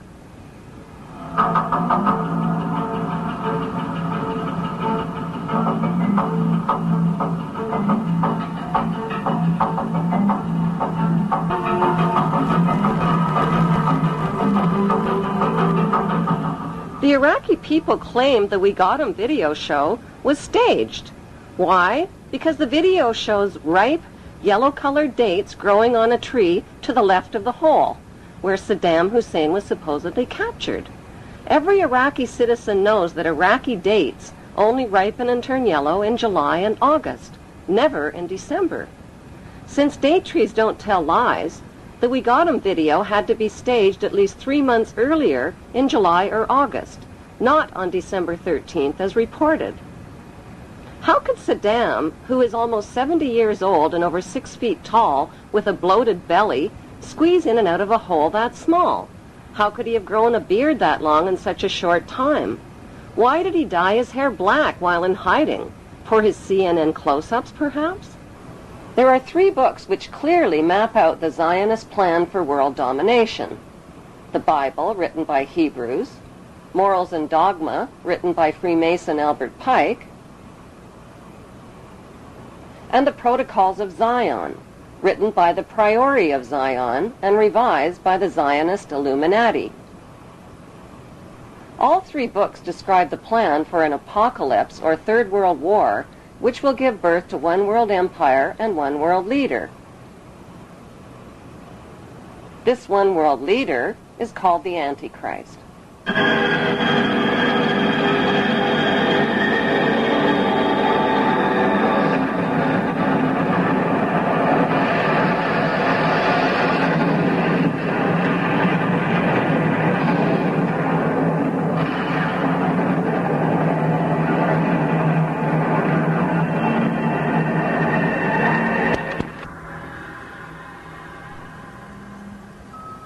The Bible is like a screenplay for a reality disaster movie, but with a fairy tale ending. The Zionist plan is to create an apocalypse that will exhaust and depopulate the masses through deadly designer viruses, global terror, economic disasters, and nuclear war. These disasters are timed to occur between now and 2014, when the remaining survivors will gladly embrace the promises of a handsome, charismatic new leader who will unveil his plan of hope for eternal world peace. The only way to achieve eternal world peace, he will explain, is to put an end to the 5 causes of war. Secretly, he knows there is only one main cause of wars: the wars caused by his royal ancestors who planned, provoked, financed, and profited from them. He will sell his peace plan by telling the world that border wars will only end by creating a world without borders. Religious wars will only end by creating one world religion of interfaiths. Economic wars will only end by creating a cashless, debt-free society. Rivalry wars between rulers will only end by creating one world ruler. The tools used for war, from handguns to nuclear bombs, will be eliminated, and one world army will be created, which will guarantee world peace. How will this eternal peace plan be accomplished? Through the United Nations, which is the brainchild of the Committee of 300 Ruling Families. The UN is their vehicle for world government and is located on 18 acres of prime Manhattan land donated by the most visible of the ruling families, the Rockefellers. The UN is a closed organization with no public records or open meetings. U.S. taxpayers have already invested $2 trillion in this world authority. Although most of the people working for the UN are genuinely working for peace, the UN is a godless organization controlled by the Committee of 300. These inbred ruling families pretend to have royal blue blood, but their blood is no more blue or royal than Hannibal Lecter's blood. Some speculate that these families of evildoers are demons or aliens or evil shape-shifting reptilians, but there is a more scientific explanation for their madness. For thousands of years, these families have practiced inbreeding between sisters and brothers, uncles and nieces, mothers and sons, to keep the power and wealth all in the family. This practice of inbreeding over thousands of years has produced a clever but pathological breed of conscienceless, sociopathic families who will stop at nothing to own every ounce of gold, every drop of water, and every blade of grass on planet Earth. The United Nations, which they founded and control, has clearly stated its goals of establishing a new world order, a UN standing army, and a global taxation system. The Queen's husband, Prince Philip, and Evelyn Rothschild have already established an interfaith declaration for the creation of one world religion. What would life be like in this world empire with one world religion, one world army, one world economy, one world court, one world media, one world government, and one world dictator? What the public doesn't know is that Karl Marx's Communist Manifesto and the Russian Constitution have been built into the UN Charter, and that the New World Order will be a communist world order. Peace on earth will be a forced peace in which citizens will have no rights. No right to bear children without approval, no right to travel without authorization, no right to own private property, no right to privacy, no right to bear arms, no right to protest, no right to receive an inheritance, no right to choose an education or a job or even a place of residence, and worst of all, no right to live. The right to live will be based on an individual's rating of usefulness to the royal elite. In this planned world without borders or nations, citizens will be disarmed of all weapons, including handguns, and will have no means to protest, fight, resist, or challenge this one world authority who will control them spiritually, economically, and militarily. Every human being will be electronically tattooed and will become helplessly dependent on this one world authority for all of their most basic needs. The masses will eventually be taught to bow down and worship this one world dictator who will rule the entire world from his eternal throne in Israel. The big question is, who is this charismatic leader that the entire world would be willing to accept as their ruler? According to plan, this future world ruler will prove himself to be a descendant of Jesus Christ and Mary Magdalene, and will therefore be accepted by the Christian world. Some will even view him as the Savior and Messiah. As a professed descendant of Christ and a proponent of world religion, he will also be accepted by Buddhists, Hindus, and the Eastern world, where Jesus Christ reportedly lived, studied, and preached Eastern philosophy. Since he is a descendant of the Hebrew tribes of Israel, he will also be accepted by Hebrews and Jews worldwide. By marrying a Muslim woman, he will win the acceptance of the Muslim world. He will also be accepted by worldwide Freemasonry and secret societies, which he is a member of. As the son of Princess Diana, he is already loved and worshipped. When his mother died in the arms of a Muslim man in a Paris car crash, the world embraced him.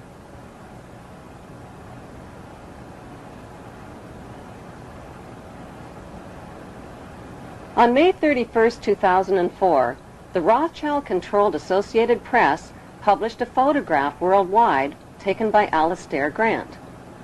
The photo shows Prince William posing with a lamb like Jesus Christ, who the Bible calls the Lamb of God. What is the significance of this photograph? To the unaware observer, the photograph is perfectly innocent, but to insiders familiar with the protocols of Zion, Freemasonry, and the Book of Revelations, William is identified in the photo as the Antichrist. The Antichrist has been described in art and literature as handsome and charming and a master of lies and deception. Freemasons call him the Baphomet, or Goat of Mendes. He has also been described as the embodiment of evil and the enemy of God, and has been called Satan, Lucifer, Pan, the Beast, and Amen. He is commonly illustrated with cloven hind hooves. Why is Prince William holding up a cloven hind hoof in the photograph?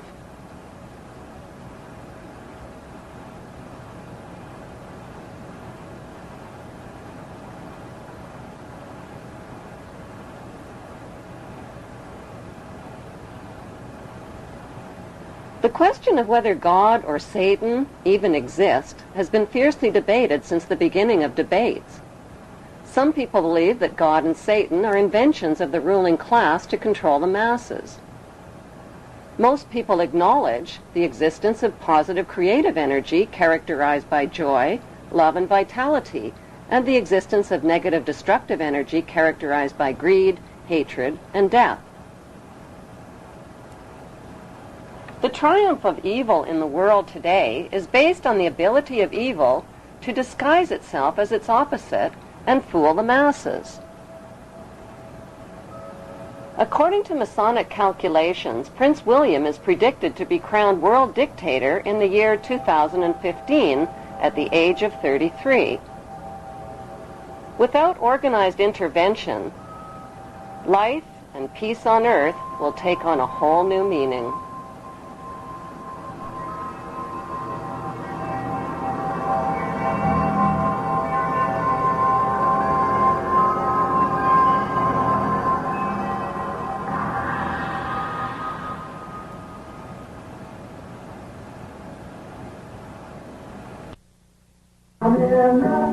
How many people would be willing to play a game of Monopoly with real money if the banker was making up the rules, rigging the dice, stealing the money, cheating the players, and grabbing up all the properties?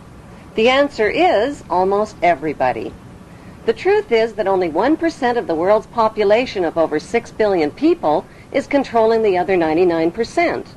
That 1% owns the world's banks and most of the world's wealth, land, and resources. So why is everybody passively cooperating with this madness? Because the wealthy 1% who write the rules have taught the other 99% to obey them and to feel powerless to change things. When people feel powerless, they cling to passive attitudes like ignorance is bliss, things aren't that bad, or let God take care of everything. Before choosing a passive attitude, remember that the only thing necessary for the triumph of evil is for good people to do nothing. Despite all the red flags, many people deny that a problem even exists. It does exist, and the good news is there are solutions. The solutions lie in knowing what the 3 biggest fears of the world's ruling families are. The first biggest fear is exposure. They have gone to great lengths to cover up their trail of crimes and to win the public's trust through their media monopolies. Without public trust, their ancestral plan for global control is doomed. Their second biggest fear is losing public support. If the public stops cooperating, their plan is guaranteed to fail. Their third biggest nightmare is organized resistance by an informed and fearless public. The ruling families know from past experience that the will of the people can defeat all their military and monetary might. Vietnam is a perfect example. There is no doubt whatsoever that these ruling families can be totally defeated by turning their 3 worst fears into a reality. Solution number 1 is exposing the ruling families and their generations of horrific crimes against humanity.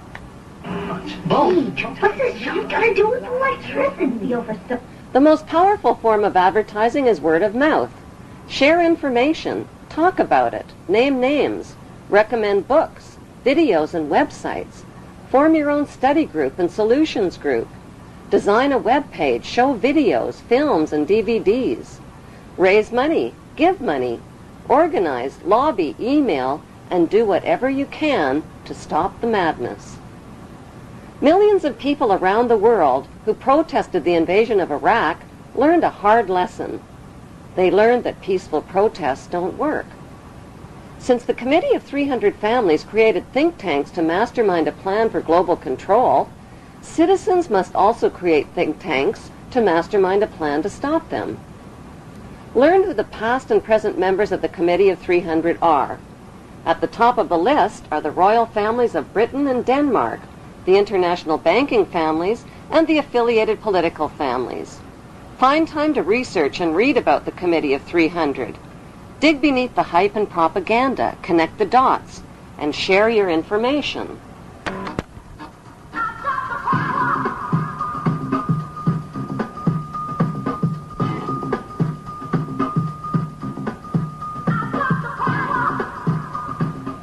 The solution for ending the madness is to take back control over your own money.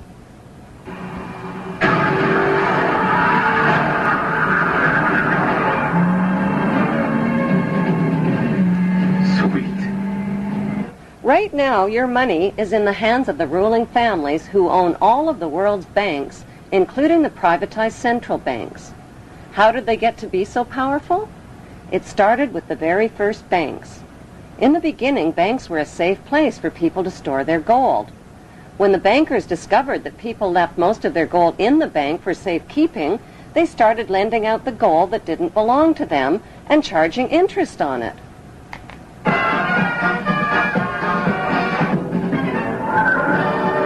Soon, kings and royalty were borrowing gold from the bankers to finance wars.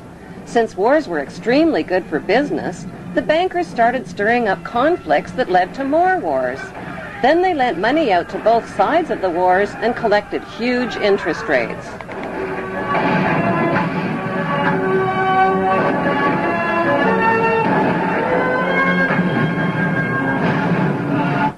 Eventually, the bankers got so rich that they built banks all over the world. They made millions in interest just by loaning out other people's money that didn't belong to them. They bought mansions and fancy clothes and hosted extravagant parties. The royal families of Europe became the banksters' biggest customers and rewarded them with high society titles like Lord and Baron and Sir. Using their money and royal influence, the banksters changed the laws of nations so they could put the world's central banks, mints, and money supply into private hands, their private hands. Out of every $1,000 that each of their customers deposited in their banks, they kept only $100 on hand. They took the rest of their customers' money and made loans with it, invested it, and started up other businesses, like the steel business to create rails for their railway companies, to transport oil for their oil companies. Pretty soon, the banksters' new businesses grew into giant corporations. Those giant corporations turned the world's oceans, lakes, rivers, air, and soil into corporate toilets.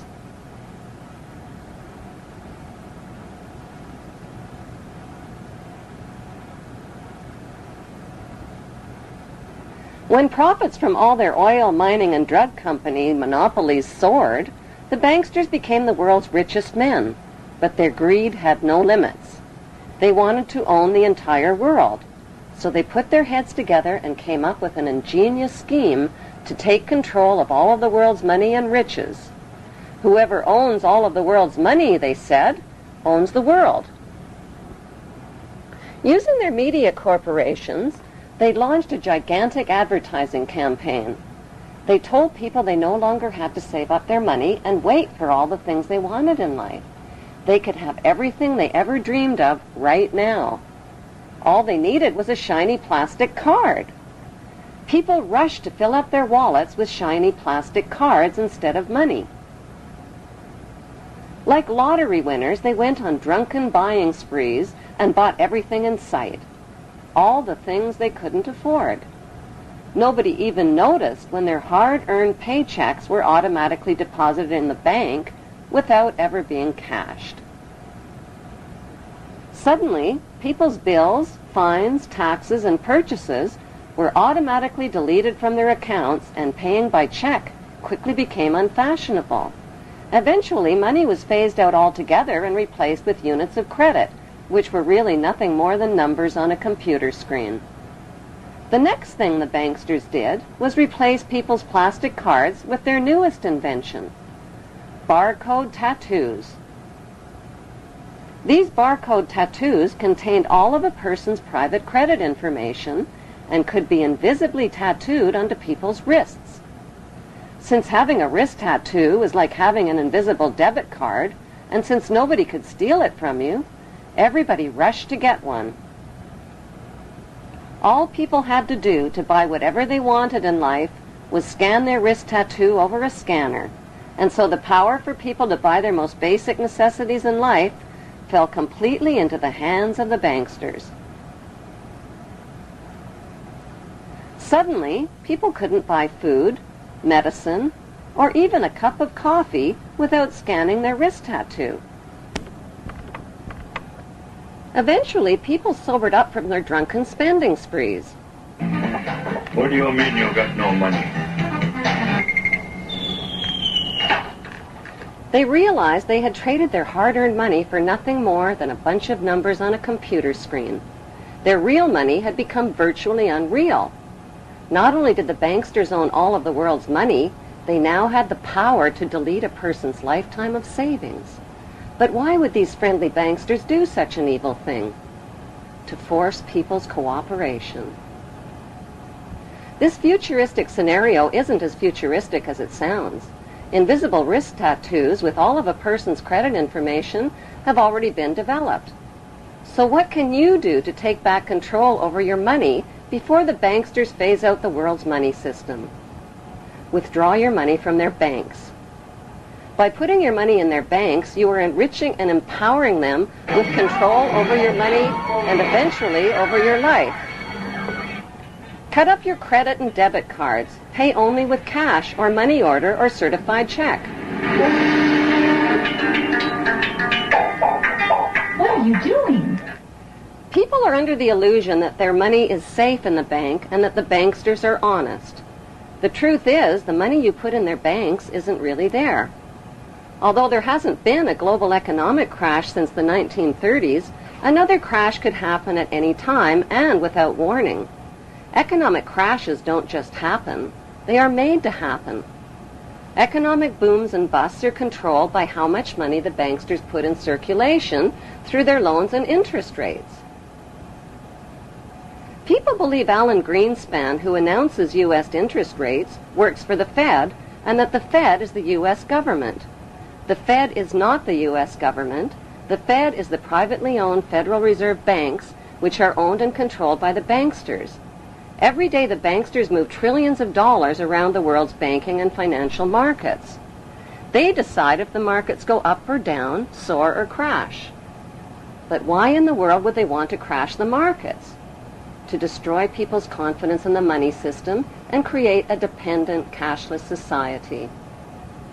According to the Zionist plan written by Adam Weishaupt and Albert Pike, the ruling families will bankrupt the middle class and repossess their private property. They will reinstate the military draft and continue disarming nations until there's no one left to disarm. They will make it illegal to possess a firearm or any other weapon that could be used to resist them. When the crash does come, they'll blame it on the phony war on terror, which they control and finance on both sides. So what else can you do to take back control over your own money? Take all of your money out of the rigged stock markets and money markets. Cash in your treasury bills, bonds, and retirement savings plans. Most of the retirement funds have already been looted. Trade in your paper money for something of real value like gold, silver, and precious metals and stones. So where can you put your cash and valuables besides the bank? In a personal safe or a very good hiding place. It will prove to be much safer than the bank. It's not the neighborhood thieves you have to worry about, it's the global thieves. By keeping your hard-earned money and valuables out of the banks and stock markets, you are depriving the banksters of money for their wars, weapons, and mass murder. You are taking back control of your own money. You know where it is, and it's available when you need it. No interest, no service charges, no bank machines. Many people are under the illusion that their money is printed by the government. Money is not printed by the government. It is printed privately by the banksters, who stamp it with their Masonic symbolism.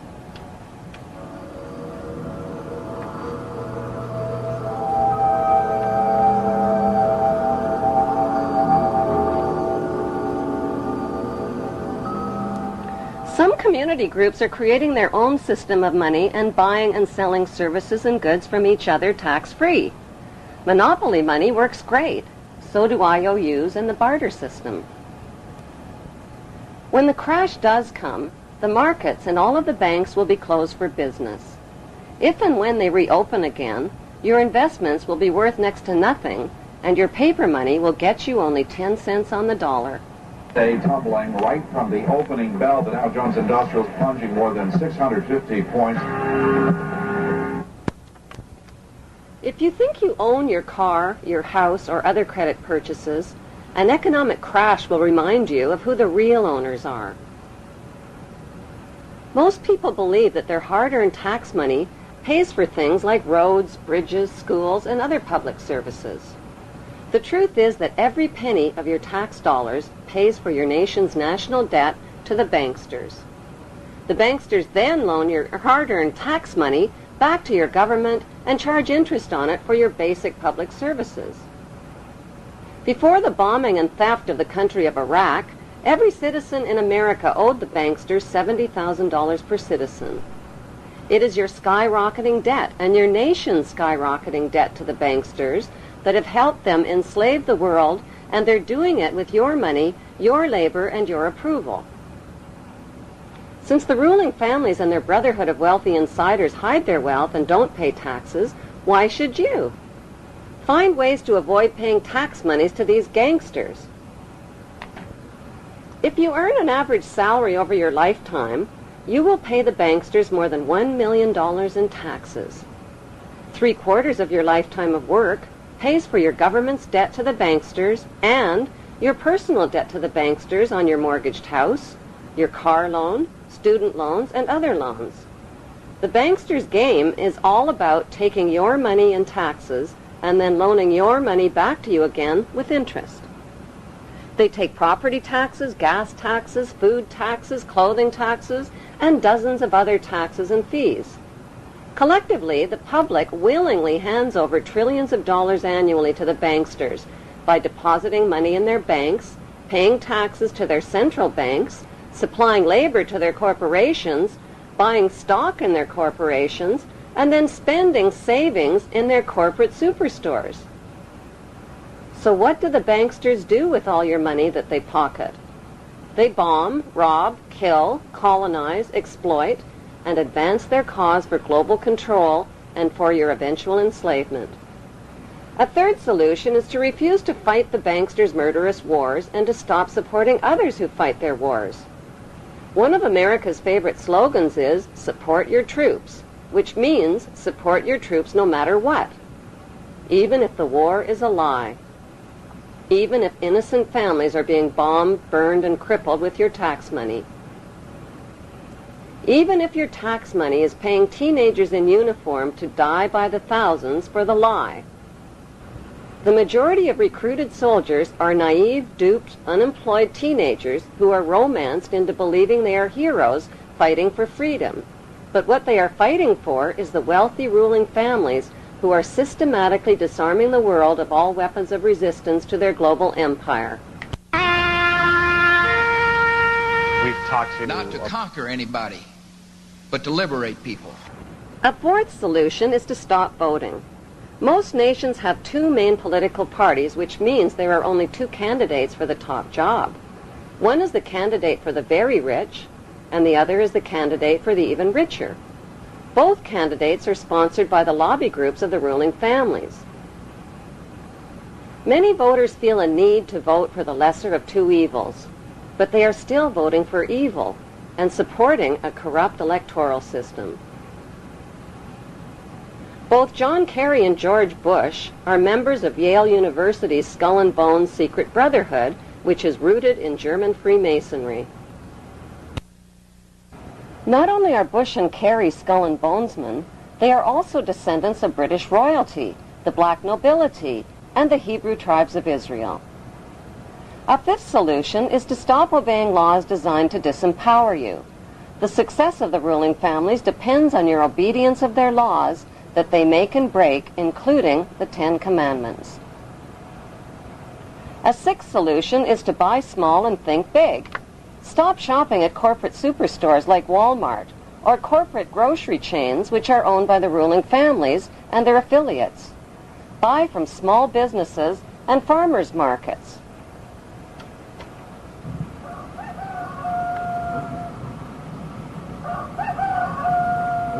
Grow your own natural food. The banksters have been genetically modifying and patenting the food you eat, the seeds you need for growing food, as well as animal DNA. Corporate farming that supplies meat to corporate grocery stores subjects animals to painful, inhumane crowding, filth, cruelty, and abuse. A seventh solution is to stop donating to charities. Most of it pays administration fees. The ruling families have set up big charities and foundations to create a friendly, charitable image of themselves and to cover up their real agenda. Big charities serve as a hiding place to launder dirty money from the drugs and weapons trade. The Queen's husband, Prince Philip, is the international president of the World Wildlife Fund, which is one of the worst offenders.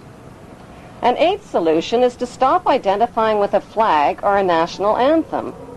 Refuse to sing praises to America's bombs bursting in air, or to Britain's gracious and noble Queen, who is neither gracious or noble.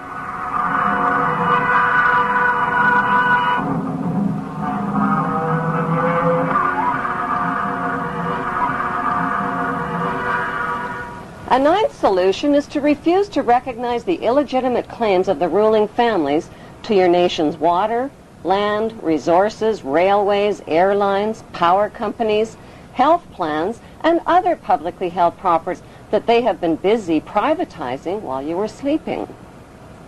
The ruling families have been stealing your nation's land and resources through corporate privatization, which means they've been buying up your nation's publicly owned property. And where is it all leading? To an eternal world empire in which the power of these ruling families can never be challenged, and the earth and all living things will be helplessly at their mercy.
A tenth solution is to name names. Focus the blame where it belongs, on the ruling families, not on their faceless corporations. Corporations like WorldCom, Enron, Merrill Lynch, and Halliburton are owned by real people with real names and real faces. The general public is deceived into believing that ordinary people who invest and buy shares in these giant corporations actually own them. Nothing could be further from the truth. The only shares that really matter are the Class A shares, all of which are owned by the ruling families. Their hand-picked lackeys who sit in for them as company directors get shuffled around like packs of slippery cards. The 11th solution is to reject the propaganda that keeps you passive. Bible believers are taught that an apocalypse and the reign of a satanic world ruler are inevitable because the Bible says so. Don't protest, don't resist, be passive. These messages are repeated over and over again to millions of Bible believers worldwide. Since the ruling families view religion as the opiate of the masses, they provide funding for organized religion worldwide. Christians, Muslims, and Jews have been tricked into praising their god Amun at the end of every prayer. A 12th solution is to arrest the committee of 300 ruling families for their horrific past and present crimes against humanity. Those crimes include genocidal mass murder using America's atomic and chemical weapons of mass destruction on Japanese and Vietnamese families. Hundreds of thousands of innocent human beings were burned, deformed, and vaporized with taxpayers' money. The ruling family's crimes also include espionage, drug trafficking, extinction of species through environmental rape and pollution, extreme degradation, humiliation, cruelty, and torture, blackmail, bribery, conspiracy, slavery, racism and mass slaughter, ethnic cleansing. Their crimes include terrorism and the planning and cover-up of 9/11.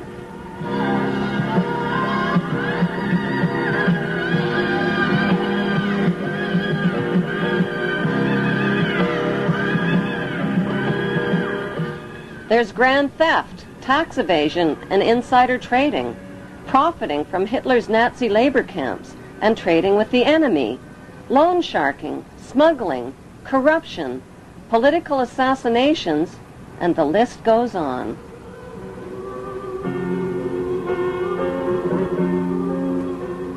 The committee of 300 inbred families are clever, ruthless, and morally insane. Since they control the military, the weaponry, and the world's wealth, who's going to arrest them for their horrific crimes, and how? The world's citizens must gather together in large numbers and make a citizen's arrest of each of these 300 families. Anarchy, him wouldn't let him go fight his own war. Let him impress daddy that way. No more blood for oil. We got our own battles to fight out our own soil. No more psychological warfare to trick us to thinking that we ain't loyal. If we don't serve our own country, we're patronizing a hero. Look in his eyes, it's all lies. The stars and stripes, they've been swiped, washed out and wiped, and replaced with his own face. Mars now or die. If I get sniped tonight, you'll know why.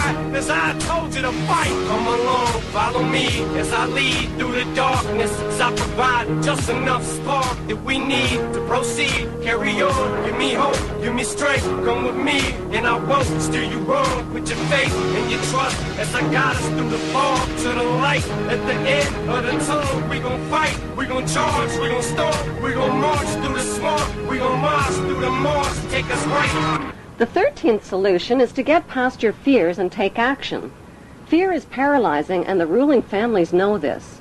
They use their media monopolies to fearmonger, terrorize, and paralyze the masses.